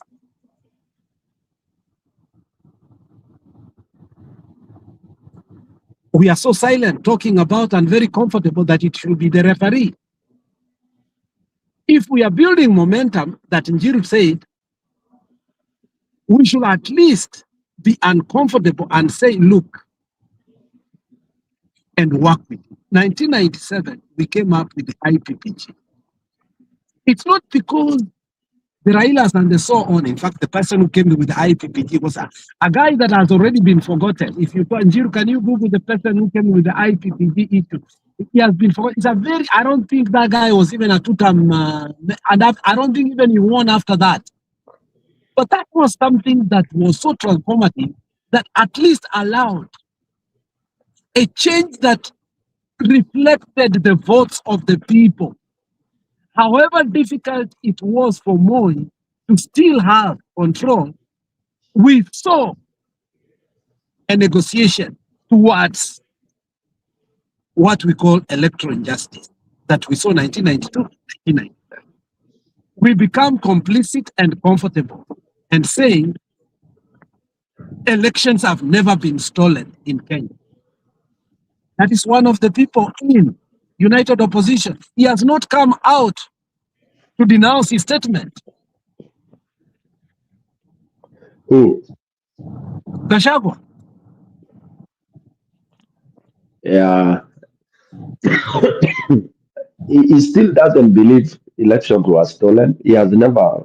And you want to call him United Opposition?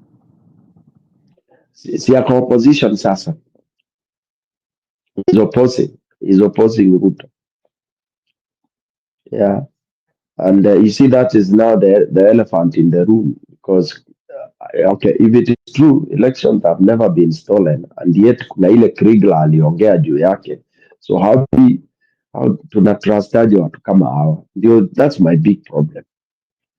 People speaking from non-factual things. Huwezi sema elections hazijawahi ibiwa Kenya.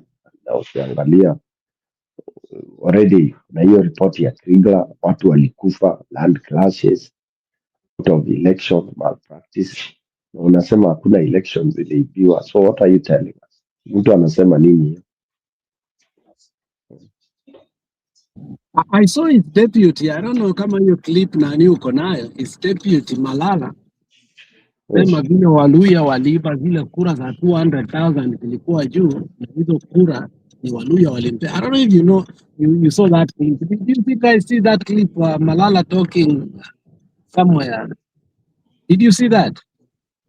No, sikuona. Njiru, just put that clip where Malala says sisi Waluya ndio tulipea Ruto hii 200 juu ambaye, just put that clip. It was 2 days ago.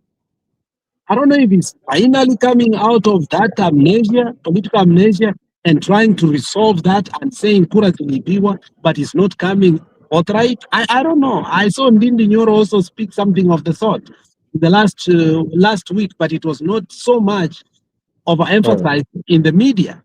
Now people are talking. There are people who are talking how the election was actually stolen.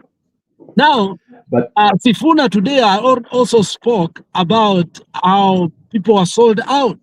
So maybe I'm overcritical, but it's coming out.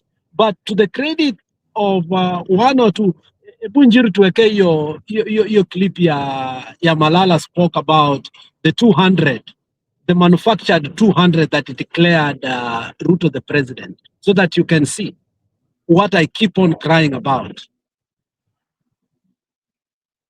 Njiro wako wapi? But before I tend to think kweli utatoka tu. Ukweli utatoka. Na already we know the ukweli, but ni vile tunangoja iletwe na watu. Na sasa shida yangu ni kwamba hawa watu tuko nao, ikiwa kuna wengine wanaamini elections hazijawahi ibiwa, and that's why for me sincerely speaking kuna Trojan horse hapa, sijui itakuwaje. Juu afadhali hata elections zikuwe delayed, lakini naye you start it right. I don't mind. Lakini hiyo Ruto atafurahia. Ni sawa, but Njiru, look at it this way. Watu waache emotions. Mnataka muende in a useless election, Ruto akuwe rais, and akipiga kifua amechaguliwa with IBC, like Alex you are saying, and everyone we know the useless, ati he announce Ruto ameshinda? Or do you want afadhali kudelay, kama kutakuwa na court battles for another 1 year, it's okay. Because hata kotini unaweza enda kotini kustop election, unapeana the reasons why not. Badala ya hiyo watu wote kufikiria ati vile Kenya watu wamesema watanini, watakuja kwa wingi. Si Tanzania watu walikuja kwa wingi na mtu alishinda na 98.something%. Hii ya Ruto hata kura tu mtakuwa mkienda for the sake of it, but figures will have been announced. Chukua example ya mbele. Take example ya mbele. Voting didn't matter. Voting didn't matter. They had the figures they had already done their figures. Zile nani alitoa mapema. Huyo anaitwa nani?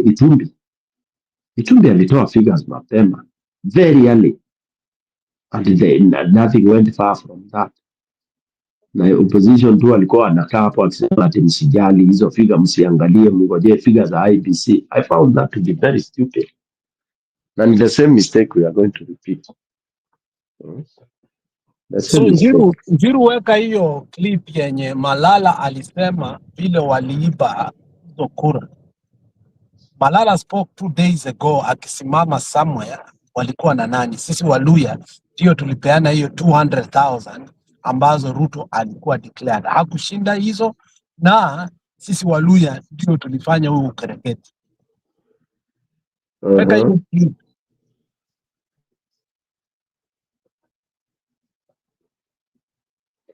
Malala spills the beans.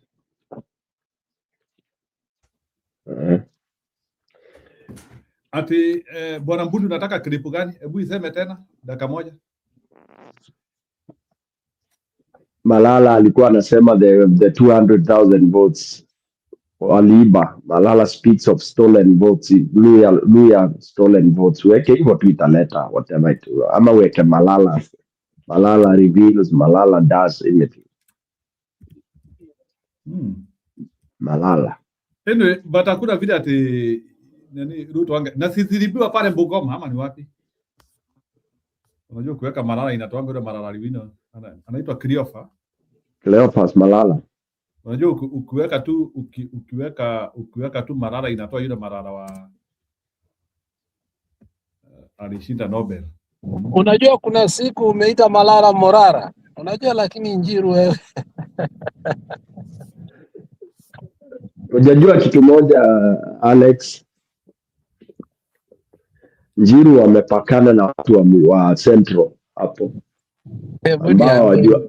Ambao hao watu wa Central wanajidaingi hata wajui Mkisii tofauti ya Mkisii na Mjaluo. Sasa Njiru ni neighbor yao hapo kwa mlima.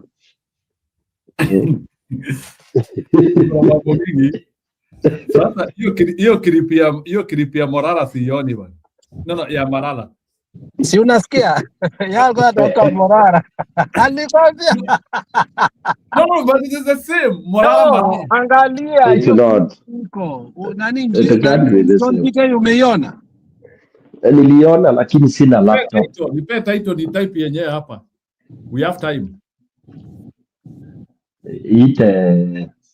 Unajua ubaya zingine zinashutiwa na nini? Na independent people.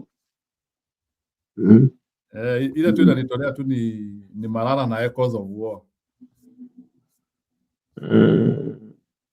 Latest siweke Cleophas Malala latest speak. Uone kama itakuja. Latest itakuletea gani?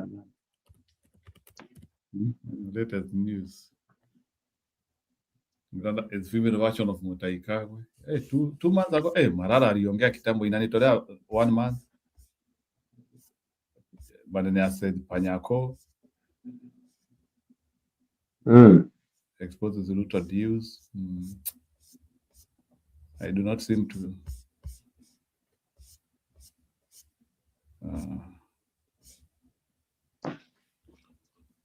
aya kumbe kuna uchaguzi Central African Republic na hatujui.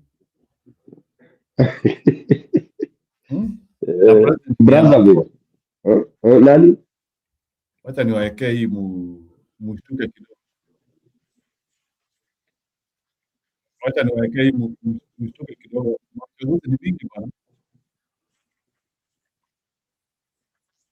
Who later became vice chancellor of the country's biggest university, Touadéra served as.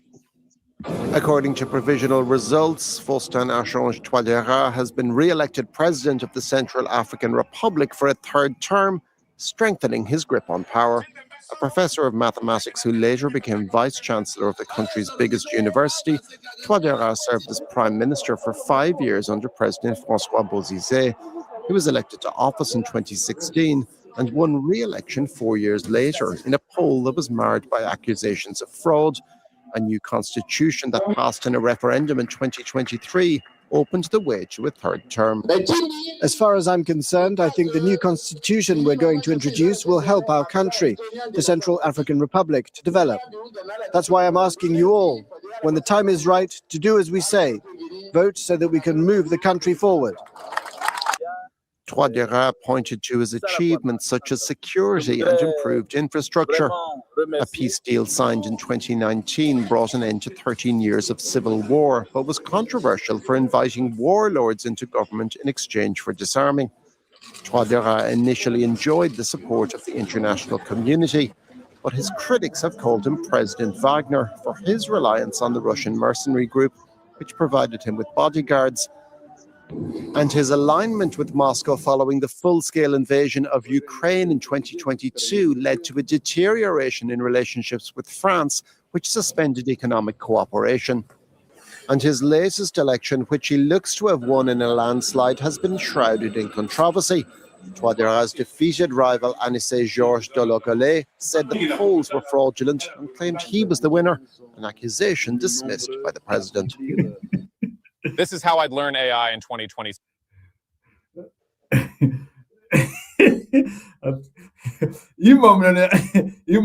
Wengine wanasema I'm the winner. Umesikia hiyo ni landslide. Landslide. Tunafikiria unajua vitu zingine inanishangazaga.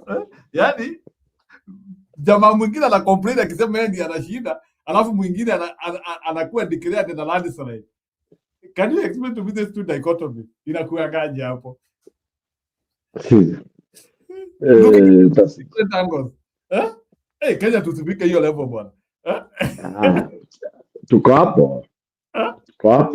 hapo. Unajua Njiru, yani nyinyi ni Wakenya wale mko in denial. You are already in the hole ati na mna hope. Ati Njiru, I wish siku moja ujaribu kiti hata ya MCA. Ufanyiwe hiyo kitu ndio utajua. Kitu gani? Si hiyo kitu inafanyangwa. Oh, Ngarambwe. Yaani watu kila mahali unaenda watu wanaimba ni wewe na watu wanapiga kura mpaka agency wako wanakuambia umeshinda. Alafu announcement unasikia ni Stone PK. Alafu unajua mtu ambiwaje ukiwa umeadhirika please enda kotini. Period. Yes. Kama hujaridhika go to court. Na unaambiwa hivyo na returning officer. Na hiyo story wanamaliza. Hiyo tayari na certificate inapeanwa. Nasikia mtu akisema bilioni yake 10 akijua itadidia hawezi achilia. Nilikuambia nani alimisiwa na 2 arrows. Mishale 2. Mm. 2 arrows. Mm. The guy was going to die. Because you can't just waste somebody's just like that. Nataka kusema sasa we are at that dichotomy ya car where mnafanya uchaguzi na mnajua ile anashinda. Yeah. Ati ni binafsi. But I see that we can build a series of, yani unataka kuniambia hii kupinga tunapinga Ruto yote it will not amount to vote which are siam na venye huyu jamaa venye amepingwa. Njiru, si tunaongea hapa, we shall start putting, tutaanza kuandika hizi vitu tunasema hapa, tuandike 1 pager of how to win an election in Kenya. 1 pager. Na hiyo ukiandika hiyo 1 pager utaambua hapana, hiyo si constitutional. So tuende constitutional way. And the constitutional way huwezi shinda presidential election in Kenya. Forget it. Especially now with Ruto.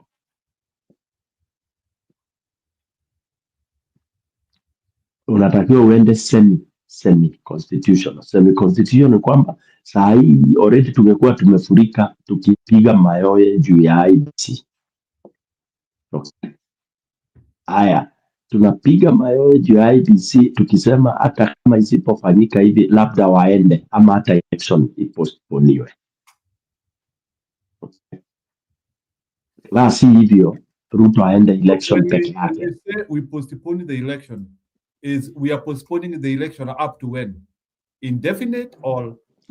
No, until of course there is timelines. Kuna zile vitu nataka zifanyike kwanza.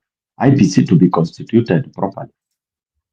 I think that's hapo Ruto will be, sasa hapo sasa ndio umesema sasa Ruto apate ile miaka yake 7. That's okay. Because atapata tu hata mkienda election atapata tu.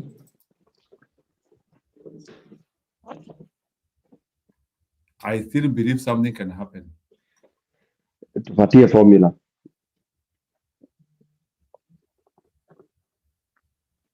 Formula 1. Swarming them. Big numbers. Which number?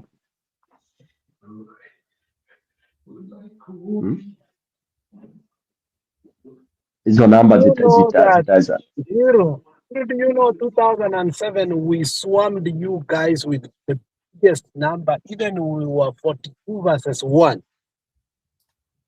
Njiru bwana, unajua the problem is we have collective amnesia when it comes to politics. We don't want to decipher our historical politics to the honest point of view. We are denialists on one side, apologists on this side. And you know, and I know, and this is the only time most of the people from the mountain are actually saying what we have been saying after 2002. Kenya has never actually had an election. So the mountain all of a sudden wants to demand an election, whereas we have never had an election since 2002. We are saying this election, you have to fix the foundation.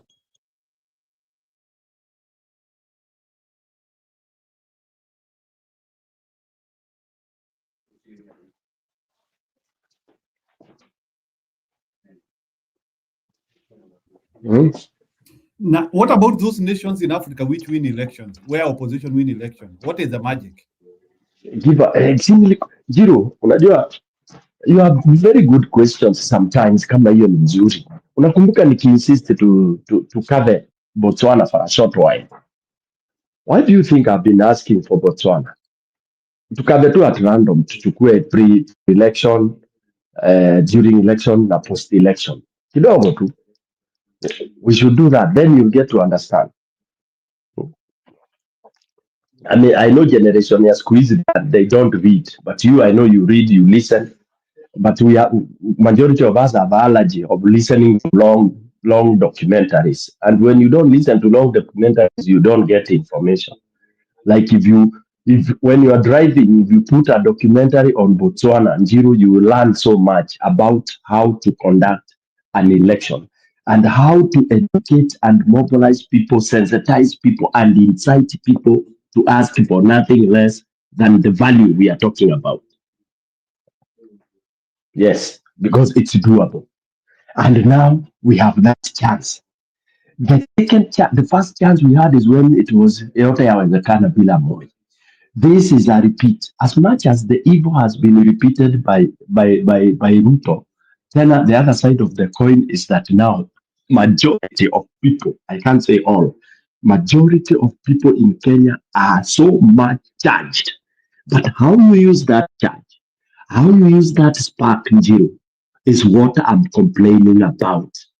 About Matiang'i, about Kalonzo, about Martha, about the team that is opposing Ruto. Iyo kiberiti, iyo dhande, they are not capturing that dhande. Why did they even go for holiday? Kufanya nini? Can you afford to go for holiday when you have a monster in front of you? That you wanna take break? Break for what? We take over. Saa hii siku za Christmas huko ndio ungekuwa una charge watu. Unaenjoy Christmas Kenya, unaenjoy Christmas gani? We are ridiculous. Very ridiculous. Very ridiculous. Hiyo spark iko ndio unamwagia petroli. Saa hii the people are charged. Uliona huyu mama vile alikuwa ejected kwa mkutano ya Gachagua na watu wakaanza kuharibu. Again, Gachagua does not have a proper professional team that can always correct the perception ile inawekwa na watu. Vile nilikuambia hawana thinkers. Sasa akina huyu Mandevu anaitwaje hao MP yako nao. They are not thinkers. They are not. They are hecklers. They are hecklers. They are hackers. Hiyo situation ingekuwa inataka watu watoke, si Gachagua watoke na watoke. After your situation here Saturday, how different could the Gachagua have handled it, maybe to produce more fruits according to you? Listen, before I tell you how you would have handled it, if I was in his team, number one, ujue kuna ile inaitangwa sympathy vote for women, automatic. There are people who felt the way that woman was bundled out. Hiyo kwanza ile juu, because she's a woman, watu walikuwa oh yeah. You see, already they are not taking what she has provoked. Oh, men bigotry. You are talking like it is analyzed like men bigotry. You know, we have men bigotry. Yani ni wanaume wanatesa mwanamke. Yes, it is the power below, because everywhere you are, hata mwanamke akikuja akupige coffee, people will not really notice. Okay, wata notice umepigwa coffee pa na ukastaga. Watu utasikia wakisema lakini wewe upige mwanamke coffee pa, Njiro utashangaa. Okay, so when that happened, people kwanza waliangalia vile ametolewa, wakamwonea huruma, wakasahau the clip earlier when she was addressing people, even the language she used. Atasema mtanisikiza. I don't know whether you remember that clip. Jiro, do you know when you talk, ukiniambia nini alafu nikwambia na utanisikiza, hiyo ni nini hiyo? What is that? Force. Kiburi. Yani upende usipende. Na nimu kuundike ndia. Niko tuta. Yes. Alafu hiyo sasa hiyo bravado. That bravado in front of that zone, in front of those, let's say in the Gachagua and the team, who dares do that? Unaweza fanya hivyo? Who dares do that? So alikuja kakatumia na ukisikiza kwa background on your free time, ama hata ukitaka utacheza, unasikia akisema nomo akajalie, lazima niongee. Anaambia ule mtu anamwambia, anamnyang'anya mic. Nomo akajalie, I'm the only, I must talk. Look at those guys. Nomo akawalie, when the whole crowd is saying no, surely hata kama ni guts gani. So somebody should have come. Kina Medwa, those guys. Immediately. These guys hata they are not strategic. Immediately after hiyo, wangefanya kasaidi wakuwe na kapress na warelease hapo kando. They are disorganized as Mio. They are Raila. The way Raila messed 2022 campaign because of Junet. Such a thing in a happen, Gachagua should not even talk. Your people wanasimama hapo wanasema it was fortunate to have this kind of whatever mheshimiwa. Okay, mheshimiwa should have read the mood. Okay, na mnaitumia, mnasema the mood in the country now, anywhere you go, as much as you have freedom of saying what you want to say, but you have to choose where you want to say. Njiro bwana, nilikwambia watu matina thinkers. You need thinkers in whatever you do. People you pay just to think. We never had this in ODM. We don't have it in UDA. No, UDA I don't think they have. No, they have maybe some. They have Itumbe.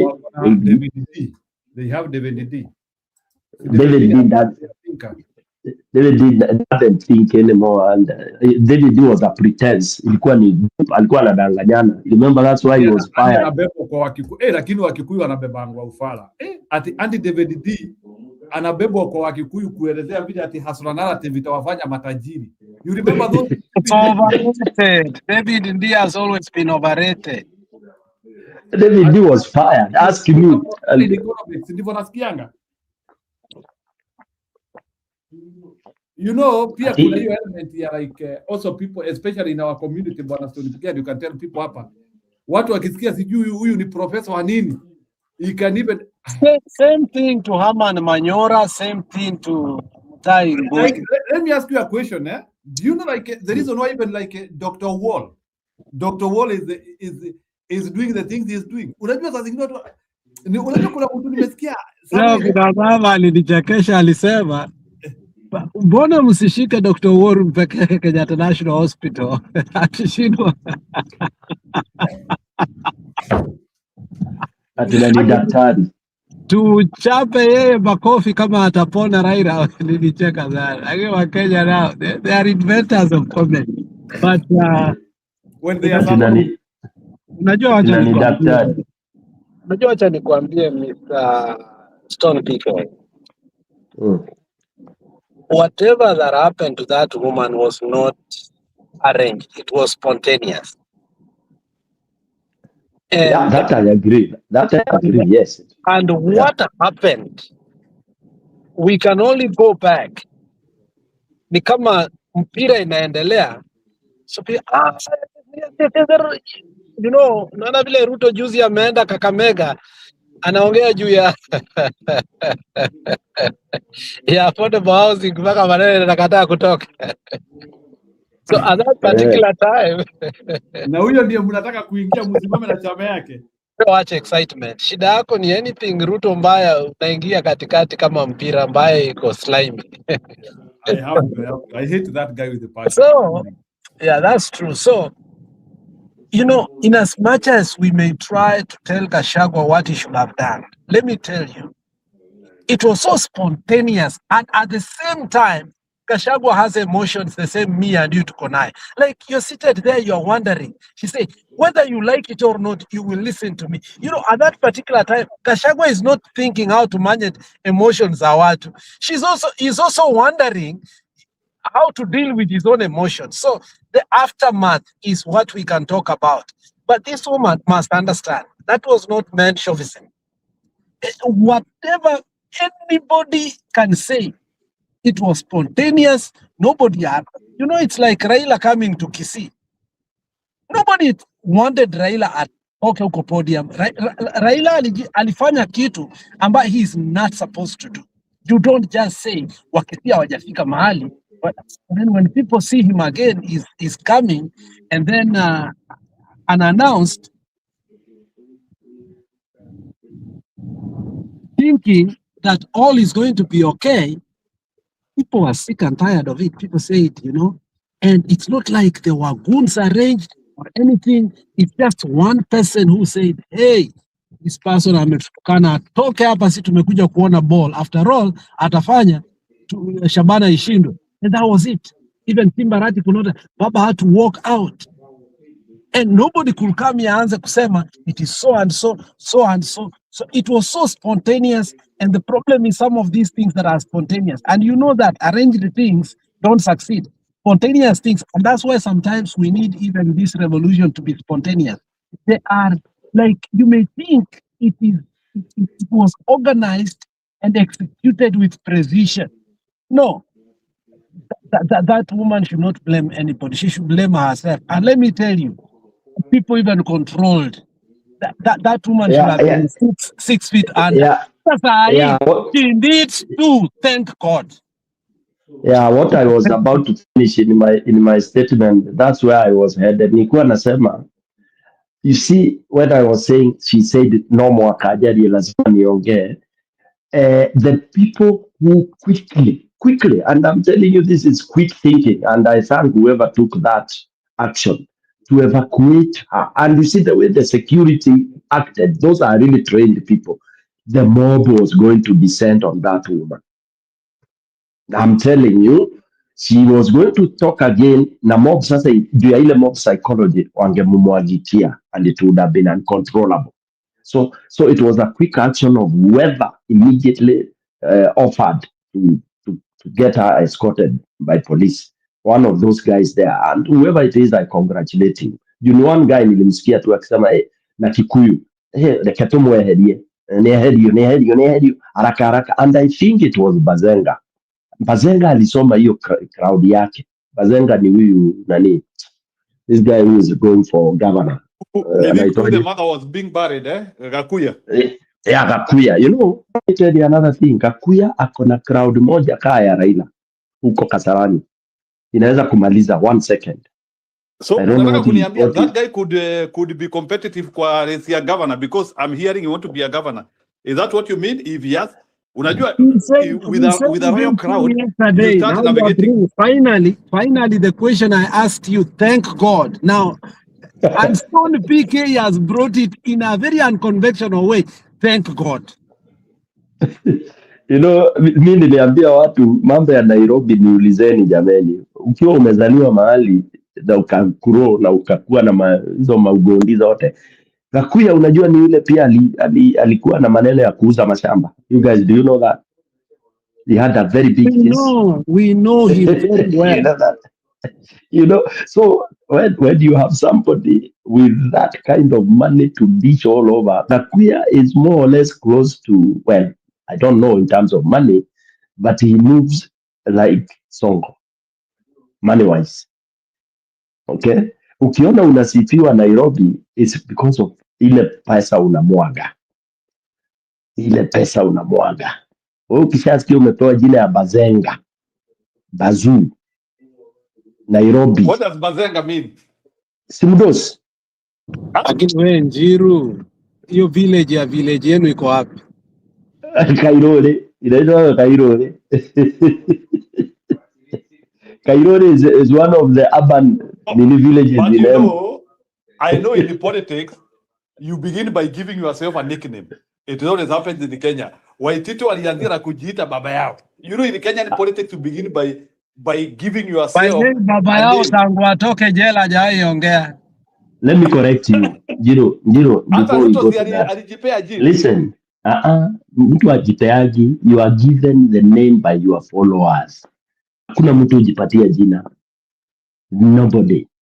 Ask me, my dad was nearly there for 20 years. Those are 4 terms. Ask me watu walimuita nini. People just give you a name. I don't know how people look at you and they associate you with something.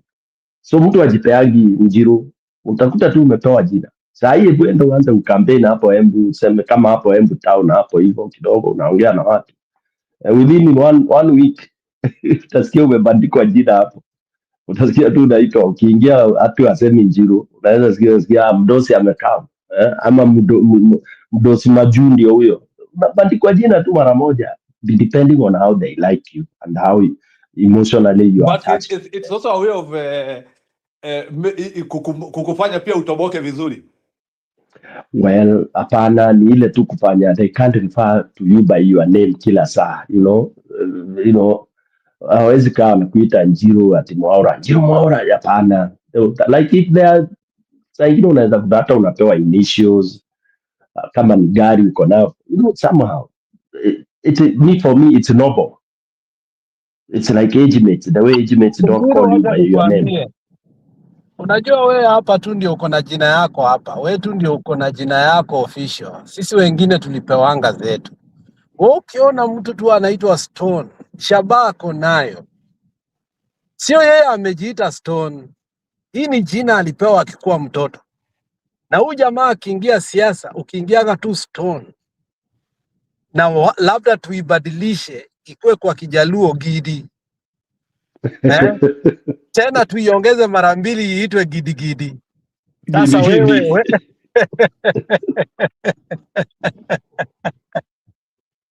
umesikia hiyo kitu? What I'm trying to say on a serious level ni hizi majina mnasikianga zingine, don't take them for granted. Ila kwa siasa matters. You know, so I was, for Raila to get Njida Baba, you have to know it. yeah. So somebody kuitwa Bazenga. And then yesterday I asked the question, nyinyi wa Kikuyu, munasema for a person to win Nairobi, we cannot put a candidate. I told you, Gakuya has positioned himself. Hamutafanya hiyo ujinga ambayo tena hii kitu inatoka kutoka kwetu. Now you've brought it back kwa this guy, the crowd, akonayo Nairobi. Now, you Alafu Alex, Alex, unajua he was stood down in 2022. He was stood down. Aliongeleshwa. I remember very well. Yes. I remember very well. Na ikaleta shida sana. Ikaleta shida sana. Yes. Sana. I remember that. So let me ask a question. Is he acceptable in other demographies? You know, Of that's course. another thing. Is he acceptable to other communities, or he is just like he is just a bazoo ya watu wa Mlima? Kasarani ni a different communities, my friend. Kasarani imeshikana mpaka huku kwa Okech, Mathare nini. That guy kuna kitu anafanya huko Mathare huko nini. Unajua kwanza, we imagine watu labda wamebomokewa na manyumba, unakuja unajengea watu manyumba kama 100. Unafikiria what are we talking about there? That's a whole world. Yeah? Watu wana shida, unakuja why did Sanko become so popular? Watu wameshindwa na mtu amekufa nini, unatoa gari ya maiti na nini. That is what matters in the estate in Nairobi, ndugu yangu. Umeweka vikioski, watu wanapigiwa viatu rangi bure wakienda job. I mean, what are we talking about? Kuna matatu, mtu hawachi kwa barabara juu hana pesa na kuingia na huko mwiki. You know? Hey man, those people amefanya style ya kina Mwenje. Those who you are, watu unasikianga watu walikuanga. What I'm asking, Stony PK, the reason why I'm asking that is because I know Nairobi has close to 20 constituencies. It must be acceptable to almost over half. Not about Kasarani, so I don't know, but the only problem I have with Kakuya is akona Ukikuyu mwingi sana. This is how we belittled Sonko. Okay? And Sonko won this thing. You know, you don't take things for granted. For you might see a reason why a Kikuyu should never be. But if he is able to agitate and speak and convince, well, ni mdomo unaongea na. The guy is literally doing what Soko rescue team used to do. Matanga huku nini huku, and say akona Ukikuyu mwingi. Money talks in Nairobi. Na wanasikizana na akina Sonko mbaya mbo. Mbaya mbo. Na Waluya, kama hakuna Mluya Bwana Njiru, kama timu Wanyonyi hayuko, Waluya watapigia Bazenga. I don't think Tim Wanyonyi has said what he want. The only thing nimesikia na Tim Wanyonyi ni amekosana na brother yake. Then the other dichotomy I want us to analyze. Now, can you put now Babu Owino in the equation? Now, when you start now putting Babu Owino in the equation, and he is also gravitating to the opposition, is it ama wataanzia kuambua sasa mmoja akuwe deputy na mwingine akuwe governor? Waanzie sasa kuforciwa to form an union. And that I did not want to say it this early. Babu Owino will be a deputy governor somewhere because he has to mature. Akikataa amekwisha. Ulisikia Alai akisema Babu Owino akikuwa governor Nairobi, he will be finished politically. You think it's a joke? But if he becomes a deputy, he will be managed by a more mature person. He will do well. Then the question comes, do you know that there are people in life who cannot deputy others? Then you don't make it. In politics, kuna watu hawezi kuwa madeputy. Ni kama Donald Trump akuwe deputy yako. You know, Donald Trump. Nairobi usikue deputy. My friend, wako ni mbaya sana. I rather become a Nairobi governor deputy kuliko hata vice president wa Ruto. My friend, what Njiru does not know, I think Njiru is so theorized in academia. Antakana lessons kidogo, antakana akuje huku Kisii tumuguze kidogo, tumutairi mara mbili. Munitoe trouser kama Ruto, unataka munitoe trouser kama Ruto, munirarue makende itoke. Kabisa. Hatujasema hiyo hatuwezi kukutoa hiyo ni ile ngozi tu tunatoa. Hiyo nyingine hatutoangi sisi. Na wacha nikuambie kitu kingine. What you need to know hivi. Njiru, let me tell you what you don't know. Okay? There is no election that could have taken Sonko out. The only thing they could have done to take Sonko out is that they did everything they could. They gave him even a deal. You know, and we forget that there was no election that could have taken. Let me repeat it. There is no election that could have taken Sonko out. Now, Sonko is in Gakuya's. Nani ameleta your point, and you guys did not understand. Sonko is in Gakuya's what? You know what, people, you forget? It's so easy to talk about Trump politics. Munasahau Kenyan politics, also how it goes. Now, when you've been in a seat, now umetolewa, and you look from a rear end, but you know you can go to the steering in a different way and get there. You know, Sakaja has totally gone berserk and stolen like the way Sonko never stole. But nothing will happen to him. He stole for Raila, and we are told every week he was giving Raila 200 million. You know that. Robert Alai came here telling us here that he called them and told them, Mukishika Sakaja, utaona. They were told not to. Which tells you how important that seat is. Unaelewa? You saw the other day, it is alleged. Let me use that. MCA fulani huku Kawaskari alijaribu kupiga makelele. He was murdered. Period. And it was gone. And ODM lost that seat. And that's Nairobi politics. Now, Gakuya is being supported.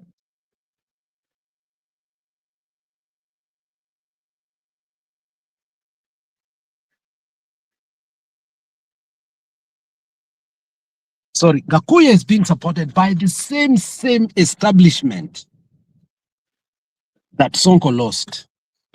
And they know how to get it. Hii kitu ya Babu Owino, for me I've said, is a mirage that will come to an end. You people you are not looking at Gakuya as a strong. Nobody thought, even Sakaja himself and everybody, the people who are in that Jubilee party, they thought Sonko was a minion. Nobody, in fact, Ruto had to intervene when he saw this thing is going back to Kidero. He had to intervene. And they gave, you know, you people forget the history of Sonko in Nairobi. And let me tell you, Sonko hakuna kitu ambayo kuwa angeshindwa election again. They had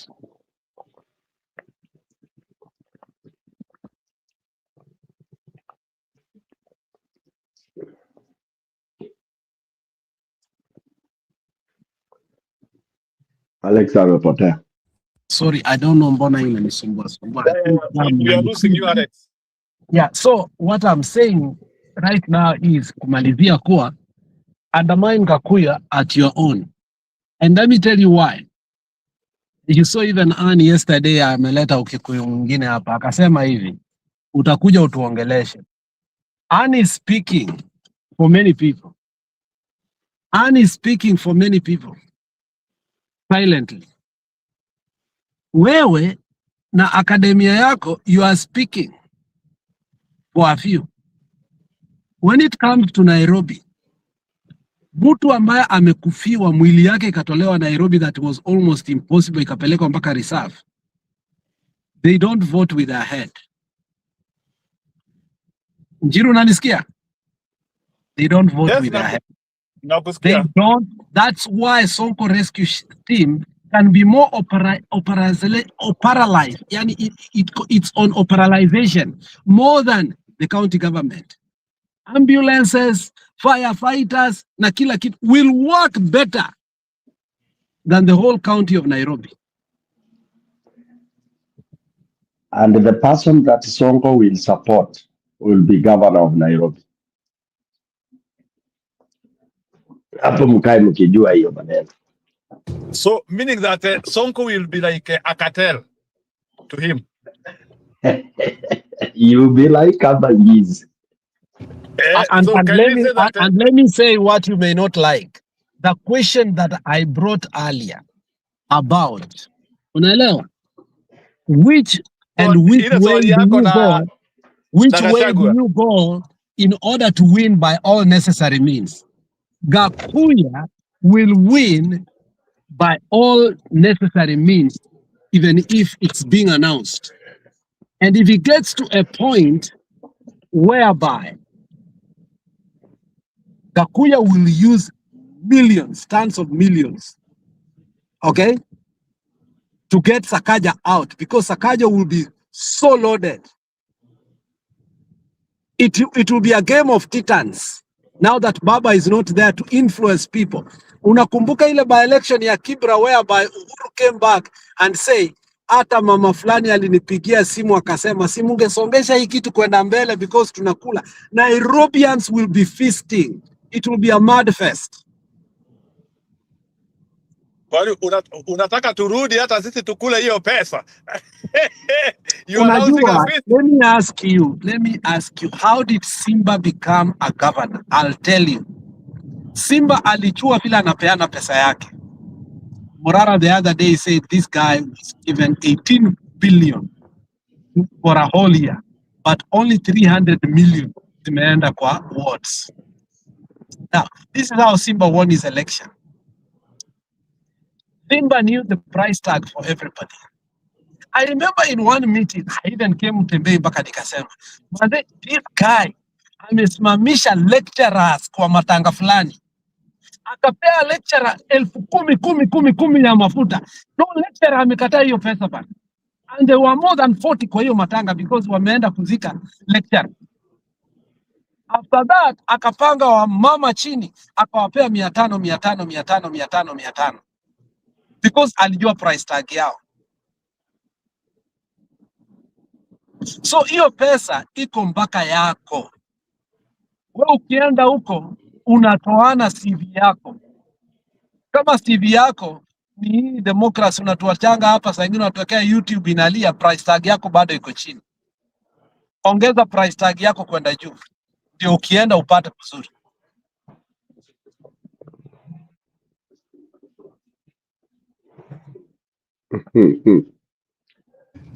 Naenda wapi? Kwani unataka kusema hata mimi nanunuliwa? I didn't get that statement. Can you say it more pragmatically?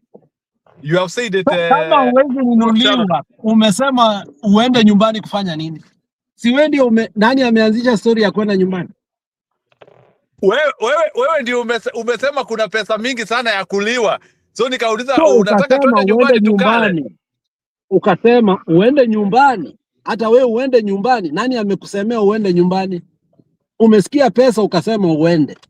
Sasa unataka kurudi kusema ni mtu amekusemea.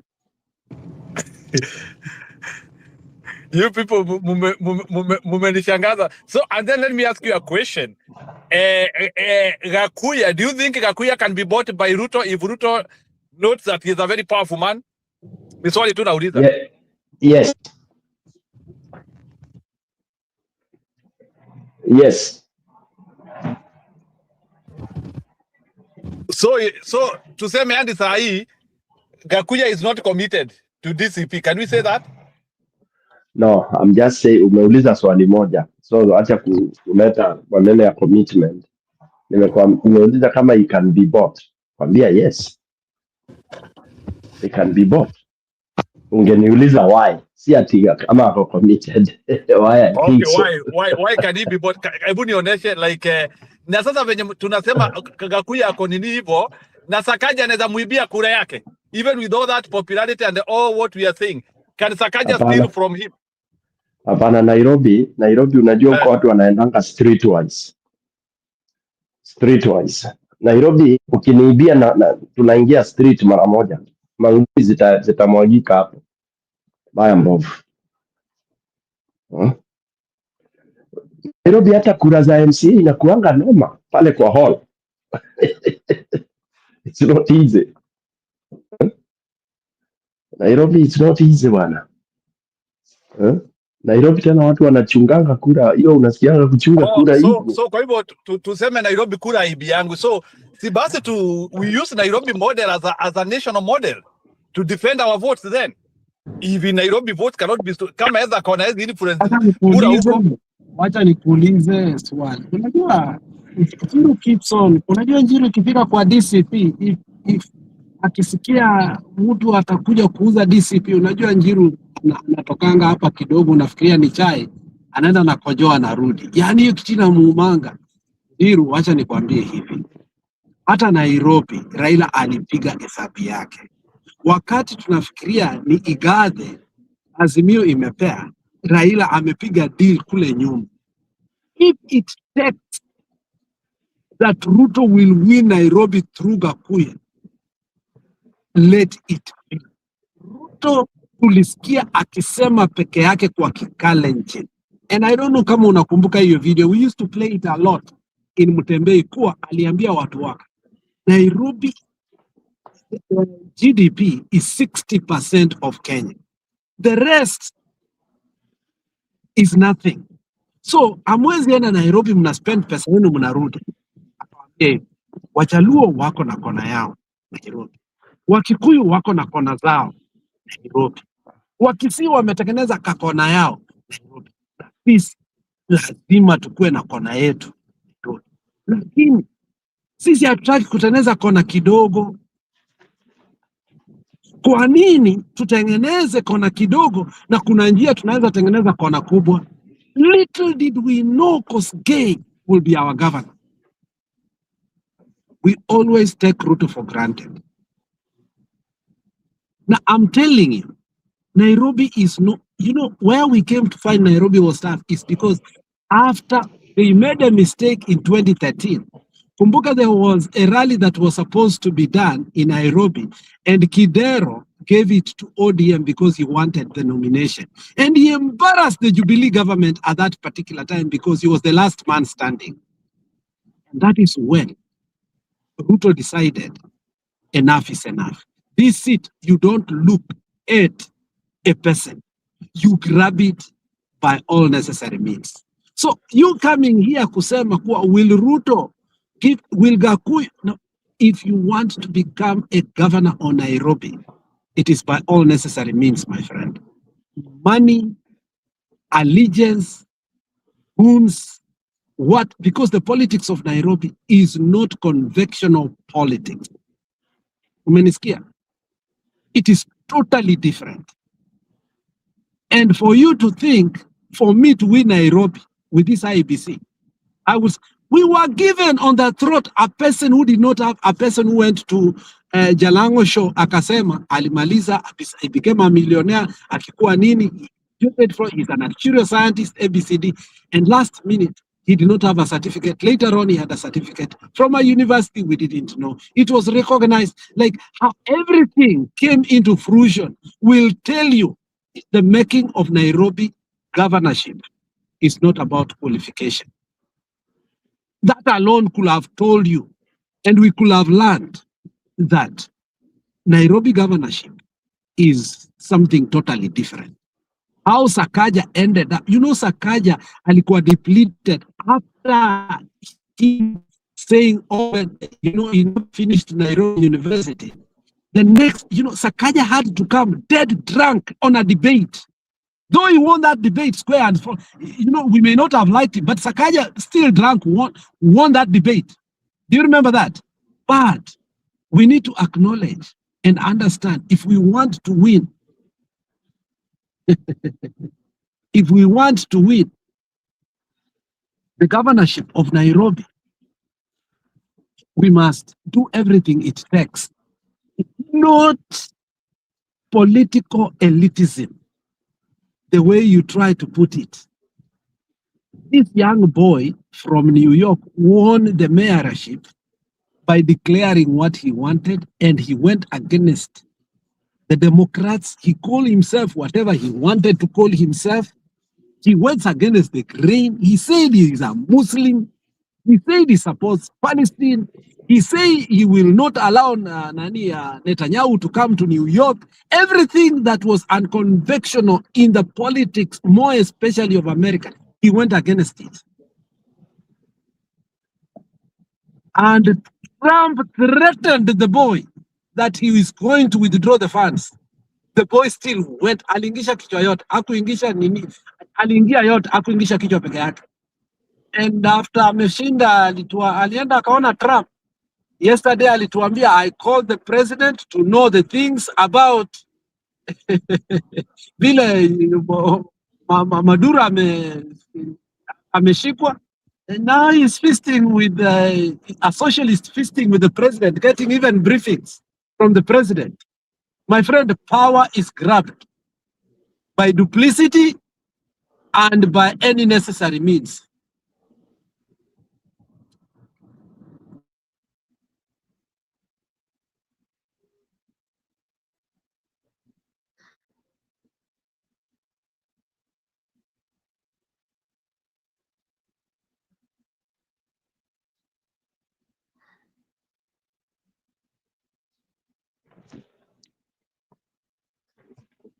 Alafu umemaliza Alex?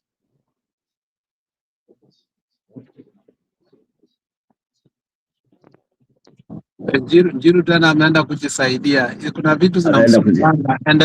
Endelea story. Njiru ameenda short break.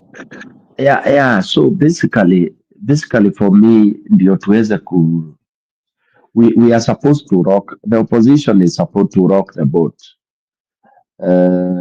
Approach unusually. We decide to rock it, deal with the rot, bring it out, not go conventional way at sasa tunangoja, we are recruiting, tunaenda at now parties are busy to go to recruit membership and this kind of a thing.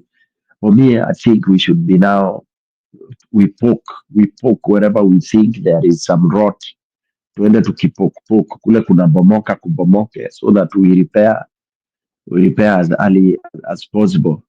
And I think diaspora now, we even need to make a formation tuanze pia kupiga nduru kuandikia hawa watu. And one of the things I've been pushing is for these people to have a team that is thinking, a team that is analyzing things, a team that is packaging them. Because when you are fighting the incumbent, you see, the incumbent, you are supposed to you make sure you have the ball. Okay, for him, we can say he has the main ball now because he's in power. But in terms of competition, you can decide as opposition to have your own ball. Because hata kama mnaenda tizi, kila mtu anakuanga na ball yake. So now it's practicing on how you have that ball with you, kwamba haitaenda kwa Ruto. What do I mean by that is, number one, you should not be always the one making statements ahead of Ruto. No. If you are making a statement for Ruto to react, then you make sure it's an under the belt statement. It's not a diplomatic statement. And that is why I like Gachagua to a larger extent. When he picks to hit, he picks to hit properly. The only problem and the challenge is that akisha hit, wanawacha ina cool tena haraka. Badala ya kihit, wangekuwa wako na team wanaitwa, I don't want to call them bloggers, team ya ma-analyst, wale ikiwa ni statement make 1, 2, 3, 4, hawa nao wanakuja unpack, wanasema the effect. Kwa mfano, Ruto alikuwa na press conference juzi, ambapo alijaribu kuonyesha vile Kenya inaenda vizuri, mpaka akajustify maneno ya levy, akajustify kila kitu, all the rot that people are complaining about. Sijui kwa nini Njiru hajaleta hiyo conference by the way. Na hiyo conference sijui ama ilikuwa repackaged, I don't know. Nitacheki nione ni ya lini. Alikuja akaanza, yani all the rot akauza, ikakaa ni kama zina ukweli. That opposition should have picked or pick point by point. Aliulizwa maneno ya levy, kwa nini ilichenjiwa? Ilikuwa mbeleni ilikuwa ikuwe fund, okay, ikakuja sasa ikakuwa watu ni tax, why ileta levy? Na watu waliulizwa lini, akasema kulikuwa na public participation. So he hammered the journalists so much. Unajua, he dictates our journalists, vijana wadogo wanaogopa, you are interviewing a president anakukejeli, unanyamaza. But now Kachagua or the opposition team should be wakuwe ready kupick kama hiyo, play, wanasema sasa point kama hii alikuwa ana insist anahama nini wadogo, it was not fully answered, okay, because akisema kulikuwa na public participation, ilifanywa wapi? Anasema ati mambo ilienda parliament, naendaji parliament na ile parliament ame hijack, okay. So inaenda ni kama ati sasa Ruto is winning in terms of saying that he is on the right trajectory, arudi anaanza kupiga empathy ati maneno ya affordable housing, ana challenge watu, anasema uwezi penda watu wakipata kazi, those people who have been provided jobs na hizi manyumba, haufurahi. Halafu sasa wanaogopa kumuuliza, ndio wanapewa kazi, lakini na wewe wale watu wanakuwa taxed kwa nguvu na wako kubali. Is that honor? Is that fair? Halafu hizo nyumba ndio watu gani wanapewa? How many have been given so far? So we don't have a team that can counter or that is supposed to be countering Ruto in the manner that is supposed to be. But we are hoping that wataweza kufanya nini, but if they just approach it as if it's a normal campaign, bas shida iko kubwa kabisa. Hiyo maneno kwanza, hiyo ya kusema kuenda kurecruit members, watakuta hawajui. Situfike hapo. Wanajiri wako wapi? I'm here. Ni sawa, we can put a comma on what we are doing. So maybe kesho we can come and start off. Ama kama una mambo moja imebaki, moja mbili, bado tuna energy, ulize swali ingine. What I wanted to ask, because you know I have some paranoia. Let me use that word. It's not that unajua ni history ya Gakuya, because Gakuya is not one of the person like I was thinking like he has assembled that muscle, and mumenipakia nyewe na mukanionyesha how little it could be. So now the question which I'm asking is Nairobi for so long has been trying to see if they can introduce the RIT SIM in the seat of governor, and that was the reason why somebody like Igathe was being brought, and I think Igathe was he was with the Sonko na akaletwa sahi. So do you want to tell me that elitism has failed in Nairobi? Or I'm not saying that the Gakuya is not because I don't know what you're doing, but I think I don't know the Gakuya demeanor. I don't know if Gakuya is an elite or not. I don't know his demeanor, how he is. But do you want to tell me that people or Igathe type people are tired with it, or even the people who are fronting people like akina Igathe, they no longer want that model again? Ama hiyo model ni kama wameona iwezi fanya job Kenya. The people in Kenya who front the Igathes are the people, if you remember Alex talking, aliongea juu ya value. People who look at value. And how many are they? How assertive are people of value in politics? They are very weak. Very, very weak. The people of value, hawana ile oomph. They shy away. Waoga. Okay? They are clean people. Hawawezi siasa chafu. Au ndio wanasema siasa ni chafu. Remember, The ones who own businesses in Nairobi are not the people of value. Ni wakora. By the way, by anybody doing business, ni mkora. Because when you talk of profit, nini na nini, hizo capitalism, hizo ni ukora tu, hiyo ujanja ni ukora. So anybody in business, ni ukora tu, because you buy things at this and you want to make as much money as possible. Ni ujanja, ni ukora. So businessmen ni wakora. Na wakora lazima hawezi taka mtu analeta hizo vitu hizo mambo hizo straight the eagerness and all that. They were trying that but they couldn't. They couldn't. Nairobi, the only person nakumbuka alilead Nairobi akiwa mtu wa hiyo level was Nathan Kahara, but they messed him up despite doing quite well, very well. Remember that is when they dismantled maneno ya councillors in Nairobi. Okay, wakaanza kuleta because ilikuwa imekuja, Nathan alikuwa ameleta some soberness. Hata makazala wale walikuwa wana hiyo ukora walikuwa wamekuja wakaanza kujooka. But when things became tight, makazala wengine wakaanza kuwekelewa nini, of course, na wengine walikuwa wana grab land hapa na pale. So Moi akaivunja the council because ilikuja ikaleta ikaanza kuzuia mambo ingine isifanywe na wakora au watu wa biashara na nini who always want to kamua Nairobi.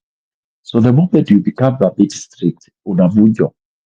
Why was Sonko chased? So elitism in Nairobi kwanza ilikuja ikatemwa sana na wakati wa Kidero pia. So people don't trust it 100%, because Kidero also did it. He let down the elite because he's also very corrupt. So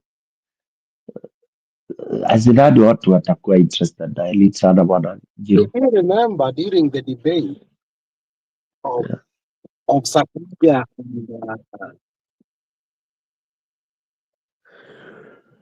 the debate of Sakaja and Ligari, they made a mistake of belittling people that are not educated. And I said, oh my, Nairobi was not looking to be belittled. You could have said you have experience through training that will help the people and train them become better. But not to say people who have no papers. People who have no papers in Nairobi are more than people who have papers. So when Njiru is looking at it from an elitist point of view, sometimes I wonder, where did we take our campaigning strategy and understand who our base is?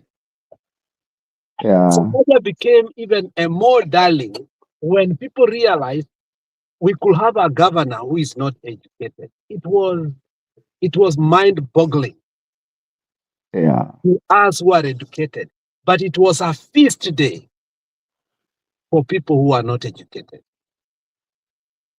Sakaja was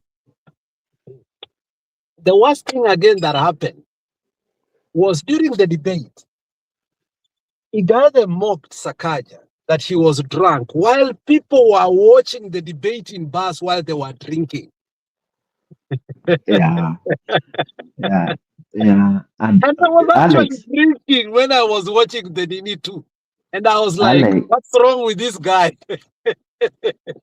Alex, that is another point I want to tell. My friend, this elitism narrative you're bringing, wewe peleka hiyo yako kwa class, my friend. My friend, election is something different. Alafu, another thing I would want to, anytime when you're talking to public, they don't want to know about drunkenness, pombe, nini. Usikuje ukiambia watu juu ya pombe. Unatupa bao. Unatuambia juu ya pombe juu ya nini. Usiende ukakujwa ikile wewe unakujwa. Kama unakujwa maji What is your A problem? lot of people voted for Sakaja that day because he came drunk Yeah, and he performed. exactly. Exactly. Yuko So, huwezi tukana mlevi walevi wengine wa kuangalia. na ndio majority. Huwezi kunini, huwezi. By the way, majority in the And world ni walevi. he acknowledged he was drunk. He didn't refuse. Yeah. Unasikia mlevi unamwambiana ni mlevi anasema nimekunywa kwako. So that elitism tag that where is Nairobi elitism, my friend, that strategy is very wrong. Yeah, Sonko won broad daylight and we saw it. We couldn't believe it. I think that should have been, and that is why I say they had to take it away from him through unconventional means. Had they allowed him to go to another election, Sonko could have chosen all the members of parliament who are not educated in Nairobi as a team and campaign with them, and that would have been the death of Nairobi. So they foresaw, because the kind of people he was working with, not like Sakaja right now, who actually has refused to work with everybody, doesn't pick up. Sonko was literally picking everybody's call, eating with everybody, and giving everybody a contract, including Sakaja, who had a monopoly in all advertising of all these signposts in Nairobi. Sakaja had a monopoly in Sonko, who gave them. And somebody said something that was very important there. Don't you think Sonko too will support Babu Owino? They have very close relationship. If you remember, when Babu Owino alishikwa hii kitu ya DJ Evolve, one person that constantly went to visit Babu Owino, stayed with Babu Owino, vouched for Babu Owino, gave money for Babu Owino, was one man called Sonko. When Sonko was being impeached, Babu Owino made the highest noise, if you don't remember. Him and Mutula Kilonzo. You remember that? Including Nani, the governor for Nani, the senator for Narok, Ole Dama. You know, sometimes you need to look at political alignment of people. Ledama said, Sonko is my personal friend. I cannot do this to him. That would have told you volume. So that point, the guy has brought that. Can Sonko not also work? You know, nobody has spoken that Babu Owino does not have money to bankroll his campaign in Nairobi. Nobody has spoken about that. If you remember, when people come who had money, including Sakaja, nobody has come to fault Babu Owino that he does not have that kind of money. And that tells you volume. That tells you volume. Because Kigade was backed up by the Mount Kenya Foundation. So for you to go to that seat, you don't need to be somebody who cannot actually have a team and deliver, and also be managed personally, not depending on people. So that tells you that Sonko can back either. Asante.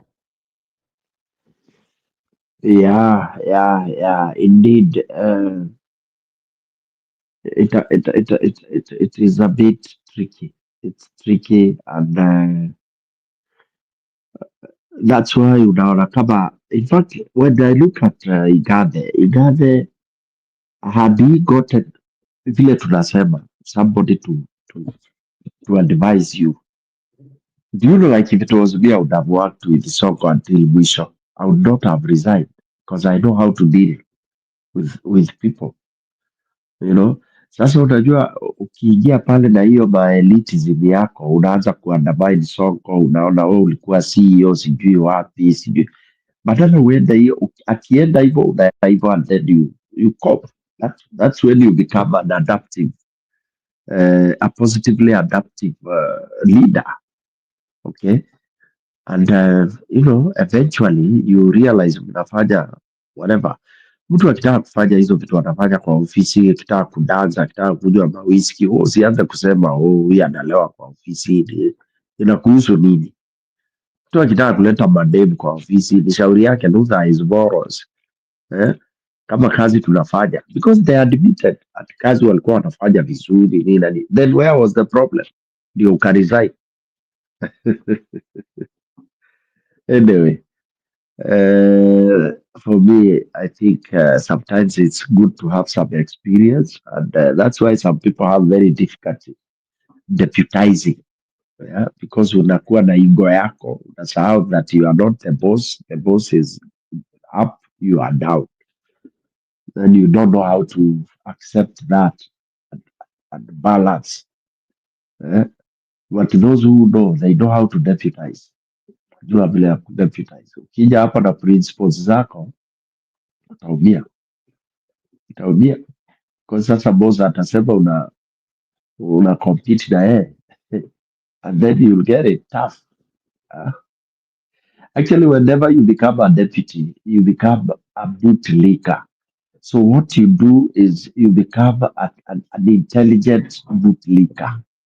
You know, yeah. Unakuwa you are leaking the boot, but unakuwa ukipia ukionyesha ukijaribu kugive some remorse advice that are not very, you are not being a simple fuata inakuwa the issue. You offer suggestions, actually, not you suggest and you just offer as a suggestion and unampatia uhuru wa implement or not to implement. And I think if you behave that way, you cope. Itakuwa poa.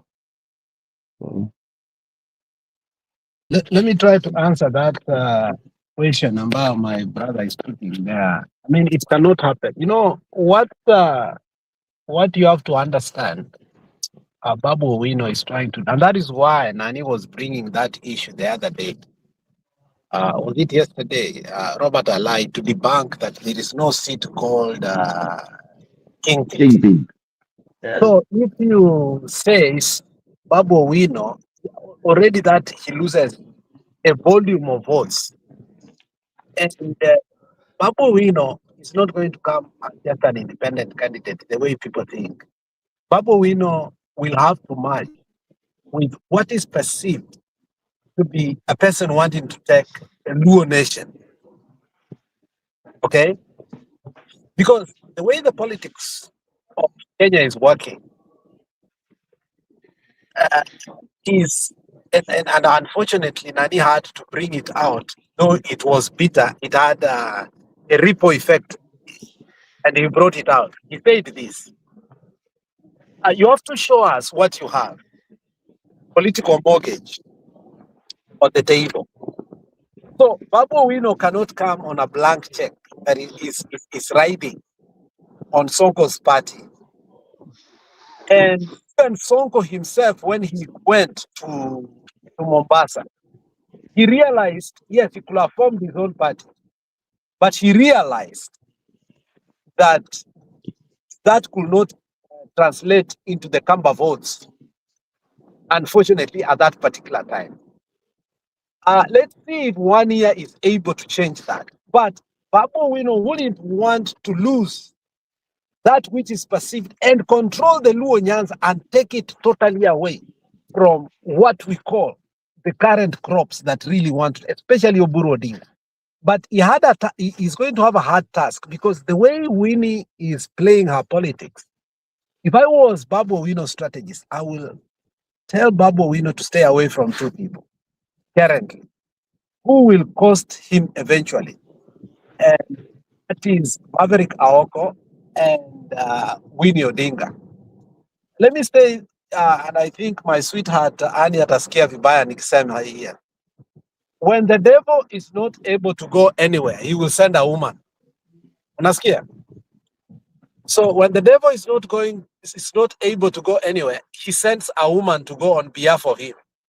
So I'm a little bit perturbed that he has used Maverick Aoko for this long.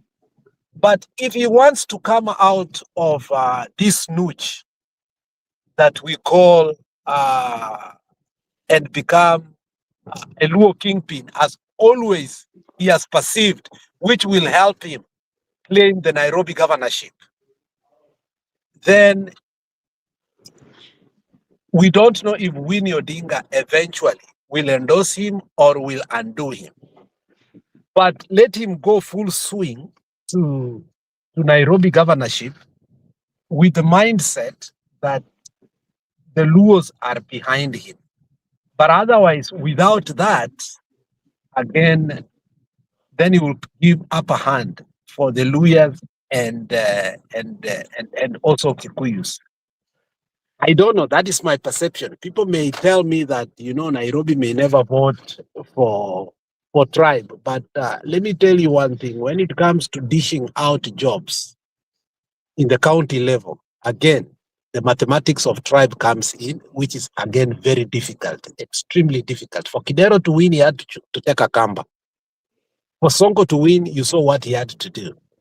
For Sakaja to win, again, he had to choose what he had to choose. So the tribal mathematics, in as much as we may believe that it's a metropolitan place, tech center state, that is what I've observed. So Babu must come with also his bag. So riding on Sonko takes his bag away. That is my perception. Yeah, Alex, there's also something else, my own observation. And if I were Babu, there are things I would drop. I would drop the contemporary notions, the beaten track of politics, and try something else by passively, not actively. Like you can drop something passively, you have it, but you don't go pronouncing it. One of the things I would drop quickly, like a hot potato, is the nonsense called Luo keeping. That I would stop talking about it. And I liked the statement he made in one of his interviews. Akasema, there is nothing in the constitution of either ODM or Kenya called Luo PKP. Na Alai amekuja akarudia. Alai is mtu tu anafuata mambo. So there are these people who are a bit wazito kidogo. So if I'm Babu Owino, I would not even go anywhere talking about being a Luo kingpin. It's nonsense as of now. These are things that have gone with Baba. Baba, Alex, I think they are gone. What will happen? The tribal cards play silently. People know Baba is a Luo, period. He will definitely have Luo's vote follow. He doesn't need to go weeping and crying and talking to them, my people, my Luo, no. You're automatic. Once you stand there unajiita Joseph Morara, watu wanajua that's a Kisii. All right? Ujiita Mwangi Joseph, people know that's a Kikuyu. You don't have to come say, oh, Ando Akwa, you even start talking in vernacular. Those are the kind of cards I would drop in the present politics. People get so irritated today, although it's true, ni ukweli, tribal, the number one, lakini usiitaje.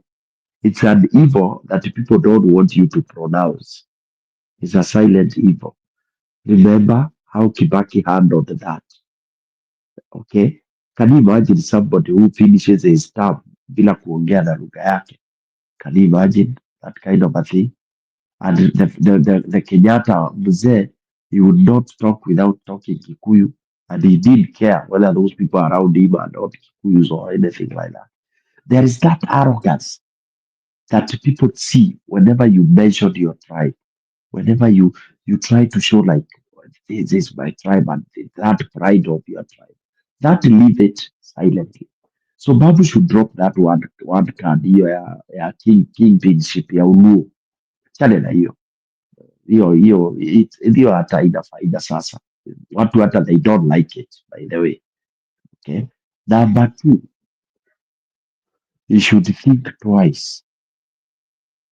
He should think twice whether he wants to mobilize Nairobians or he wants to mobilize Luos wherever they are, because akichanganya hizo mbili atatupa bao.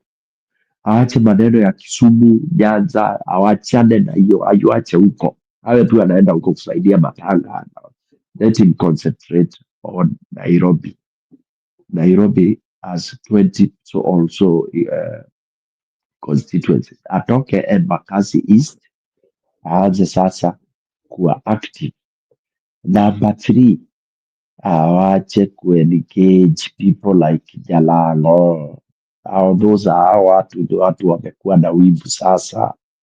Alright, so it should be yeye akae akikaa bila kucreate those kind of enemies and all that. Number 4, I reduce, aigieze maturity kwa interview zake, maturity when he's talking.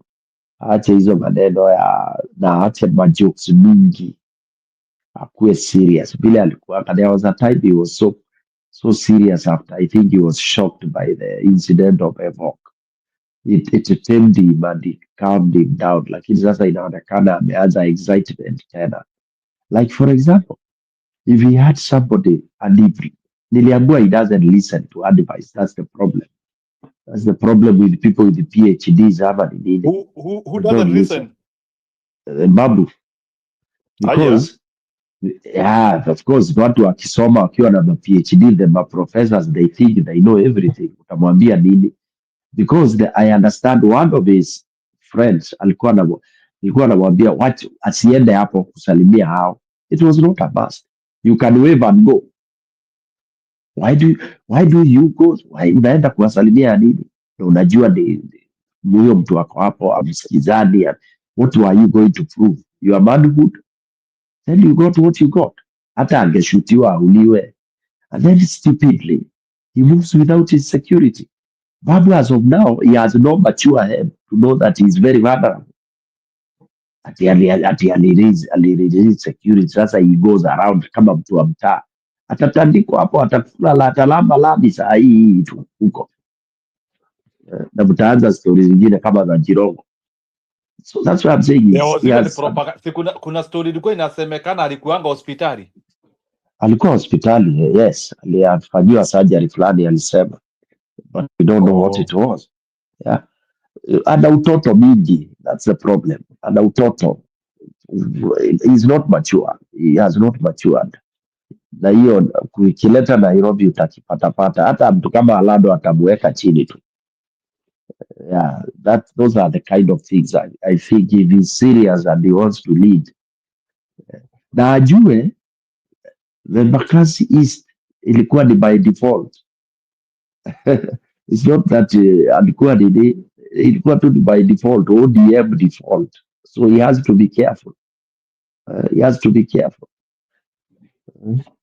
He has to be really, really careful. I like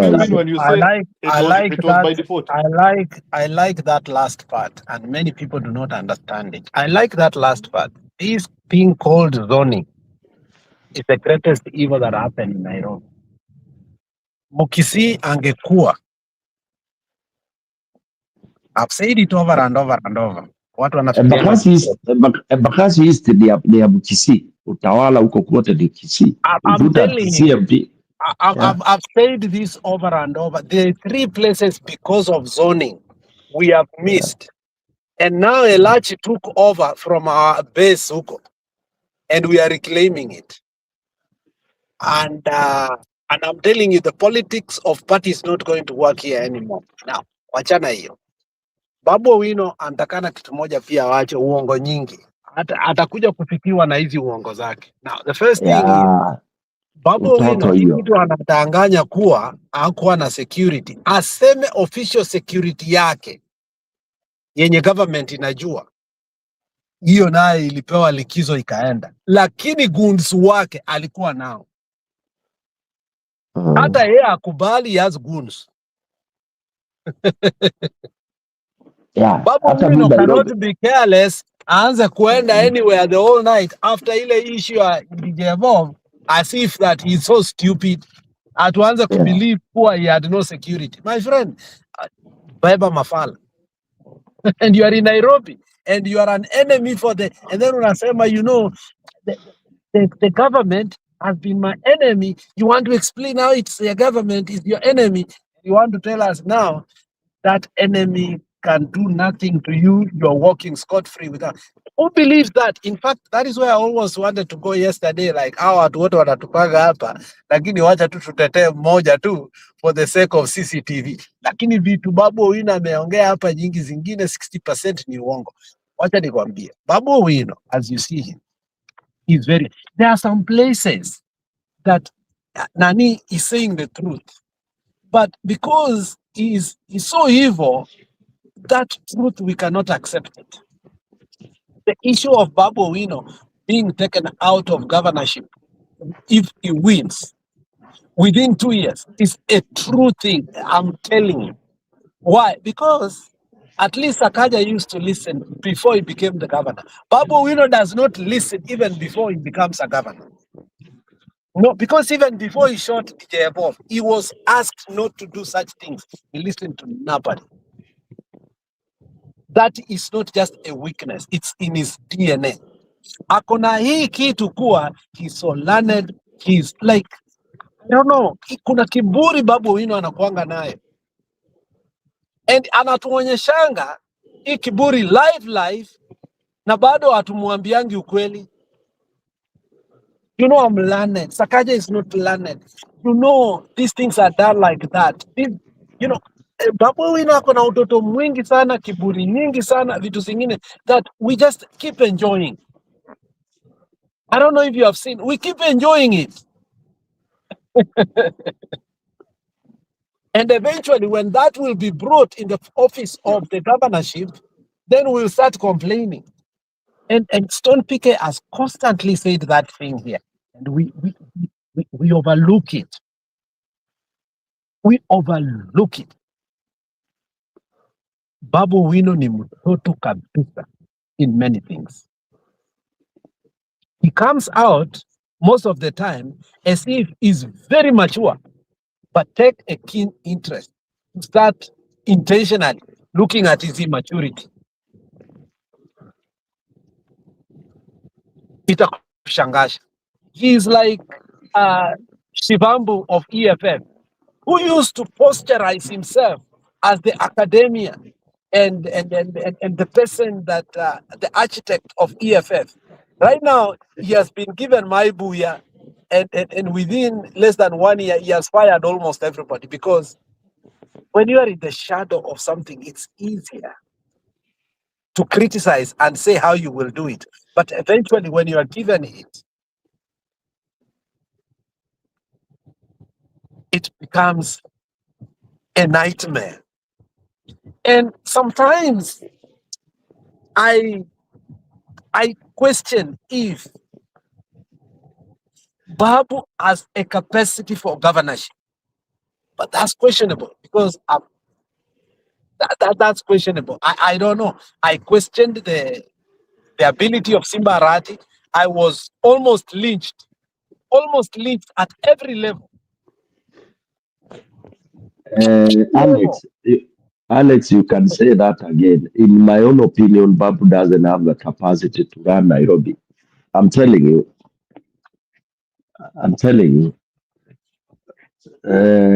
Nairobi, there is a formula which none of these people have gotten. And Nairobi formula itapatikana when we get the right president. Nini nasukuma Babu Owino to be a governor? No, popularity. He's popular. He will be elected. He's popular. But you can be popular with no capacity, ndugu yangu. You can be popular and you'll get it. But itamuumiza kabisa. Itamuumiza. Because Nairobi is not a constituency.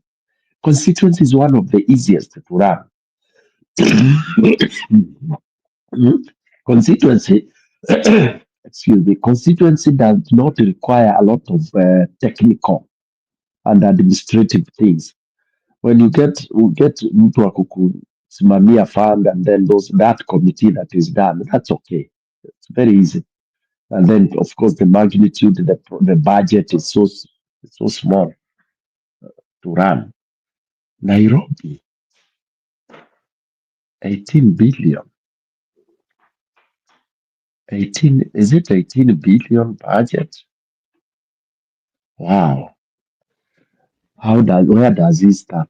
Atupatie blueprint tuone. Even Nani would not manage. Miguna. He couldn't. The man who could have managed Nairobi was this man of Jim Nambaru. Okay? Jim Nambaru had the formula of how to run Nairobi. But those other guys, hakuna. Not even Margaret Wanjiru. Nothing. Those are jokers. Yeah. Rigathi, I don't know. If he was the CEO, I don't know. But Jim Nambaru, that one. Stone PK, let me ask you a question. Do you remember that they also unfronted Jim Nambaru? There was a guy used to be called Jim Nambaru at one time. See, that's the one I'm saying. Jim Nambaru.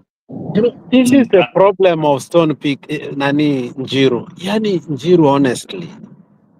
This is the guy Stone Peak ameongea for 3 minutes or 2 minutes. And then you start saying, do you remember?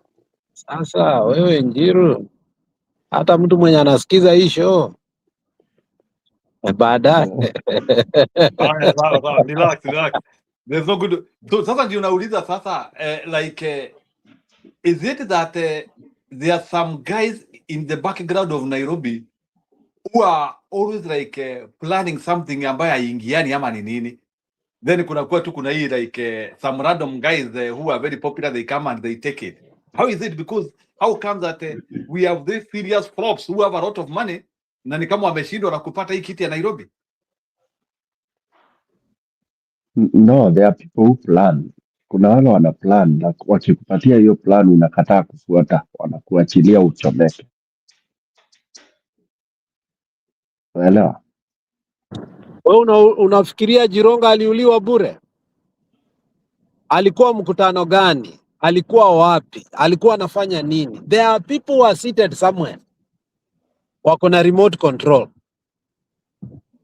Nairobi belongs to the cartel. Hata ukue msafi kama pamba. I don't know, Jim Baru was the best. Anyway, we Malisa, then I talk about Jim Nambaru. I want to talk about the guy. That is the governor that we missed to become a governor in Nairobi.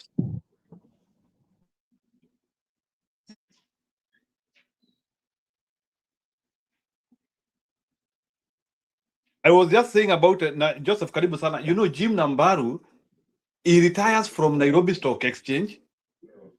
He comes to be a Nairobi governor, I think that 2013, and it flops. It just flopped. Okay.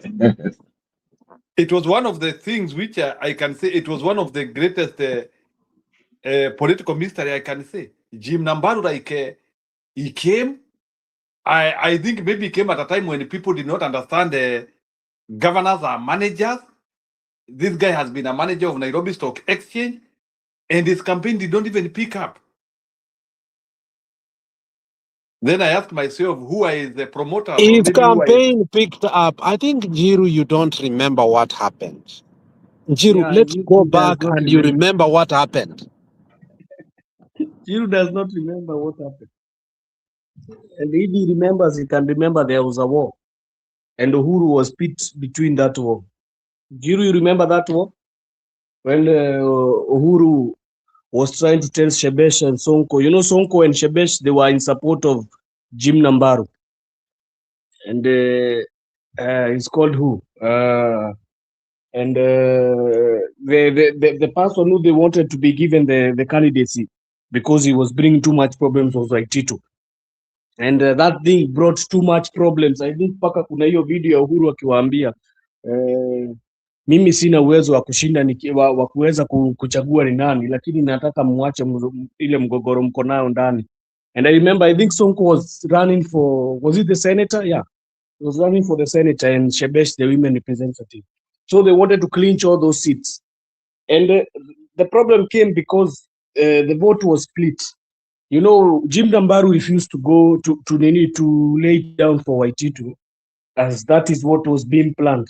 I just said walikuwa na plan ati Jim Nambaru was support Waititu. Then after they can realize what they are going to do after Waititu ameenda Jim Nambaru, but Jim Nambaru refused, and he went to the ballot. Jim Nambaru went to the ballot himself. Alikataa hiyo tiketi ya Jubilee akaenda to the ballot, and likely that is what happened. Jim Nambaru was the best candidate for Nairobi in 2013, but that is what happened. Waititu went to the ballot against Kidero, and Jim Nambaru was also there. And because of the split vote, Kidero won. So that is what happened.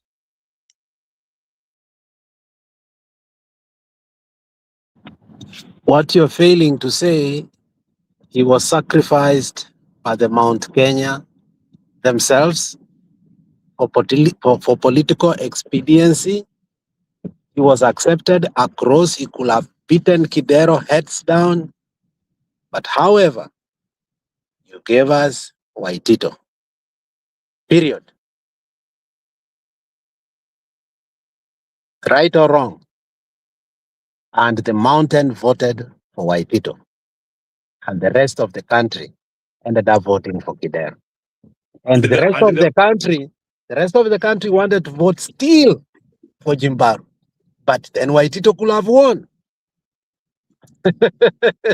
We had no option to choose a better candidate. And the mountain has struggled from all that time to try and have that seat, and they have been unable. They will never clinch that seat, I'm telling you. As long as they do their things haphazardly, the way you have been told by you know, the mountain doesn't even want to remember the first governor they gave us to Nairobi was Waititu. They don't want to be reminded.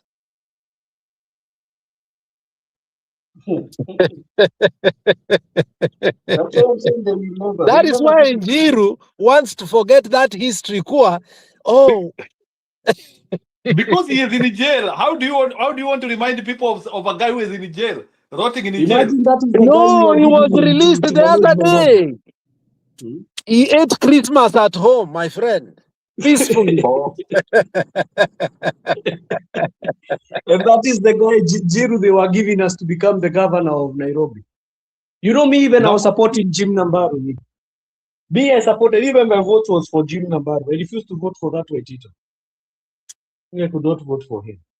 Yani mnaanzia kusema sasa ni mimi nilileta Waititu surely. Yani I'm the guy of bad guys, eh? Unajua jana I brought something and then Njiru kakataa kabisa. I told you this issue of Gakuyu, if we don't talk about it, Sakaja is the next governor again. Ukakataa. Now, today it's unfolding just because you did not understand what I'm saying. Now, look at it this way. Okay? Gakuyu comes in. We'll vote for Waititu.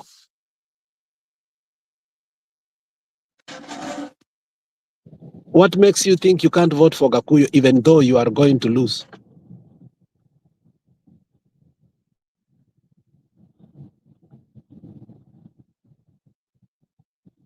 We are losing the governorship of Nairobi because of Gakuyu, the way he has, the guy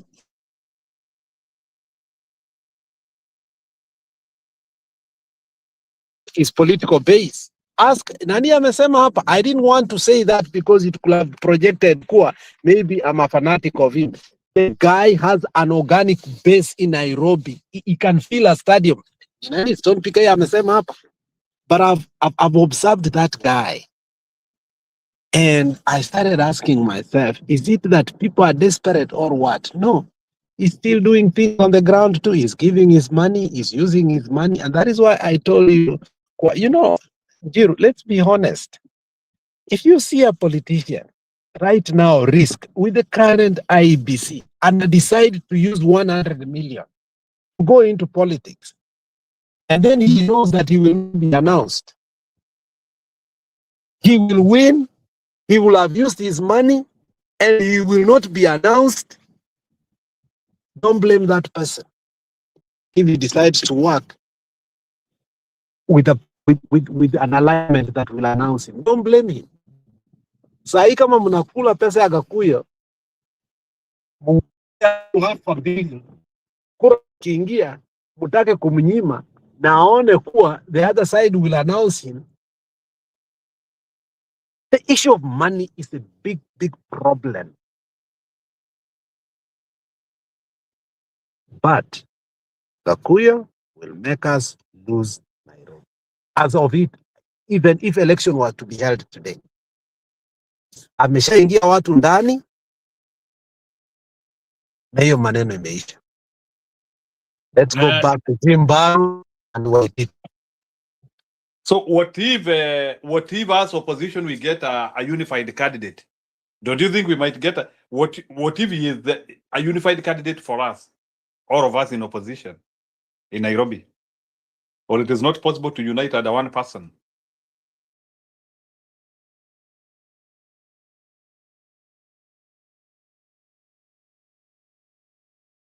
You candidate.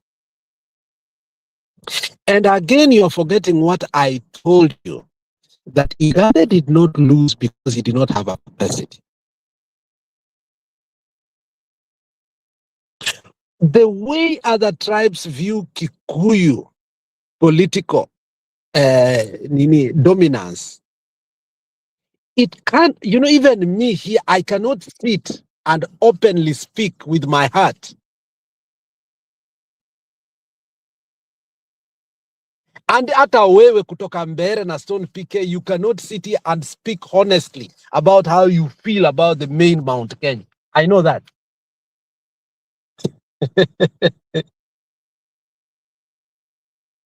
So we can only refuse to talk, but it replicates. How did Sakaja win? It's not Dimples.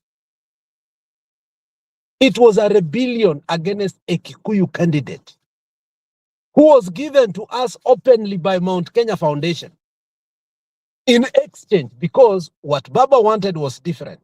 But support ya money and support ya the Kikuyus, he accepted reluctantly, openly.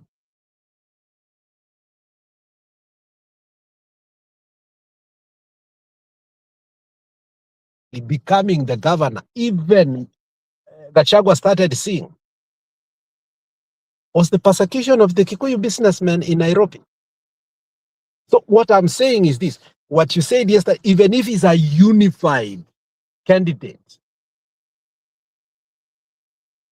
Gakuyu is not going there to win. We are not saying that.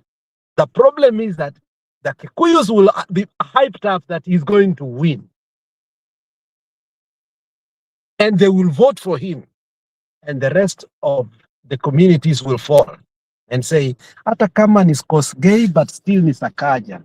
Waluya bado at least, alisaidia Waluya kidogo. And then you will see, if you remember our debates in Mutembei, if you remember, there were people who, before even the election, they were pro-Baba 100%, but still told us, Nairobi na anaenda kuvotia Sakaja.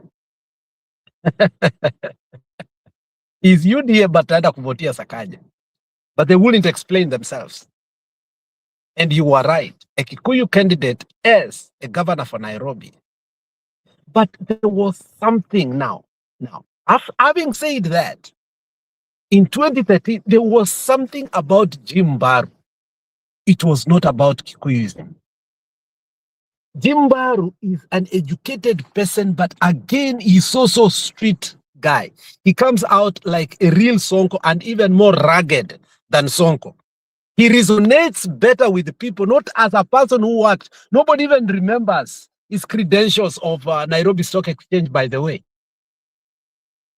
Let me be very clear. When Jimbaru comes out, it's not even this guy. It's this rugged way, the way you are in Jiru, that we look at him.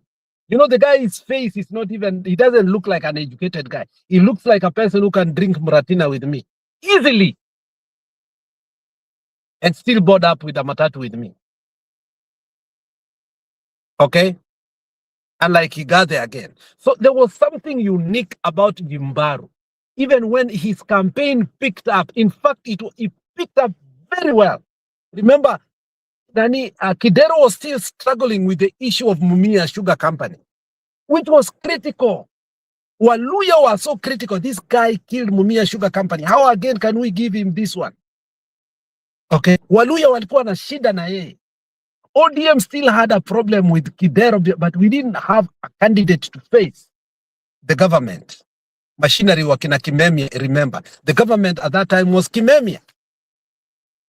Jimbaru came out as a compromise candidate that could accepted across. And I think even Baba was quoting him. This as a side.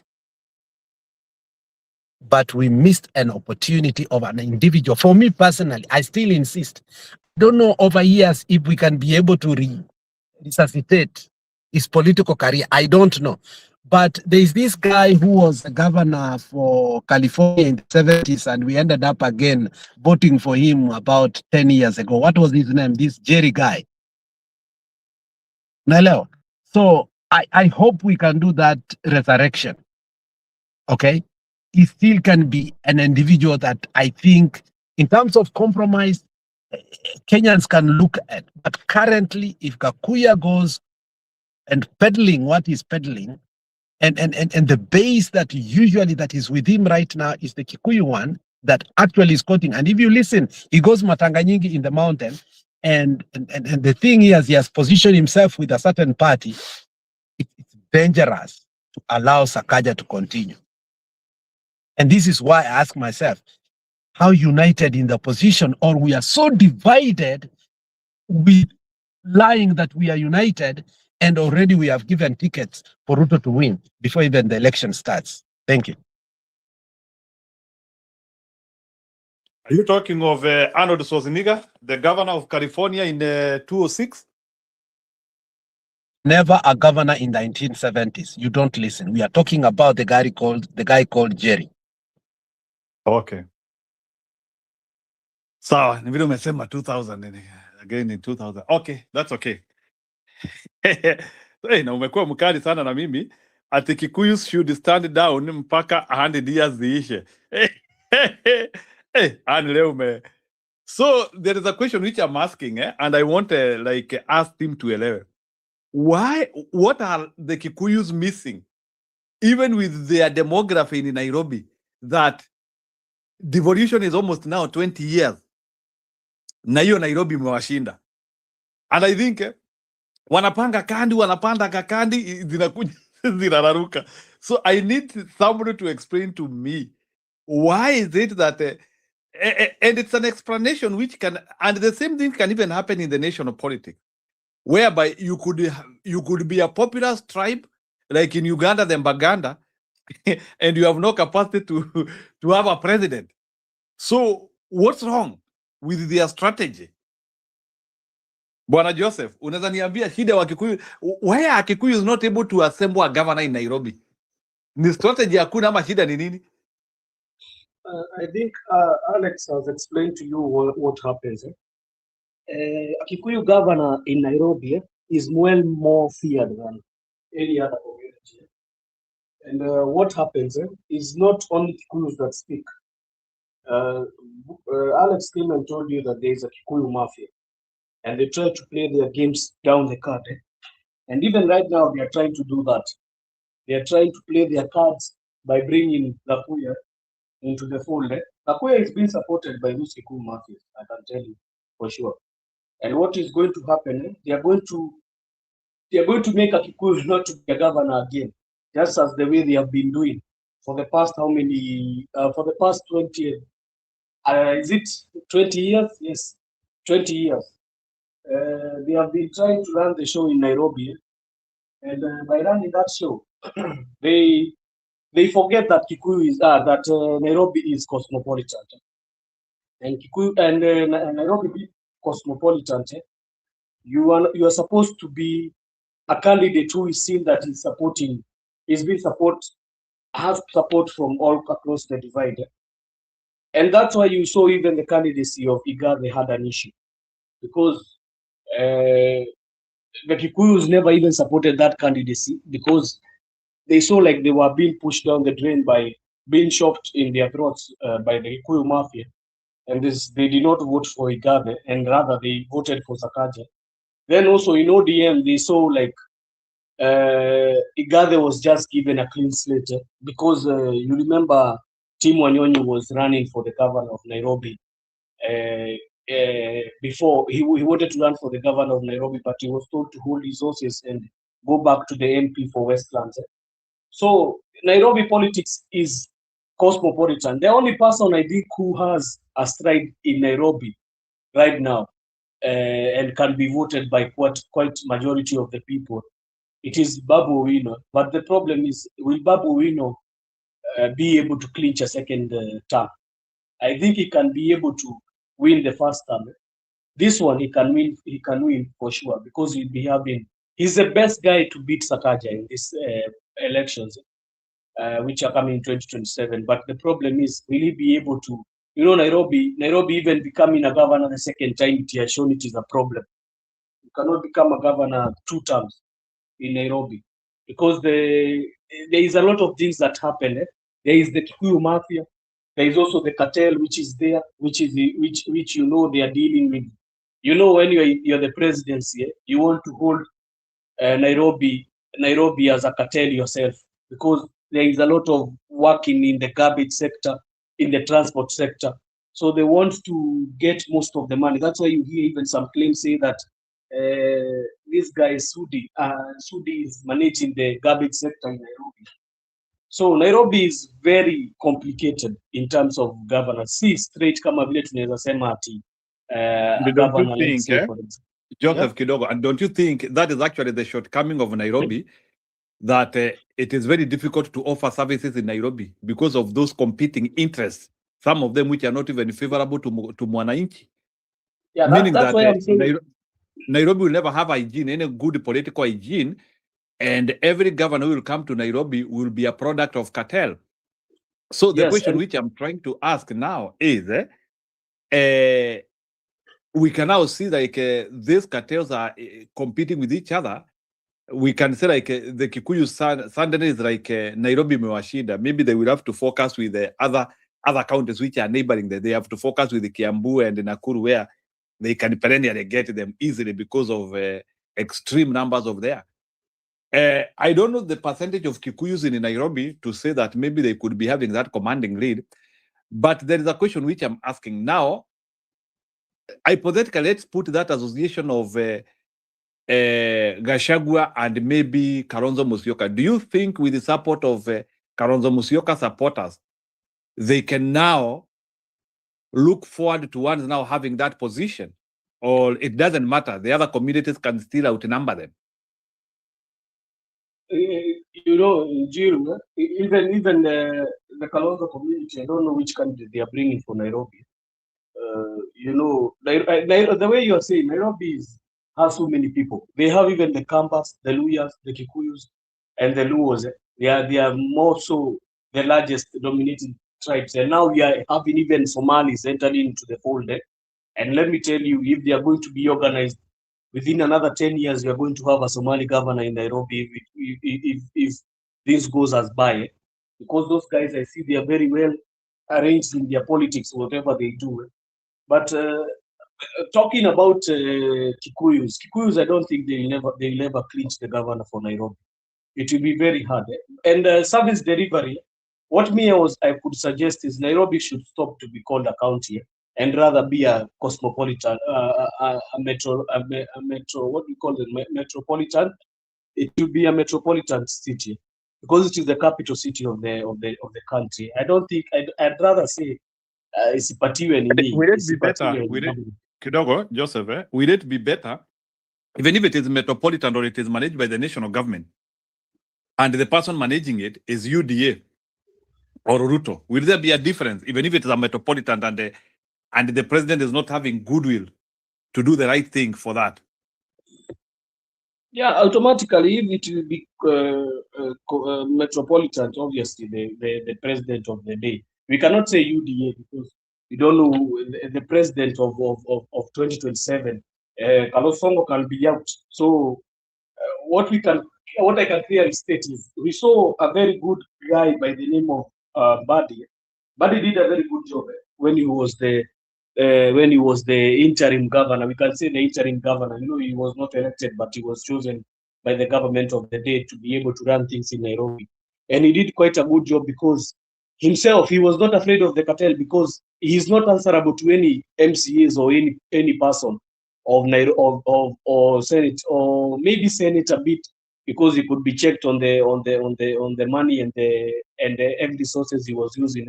But I think this thing, if it was given back to those military guys, they could streamline Nairobi, because they are very disciplined when they are doing these things, when they are doing their own things like development and everything. And that's why you saw even when Badi came as a interim governor, he made sure even the vehicles that were not running in Nairobi, the governor then, Sonko, was saying that they need to buy new cars. And Badi was able to refabricate the vehicles they were told that they were scrap and they need to be sold. But those vehicles were fabricated and they were able to come back to do service delivery. So Nairobi, it's not about service delivery. Nairobi is always about who has the might. And that's why you have said about the cartel. I told you there's the cartel. I told you there's the mafia, Kikuyu mafia. Also is a cartel also. And then we have the people who are genuinely voting for somebody. And then there is the government which plays a part in that. Even right now, Ruto is going to try and pull the strings in 2027 governorship. If he sees Sakaja is not a good fit, if Ruto sees that Sakaja is going to be beaten hands down by Babu Owino, you'll see all the things that he's going to try and do. He's going to try and bring fracas in Nairobi. And you might even see him trying to put in a candidacy of the likes of Akina Tim Wanyonyi, so that they can be able to go head on with Babu Owino, or he's going to try and show that Kakuya has the might. So Nairobi will be very complicated. If United Opposition, they don't take care, hii gava itawafanya vile umeona ikikuwa ikifanya ma-elections, inajaribu kuiba na kubangle the election. So Nairobi, the only person I can think right now can be able to clinch the seat and clinch it very well is Babu Owino. But for how long? That is the question. For how long? Because you know, Nairobi, when you become the governor of Nairobi, you are finished politically. And we have seen so many of them. We have seen the likes of Kidero. Kidero was finished politically. Jim Nambaru, even we never see him again. He's gone. Now we have the likes of Akina Sonko. Sonko was finished politically in Nairobi. Even he cannot run as a governor. He was impeached. Hata Sakaja barabara niyo. Hata Sakaja, he'll be dead politically. Wacha ondolea Nairobi utaona. He'll be dead politically. Where will he go and run again? As who? Ataenda kusimama wapi sasa? Aya ni sawa. So let me react to something. Is a reaction which I'm trying to react here. We have talked about Nairobi. I don't want to talk about Kisumu because I know that one Kisumu is one way thinking. I don't know. Unless kama upinzani utakuwa pan. Anyway, let me not say that it can happen. Maybe. But what about Mombasa? Is Mombasa complex for us? Ama huko ni kwa Mombasa and Nakuru. So Susan Keheka anarudi in Mombasa, what will happen? Mombasa, these days, the cartels. You know, even Mombasa, there is a cartel by the name of Joho's family, Joho brothers. By Yusuf, Mama. Kuna cartel ya Joho and the brothers and so many other places. But Mombasa will not be an easy ride. If Abdul Swamad is going to run against Muhammad Ali, it's called Muhammad Ali. Yeah. If it's going to be running against Muhammad Ali, that is going to be a very tight race. Because Muhammad Ali, I've also seen he has been making inroads in Mombasa. And I think that is the only candidates which can be able to be put against Abdulswamad, which is going to be. Can I say something there? Okay, Alex. The Somalis are making inroads to the national platform. And they are very calculative and also very mendacious on how they do their things. They have positioned Muhammad Ali as an opposition and a person who is fighting for the Mijikenda. But behind, it is a Somali cartel flexing its muscles. Kwani Mohamed ni Musomali? What is he? I don't know nikuuliza stories. Unajua mimi I see him in Mombasa, nilikuwa nikifikiria ni mchanganyiko maalum. The guy speaks fluent Kikuyu, man, so ni kama Nanok unaweza uliza kwani Nanok ni Mturkana. Nanok doesn't know Kiturkana. He just has a name of Nanok, but the guy speaks more Kikuyu and he just went to Turkana just to buy. Okay? So the candidature of Mohammed is going to put the Somalis. If you know, the other day, my friend, I laughed this thing, but I think yes, nilianguka.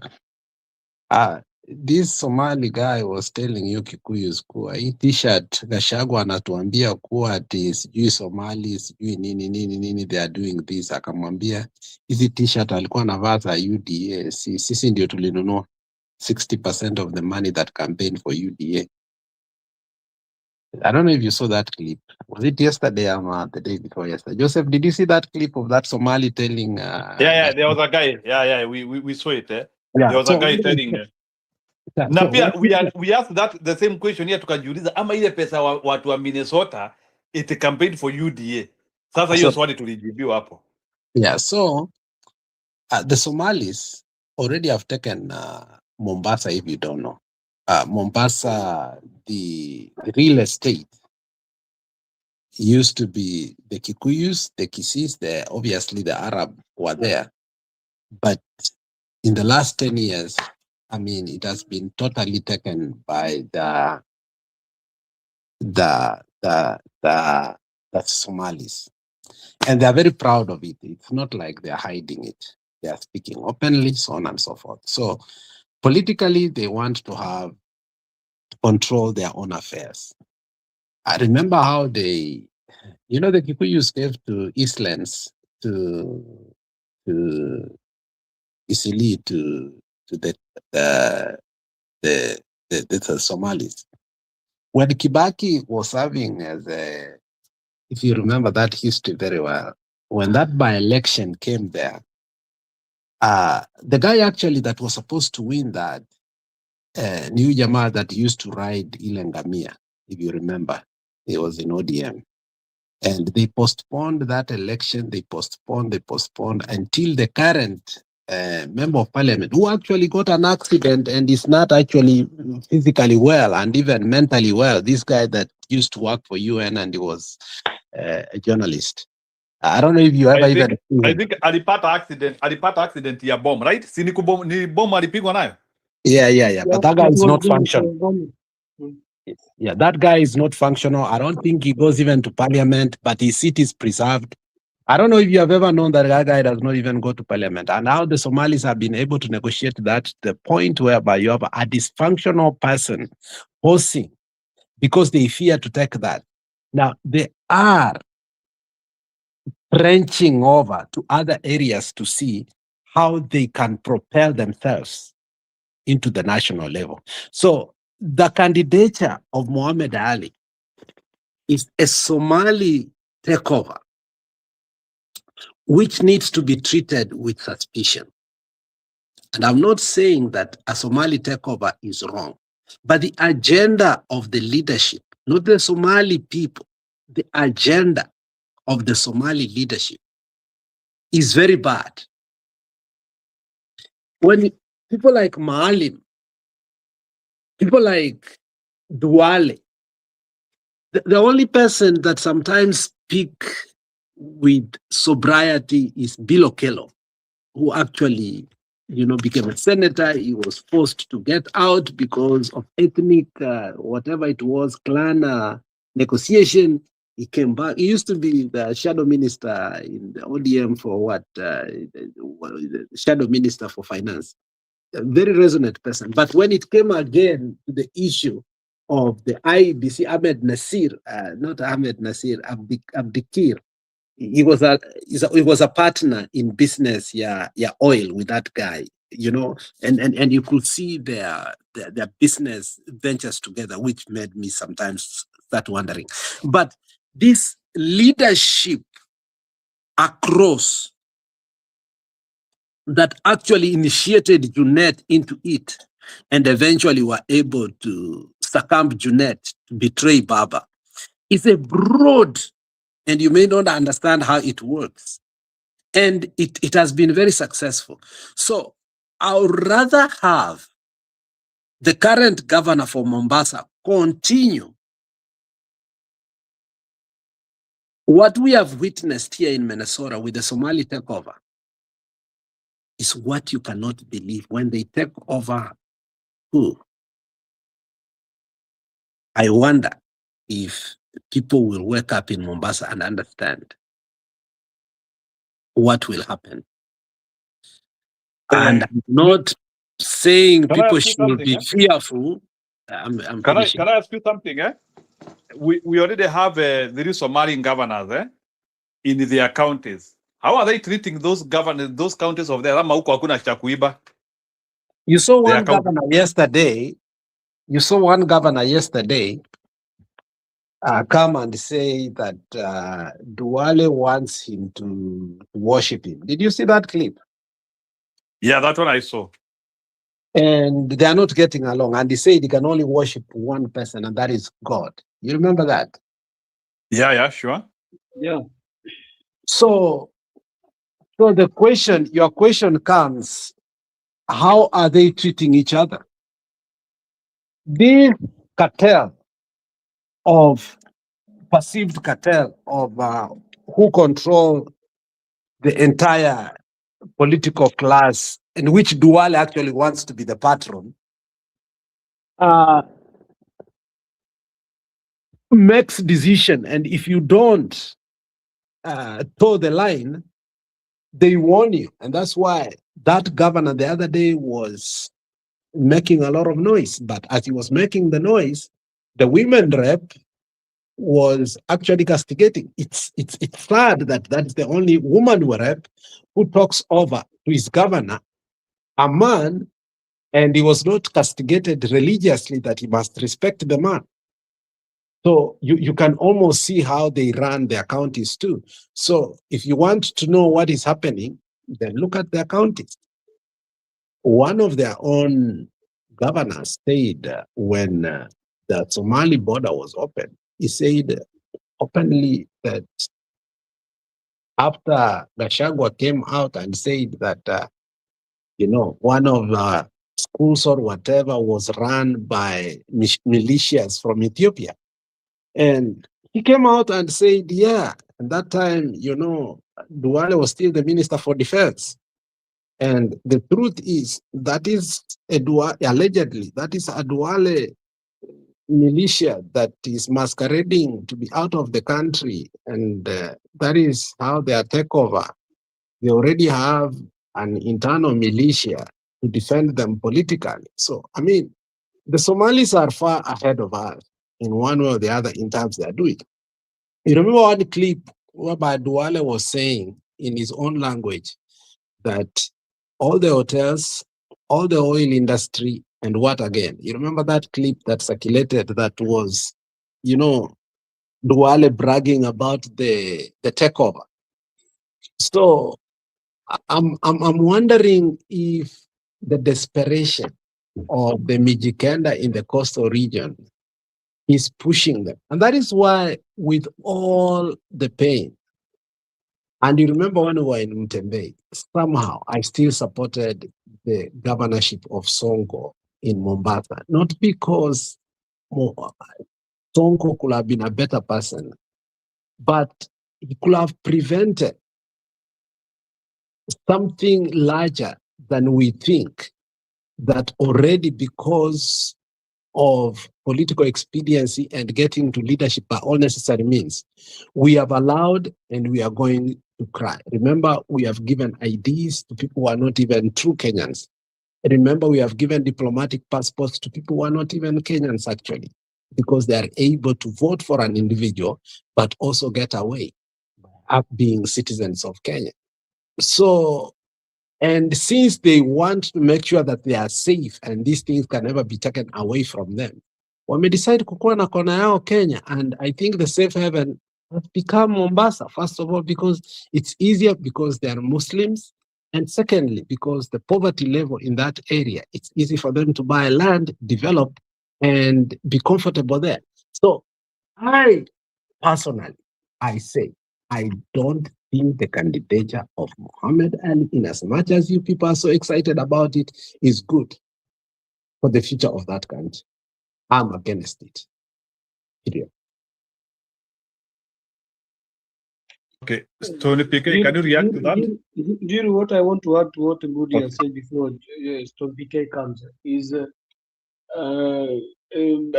Alex has said very categorical here that they are very well organized. But there is one thing that always comes with organization. You might be very well organized, like how the mountain is perceived well organized, has been well organized. But now what is eating the mountain is about the tribes that are there in the mountain, the three of them. And you can start hearing that there's people who are trying to brokerage the breaking up of the mountain. Just is the same way that is happening in the Somalis. They always have clans, and I had checked at an investigation. You see these documentaries about that guy who was a cop in Isili. I don't know if you remember that cop who was an Isili cop, and he was punishing other Somalis who are not coming from his clan.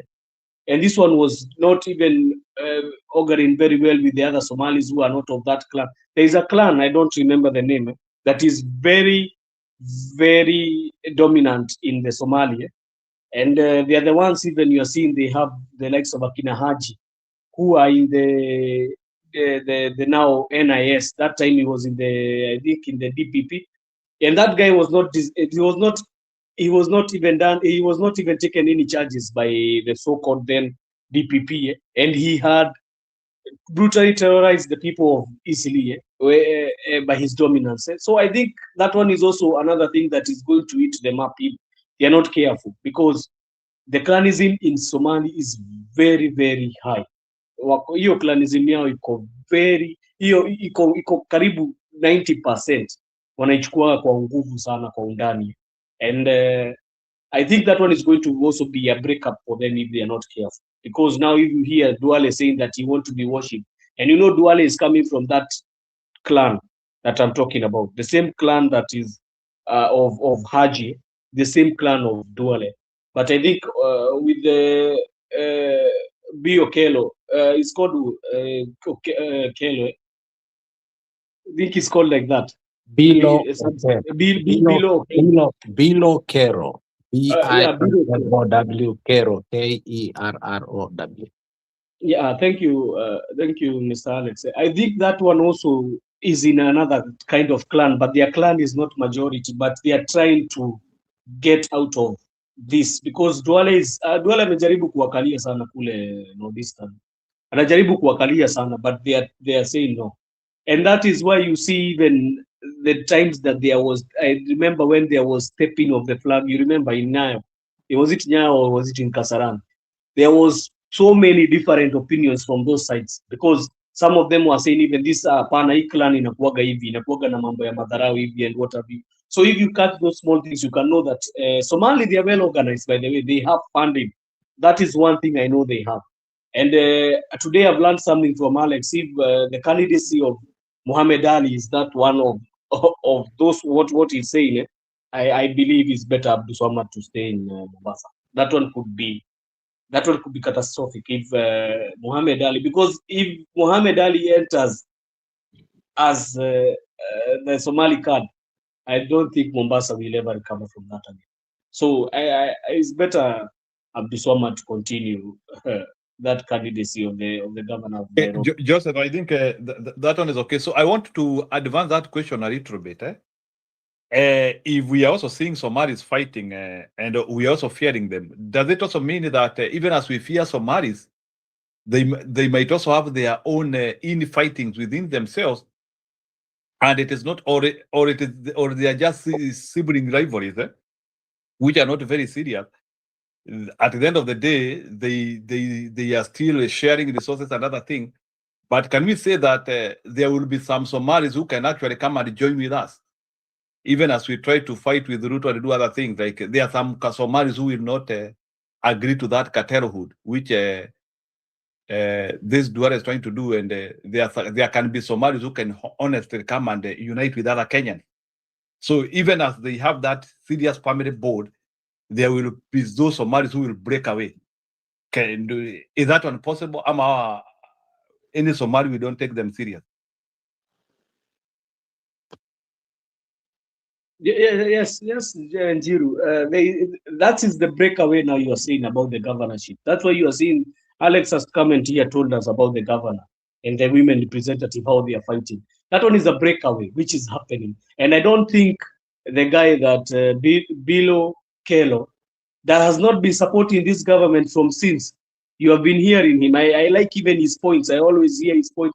I've always seen that guy debating it. And what he talks, he's very mature in politics. That is what I'm going to say. So I think that is what is going to happen clearly. There is a breakup away from what Duale is trying to do, because even Duale was there is a comment that was very, very, ilikuwa comment mbaya sana, that those people were very angry with the ile comment Duale alisema ati sijui ng'ombe na camel zote ni zake, and those guys, they were very, very angry. And if you could hear even the people, the residents of I don't remember which county it was, but the residents were very angry, and they said that Duale cannot come and tell us that he owns all these camels and all this. No, he cannot come and tell us. He's trying to be like a dictator in Northeastern, and we cannot accept this. So Duale can be trying to bring the votes to William Ruto, trying to be show himself is the kingpin of Northeastern, but in turn he's going to break it completely. So it can be two-way. That's why I said William Ruto can be very happy he's giving IDs to these guys and everything, but in turn they don't even follow what is follow what his guys are saying. And when they don't follow what his guys are saying, it means even Ruto, they are not going to vote for him. So I think there is a breakaway. I don't know if other people are going to chip in, because that is what I'm thinking. Okay. Before niende, wacha nikwambie kitu moja. You need to acknowledge one thing. Being politically savvy is understanding power and knowing what power can do to you in spite and despite of your differences. And that is why I told you yesterday, some of us are advancing discourse to our communities, because as a country we thought democracy will benefit everybody. But how leadership comes and start negotiating, because look at how Ruto became the president. He told Ndaopea 50%, 30% of the government, the Luyas. Okay, Danganya Sonko, I'll give you how many seats so such kind of political negotiations. Now, so you can have differences. Let me go back and give you an example before I conclude with the Somalis. In 2002, Kibaki ran against Uhuru Muigai Kenyatta. And by 2007, somebody's, Wakikuyu wengi wako Guinness Book of Record, but kuna mmoja hamsemangi mwenye ako Guinness Book of Record, hamtakagi kuongea kabisa. Uhuru became the first sitting opposition leader to endorse the sitting president while holding the position of the position of opposition.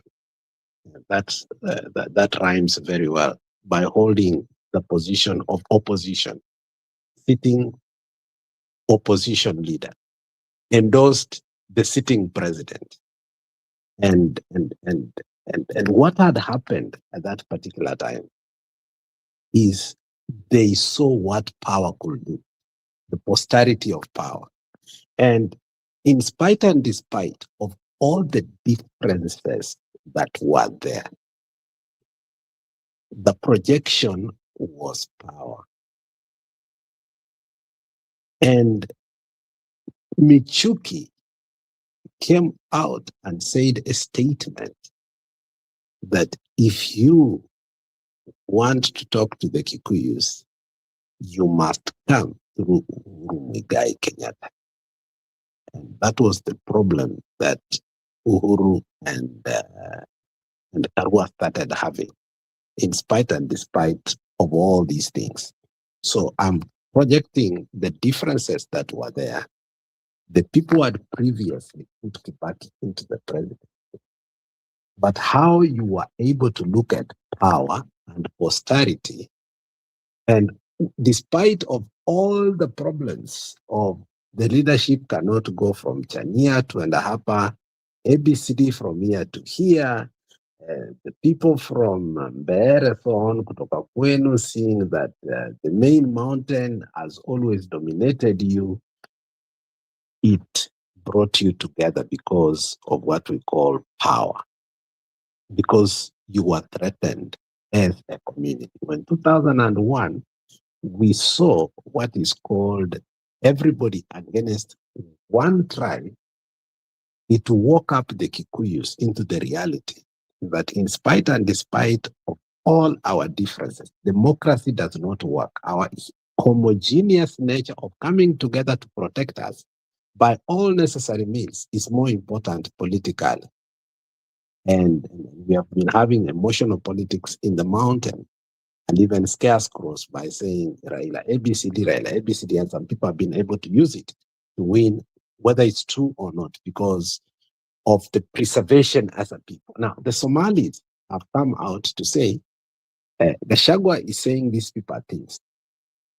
Now, they are also using what traditionalists Kikuyus have used, that the one that comes out loud and fight not only physically, but can throw the wildest vitro, like Moses Kuria could say, Raila tutakutairisha, enda kula samaki, baadaye anakuja anasema utakufa, anaandika like, he knew how to win. He will write on fulani atakufa siku fulani saa ngapi, ABCD. Like Moses Kuria mastered the art of playing with the emotions of the Kikuyus because of the 2007. Now, the Somalis, until today, they still don't feel like they are Kenyans. They feel like they are visitors.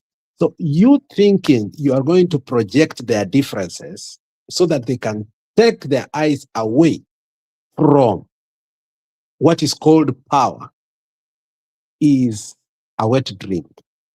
When it comes to power, how the Somalis have been able, throughout the world, they fight in their country, they don't have any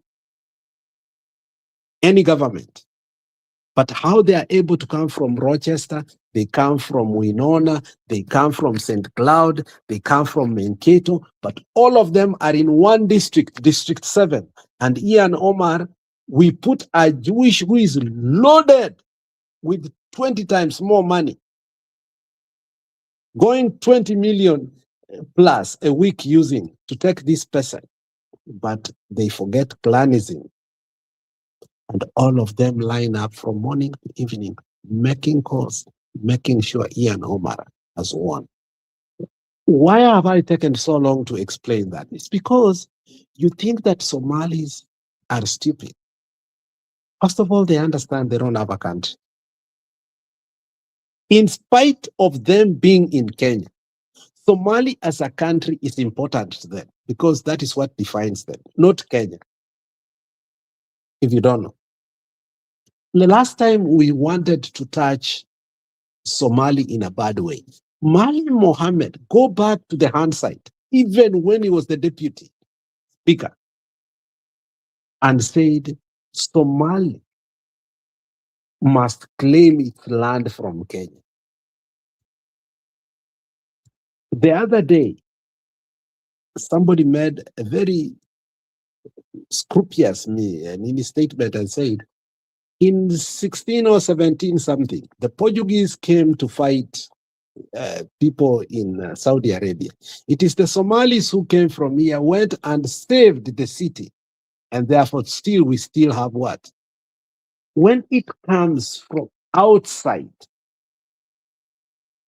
a fight from outside, Somalis are like bees. Okay? But when it comes to the internal, they are together.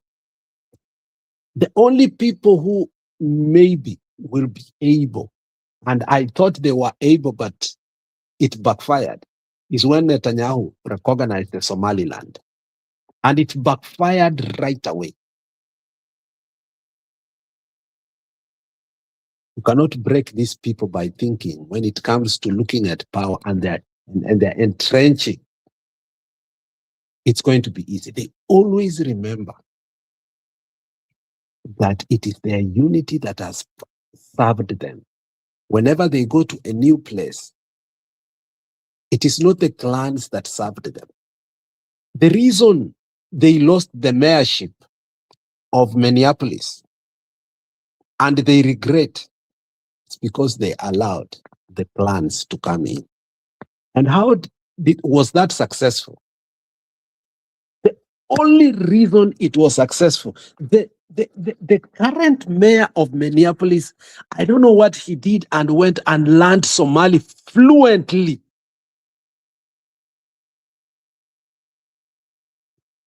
And he was able to break them inside.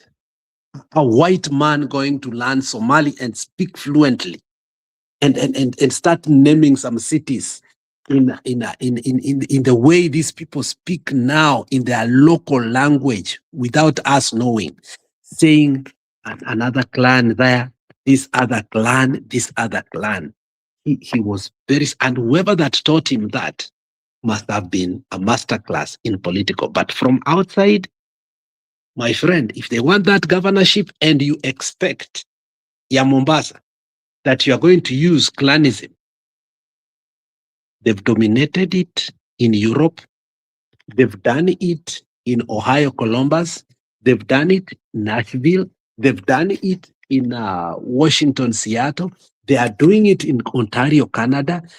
In some areas in Europe, actually, they've been chased because of their unity, because they can't be broken.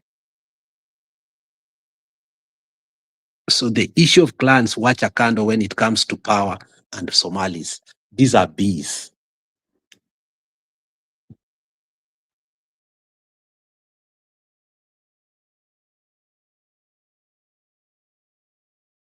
In other words, even when we see them as if they are not together, that is artificial. At the end of the day, there is a bigger power play somewhere.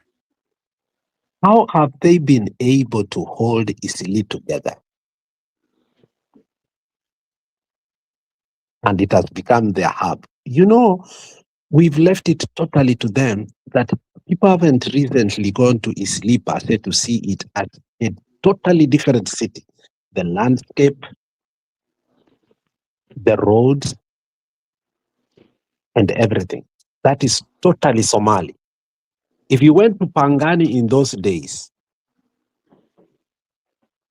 in the mid 90s, 95, what we had then, if you took a picture then and today, is in terms of region and urban organization. It's like looking at Dubai. Dubai of 1980 and Dubai of today. It's more than that. It is, how can I say? It's not even assimilation. It is as if a miracle happened. Land was brought from Somalia. Real land was excavated, carried, and brought with buildings and people. And that which used to be there submerged, went down. Not even one thing that you could see in there remains today. They bought, they demolished, they built. Do you get what I say? They bought buildings, they demolished buildings, they started bootstrap.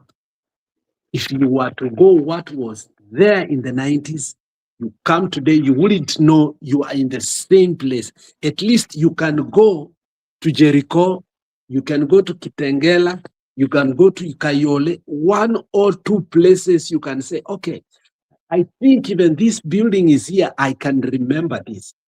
There is nothing they left. They demolished. Even the tallest buildings that were there were never renovated. They were demolished.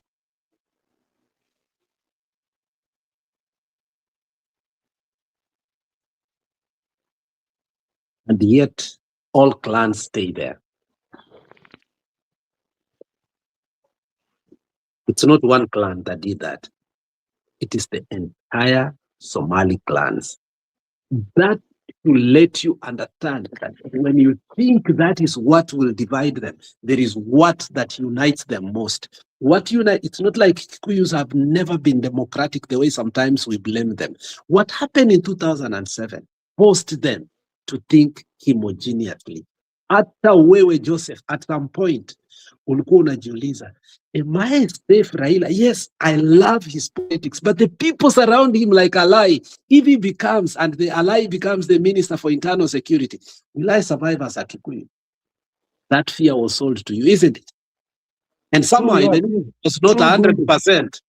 No, true, good, because even as I was going to 2013 election, me, I'm not going to lie to you, I voted for Uhuru Kenyatta.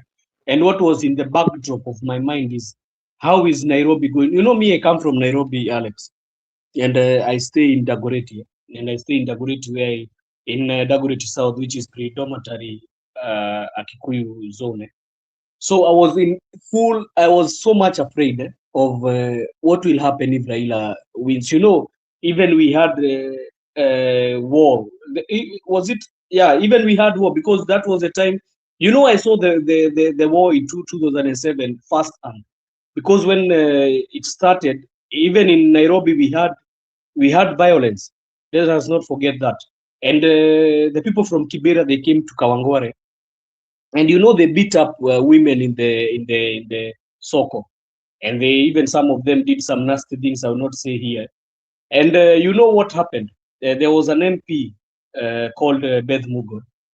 And what she did, she bought for the young people a lot of crude weapons, which made them to go and retaliate. And you know, most of the people who are from Dagoretti South, the work that they do, most of them, they are either in matatu business, they are drivers and conductors, and most of them, they are working in the butchery section. So they were given all these things, and you know, they started going from, some divided and started going to Kangemi, others divided and started going through this Naivasha road, going straight to Kawangware, and others passed through the other road, ile sasa mnasema inatengenezwa kuwa Talanta, they passed through Lenana, those areas. And I'm telling you, if it was not the police who dispatched these people, you know, they had reached even in Dagoretti corner, and the people from Kibera had reached to namba 8 hapo tu mbele, let's say pale kwa RFU, pale rugby grounds. If it was not the police who dispatched this, it could have been massacre. I'm telling you, that time it could have, because even some people were, nakwambia Alex, watu wengine walitariliwa, my friend. Some people even were cut. Me, I saw some people even who were chopped. You know, we don't talk about Nairobi violence like the way we talk at Nakuru. In Nairobi, it was also worse. You know, and I have one friend of mine who died in these skirmishes. He did not return. They were being given even transport, Alex. Walikuwa wanapewa mpaka transport na magari za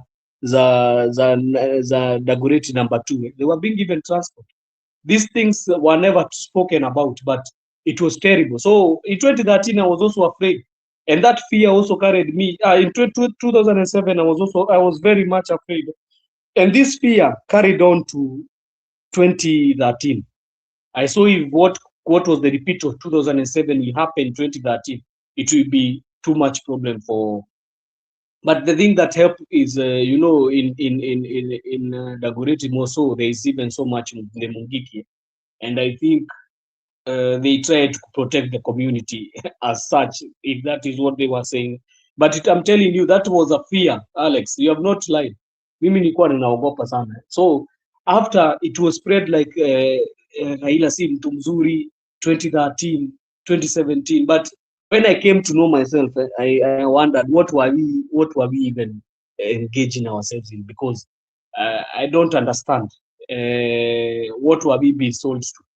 That Raila anaweza kuja kutuvalisha vinyasa. Tulikuwa tunaambiwa mpaka tutavalishwa vinyasa. I was even asking myself, kwani nilikuwa mjinga hivyo? So those are the things that happened, Alex. True.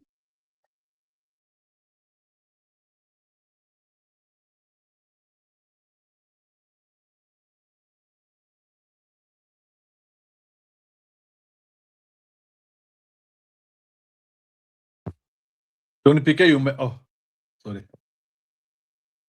Stone umerelax sana. React. Ama ulienda usingizi?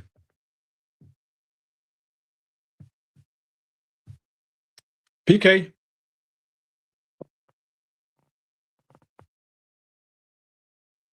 Sema Njiru. Hello? I was saying you can react to that heavy discussion between Joseph and Budi. We are talking about the complexity of Somali political front. Though divided, they are also united at some place. That's what Budi was explaining in a longer length. Sijui kama umemsikia? Hata kama you people you are accusing mimi ndiye sisikilizangi. No, mimi siwezi kuwa sisikizi. Kama sisikizi nakuwa nimetoka kwa show. Kiniona kwa show ninasikiza, niko rada. Somali ni watu complex, but they are so complex yet they cannot hawawezi kujigovern. They are very poor in governance. Hiyo hawawezi, they can't. Getting a leader they can, but hata huyo leader si atuwa wanamsikiza. Hebu mshawahi kuattend meeting ambayo mko na Wasomali? Unajua mimi nimesoma nao. Akunanga order in their DNA. Ati vile mnakaa kwa meeting, one person speaks at a time. Akuna naturally. And that, in sociology, that is what determines people that can be led and people that can be governed. They are ungovernable. Although at the time of a problem, that's when they come together. When they have a cause, they come together. But at kukaa tu ati wakue governed, ati wafuate rules. By the way, they don't follow rules. That's why hata biashara yao utasikia wakikuuliza, ukiwaambia hii kitu ni pesa hiyo, anakuuliza hapana, hakuna bei ile ingine. Ama ukiwa ni deal inafanywa, unaona wanakuuliza na ile njia ile ingine. They always want to go for those alternatives. Why I'm saying that is that this is the only group of human beings on earth that they are one tribe. Ni tribe moja, but they fight like they are 150 tribes. Okay, they devour each other. Ni kama ni matribes nini. Remember I've said there is only one tribe called Somali. The only thing they have ni clans, and those clans fight and devour each other like kama kitu hujawahi ona. So yes, they are good when they feel threatened. What justifies what I'm saying is that they've not been able to put up a country since Siad Barre, and they will never manage. Itakuwa hiyo iliendaga ikiendaga. Hata chakuwa na kitu inaitwa Somali, ati kuna law and order and all that. It's gone. The only person who tried to alijaribu sana ni huyo Siad Barre. Naona they later got rid of them. So So the threat that they bring into other communities is that disorganization and criminology and the criminology they bring wanaileta ni kama holy, it's like si mbaya. Juu vitu nyingi utasikia wakikwambia ni haram because they attach dini sana to their way of life. But unfortunately, once mumeintermingo now, utakuta one, they don't want to be told, governed. They don't want to be told hapa kuna rules and regulations. Wako allergic to that. Rent them your house or your apartment and you will see what I mean. Atunawapatia sijui lease, sijui imeandikwa, sijui rules hapa na pale, utashangaa sana. So basically they are a community that they want to kuishi tu ile orthodox. Shida ikitokea ndio wanapiga firimbi, wanakutana, wanasort hiyo problem, wanarudi kuishi vile tu wataishi. And that is normally a threat to communities that want to have rules and regulation. Ukienda Isili hakuna rules and regulation. I don't know how many of you have been to Isili late. The time you go to Kenya, enda utembea Isili. Ni kuzuri sana, huko ndio kuna manguo nzuri, fashion, what. But it's chaos, chaotic. Yes. So kama hujazoea chaos, then usiende. Lakini kama umind, we ingia tu nini. Yeah. Very, very, very skyscrapers, my buildings. Lakini mata wanatema mata everywhere, uchafu iko all over. It is mediocracy. So I don't think people would want that kind of leadership among us, especially Kenyans would not want to, to have that kind of a person, me being a leader, a governor somewhere, because sasa hiyo ndio kufungulia mambo ingine haiwezi kutajika. Yeah, that is so much I can say about them, and not discriminating, but we are carrying them as they are, and it is not disputable. Of course, you get some hapa na pale wako couth, when we say watu si wote, kuna few wale wako in quotes civilized. We've had some kama akina Amina Mohamed, those are watu wako polished, but unfortunately kuwa govern as a community ni ngumu sana. That's my take on Somali governorship and leadership. Iko shida kubwa.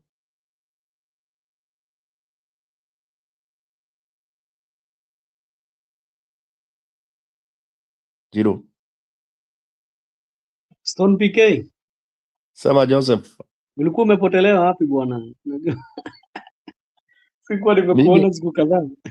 Mimi ama wewe? Wewe ulikuwa umepotea kidogo tukiwa tuna discussion ile ya kule mazishi ya Murang'a ya Kakuya. Alasi nilikuwa nasikiza. Ulikuwa?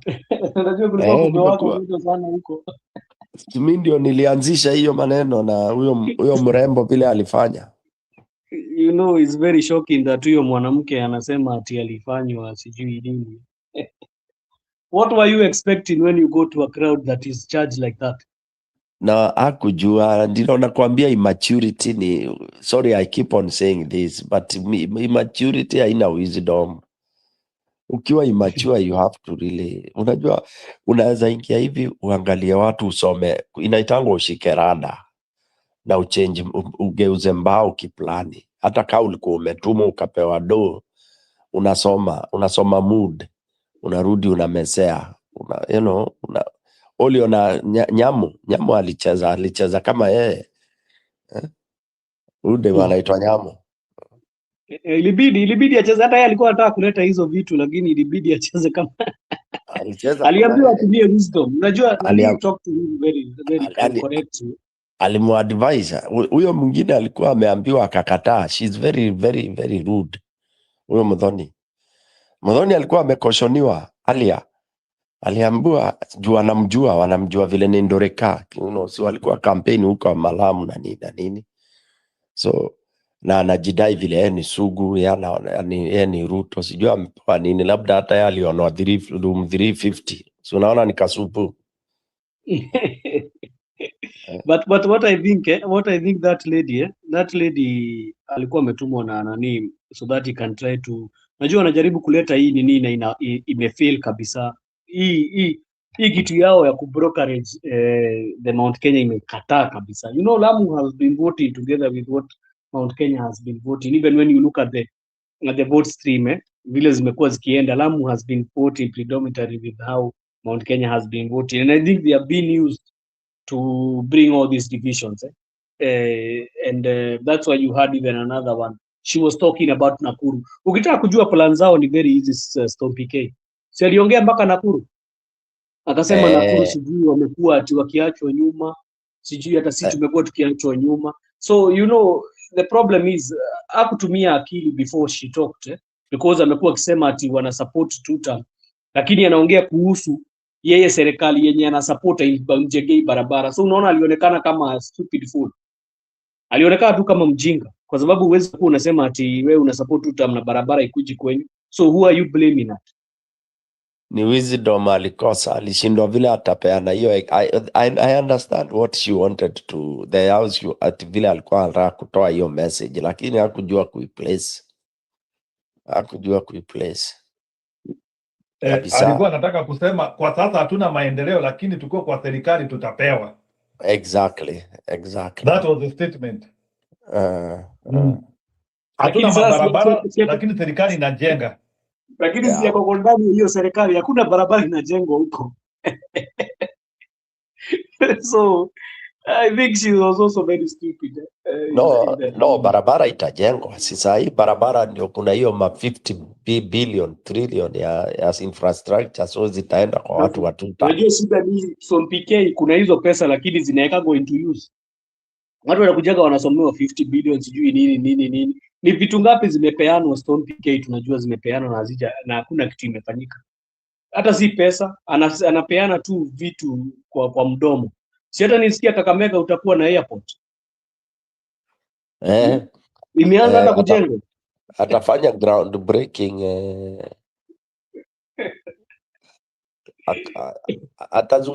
Atazunguka akifanya hizo ground breaking kila mahali.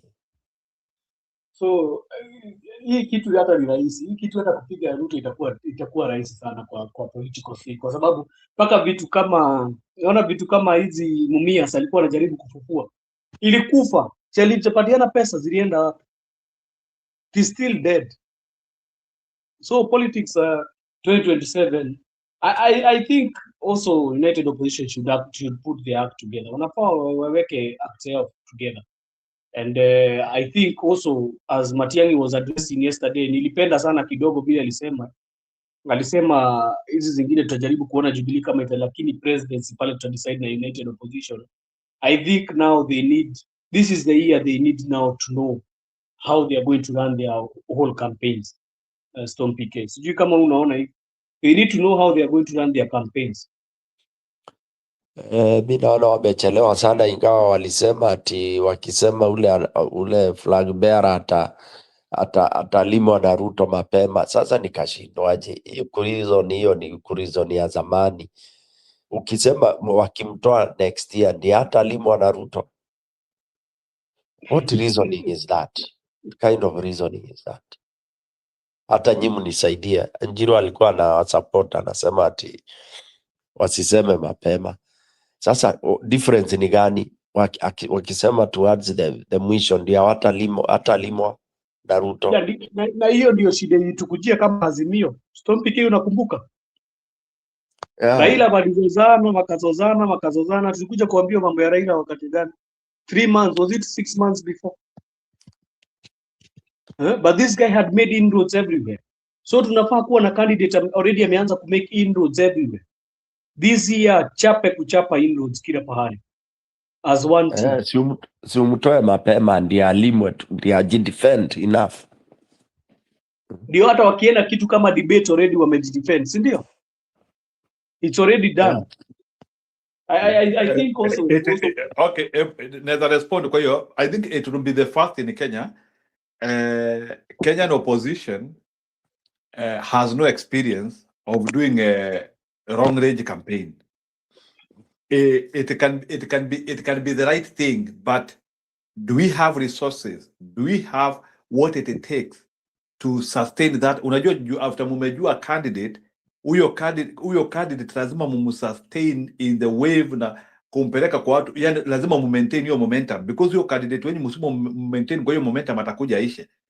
And the best way to understand how you can maintain such a momentum is like in the US. The US, they do it for 15 months, non-stop. And as you are bringing your candidate, you are continually getting small donations from people. And actually, one of the people who were able to do even a more longer campaign than 15 months was Donald Trump, who campaigned throughout after when he was not declared a president in 2020, up to the time when he came now to re-announce his third bid again. So ndio najaribu kusema ndio hii. The problem which we have with our opposition is number one, they don't have commitment for money. I think wanaogopa pesa. So, but if they were assured that they can be able to raise enough funding and everything, all the other resources which are needed for a sustained long campaign, because a sustained long campaign is very methodological. Sasa, Bwana Stone PK, hiyo ndio itahitaji hao mathinkers unasemanga all the time. You cannot announce your candidate now na una thinkers. Your campaign will flop. What are they doing now? What are they doing right now? You the problem of our own campaign. See, Okiya Omtata has been saying atakuwa president. Has even picked up. I'm asking you this. What is it they are doing now? Just time wasting tactic, because they want. How are they wasting? How are they wasting time? Are they not spending? Tutaname candidate baadaye. Hata hii Kalonzo Musyoka atapinduliwa.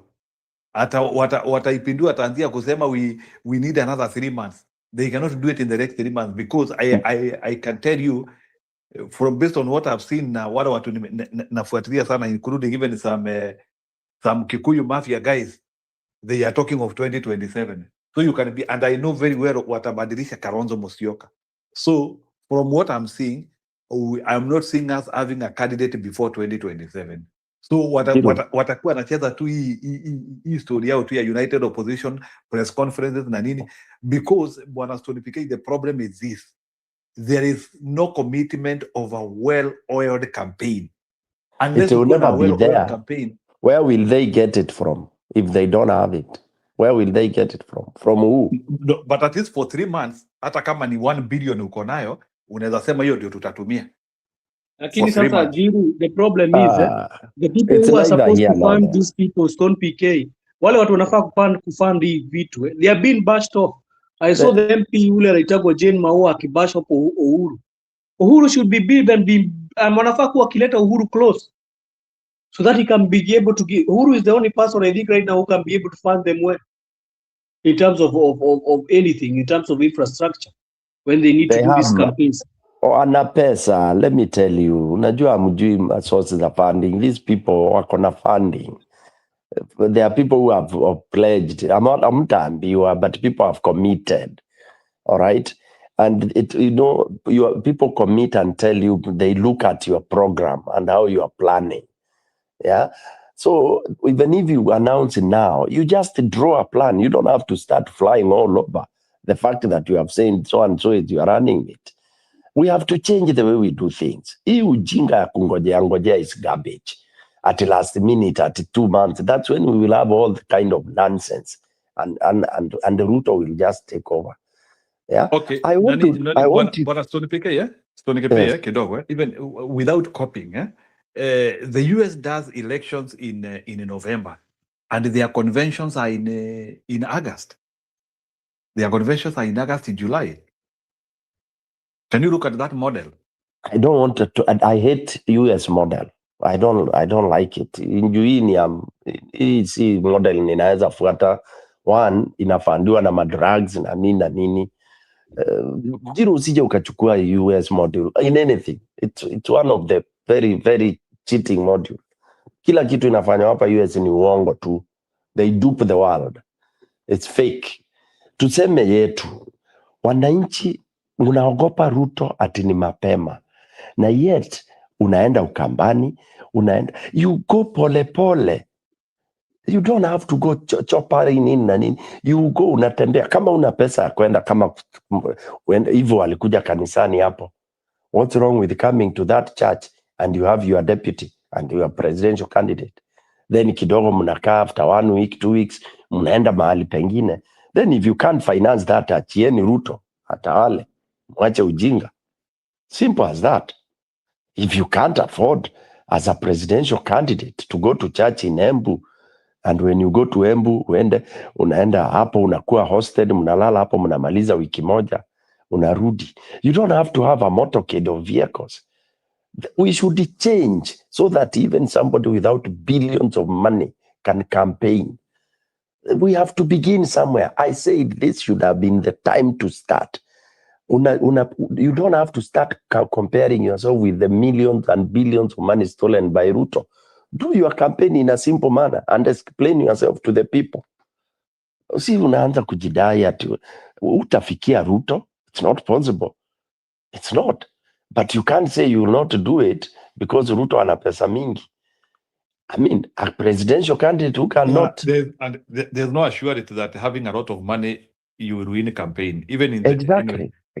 Even in the US, people spend a lot of money and they still lose elections. Let me tell you something I proposed in UDA na wali argue hivyo. Your argument is siwe peke yako. I proposed something to UDA, not UDA, to ODM. UDA? Oh. ODM. So they were so stressed that walikuwa wafiki mashinani, and you listen to them, hakuna mtu anatoa formula because they are avoiding hivyo unasema. Everything you talk, they are attaching money, huge money. So I gave them an example. Nikaambia, like if you want to do one axis from Nairobi, for example, you useme for 5 days and you do a small convoy. Hii inaitangwa road show. Don't use helicopters. Hizi kwanza ujinga wameintroduce sahi ya helicopters. It's just wamepelekwa hiyo higher notch na hawa wakora kina Ruto ndio wakuwe exhausted. Let akina Ruto fly with the chopper. You take a convoy of a Mugithi truck road show from Nairobi kuja Thika, pitia hiyo njia ya Garissa, enda Kanyonyo, address people, move into Kibao, go to Mwingi, do that circuit for 1 week, mkilala in a very simple places, and you come back, umesweep hiyo, because you will not do that during the real campaign period. Saa hii ndio ya kwenda hii mdogo mdogo, hii simple, hii haichote, watu hawataki kuchotewa. Ikifika high climax, you have to organize crowd, you have to pour money and all that. They don't see that strategy. They don't see that. And that you appeal to people, they will continue funding that Mugithi as you go along. As in, watu wananyamaza. You know, when you give people a point inawapiga, unaona watu wananyamaza, wanaangaliana. Yeah, because they are lazy kabisa. Yeah. Kwani how much is it to fuel your V8? Kaa wanataka kwenda na hizo V8. Unafanya hiyo nini mkiongea, mkihutubia watu huko mashinani hivi. And people get to know you mapema. Gachagua ndio president anasimama ama whoever it is. Inaendelea hivyo. Sasa mtaanza kurukaruka na nini na chopa za kukopa. Mnakata shortcut ya manjia because it will be expensive. You do 5 minutes, 10 minutes, mkiongea unaambua ongea dakika moja, sema jina tu, sema jina. Garbage, nonsense. Very, very poor way of campaigning. You interact with the people, man. Interact with the people. The country is so big. Unataka uanze saa zile ati uko 1 month to nini, you will not cover places. Hata uta meet people who can have confidence of being your candidates and being your agents. You have no feeling. Can you imagine a presidential candidate that has not even gone to the remotest market in Mbeere North? Na unakuta hapo unakura 1,500 na hujawahi fika hapo. Kama Raila, kuna mahali Raila uko deep Kindaruma huko, polling station moja ina watu 1,200 anapata 700 deep huko, and you've never been there. Ni mtu anakuuza huko. So what of if, for example, one time you just hop and you are seen in that particular area which have 6,000 voters or something like that, and on the way you see so many through a circuit, unakuta umeongea na watu over 30,000. Ni strategy hawana, they have no thinkers in Njiro. Hiyo excuse yati ni mapema, hiyo ndio ni part of failure. Hiyo ndio part of kuanguka kabisa, na hawataweza. Jani pause hapo. Yeah, ni sawa. Let's wait and see if Kalonzo will be able to execute his plan. Juu Kalonzo alisema tumpe 90 days. He said by March he should announce his team. So as he is announcing his team, I hope he will be able to give a more bigger framework. Ati Kalonzo alisema 90 days. Yeah, in 90 days wanapeana candidate. Alisema collectively, na nyinyi mna report vibaya. You guys are poor. Njiro, you are very bad reporters. Kalonzo talked on behalf of the guys they are together. They will give. It's not I will. It is collective. And hii kitu watu wanasema so called united. It is really defeatist. It is defeatist. All people who are against Ruto, they are together in quotes, together in the opposition. Ama mnataka waanze kuitana bibi na bwana ndio mjue wako pamoja. Unajua nini, mmekuwa Kenya mazee imeenda below na maanalyst. Even in the mainstream media imekuwa too cheap. They are below category, below kabisa. Hata ukisikiza Citizen, those small boys I think they even don't research. Hata juzi wametandikwa na Ruto Mbambo, walikuwa wananyamazishwa ni kama chokora. They can't because they have limited English, they have limited brains. Wametandikwa, interview nilikuwa nataka tuicheze leo. Wamemalizwa ile mbaya mbovu. They don't know how to phrase questions. They don't know how to trick. Kenya imekwisha tu. Very frustrating. Mtu anakuambia ati vile housing levy. Nitarudia hii because hiyo ndio swali ilikuwa ingekanganya Ruto ile mbaya mbovu. Mpaka alishindwa atajibu aje, lakini huyo jamaa kujua follow up question. When did it turn out to be a levy? Ulikuwa umesema ni fund. What happened? What was the turnaround? Kungekuwa na mtu ana guts angesema please explain elaborately to Kenyans. They are watching you now. That is how you interview a president. Mwambia no. Mr. President, we can't move to any other question. Explain exactly what happened. Whatever it was supposed to be a fund from wherever you are to get it. Then you turned it into taxing people by force. Hakuna Njiro. Hakuna watu wa kuinterview kufinya huyu mtu makende. Hakuna. Sasa Ruto ndio unaona anatawala. Ndiye aliambia Kenyans haya amesoma, hakuna mtu anaweza muambia chochote. Can you imagine somebody standing on the podium and saying hakuna mtu, all population of 50+ million people. Ndiye amesoma mpaka anafanya watu wakachukia hiyo masomo. Kwa unaweza soma ukuje vilify people like that. And what you are doing is nonsense. And you are forcing people to swallow the rubbish.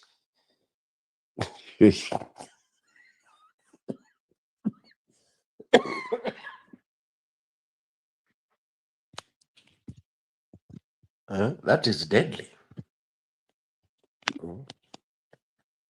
So Njiru volunteer to be one of the thinkers wa kina Kalonzo bana. Just write a voluntary nini. You can think for them from where you are bana. Hii kazi ni kuvolunteer. Joseph, volunteer ni bana. Msaidia hawa watu. Wako chini tu sana.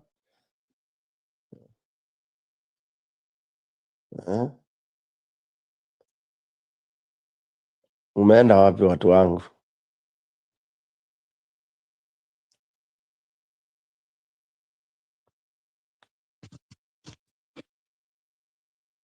Umeenda wapi tena?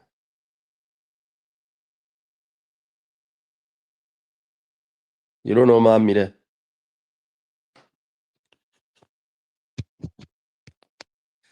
Acha nione watu kwa comment section ndio niongee nao dakika ya mwisho mwisho. We are all media. All media.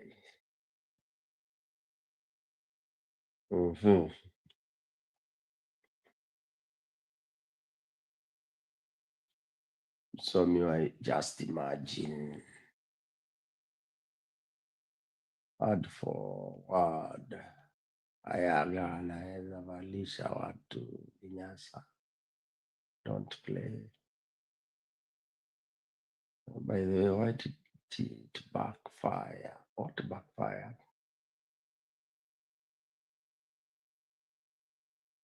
Njiru hataki tulale. Aya.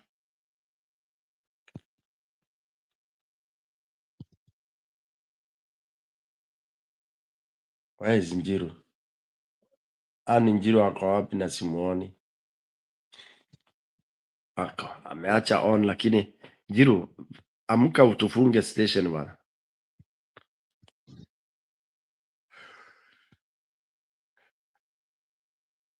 Haya, mimi wacha niage watu.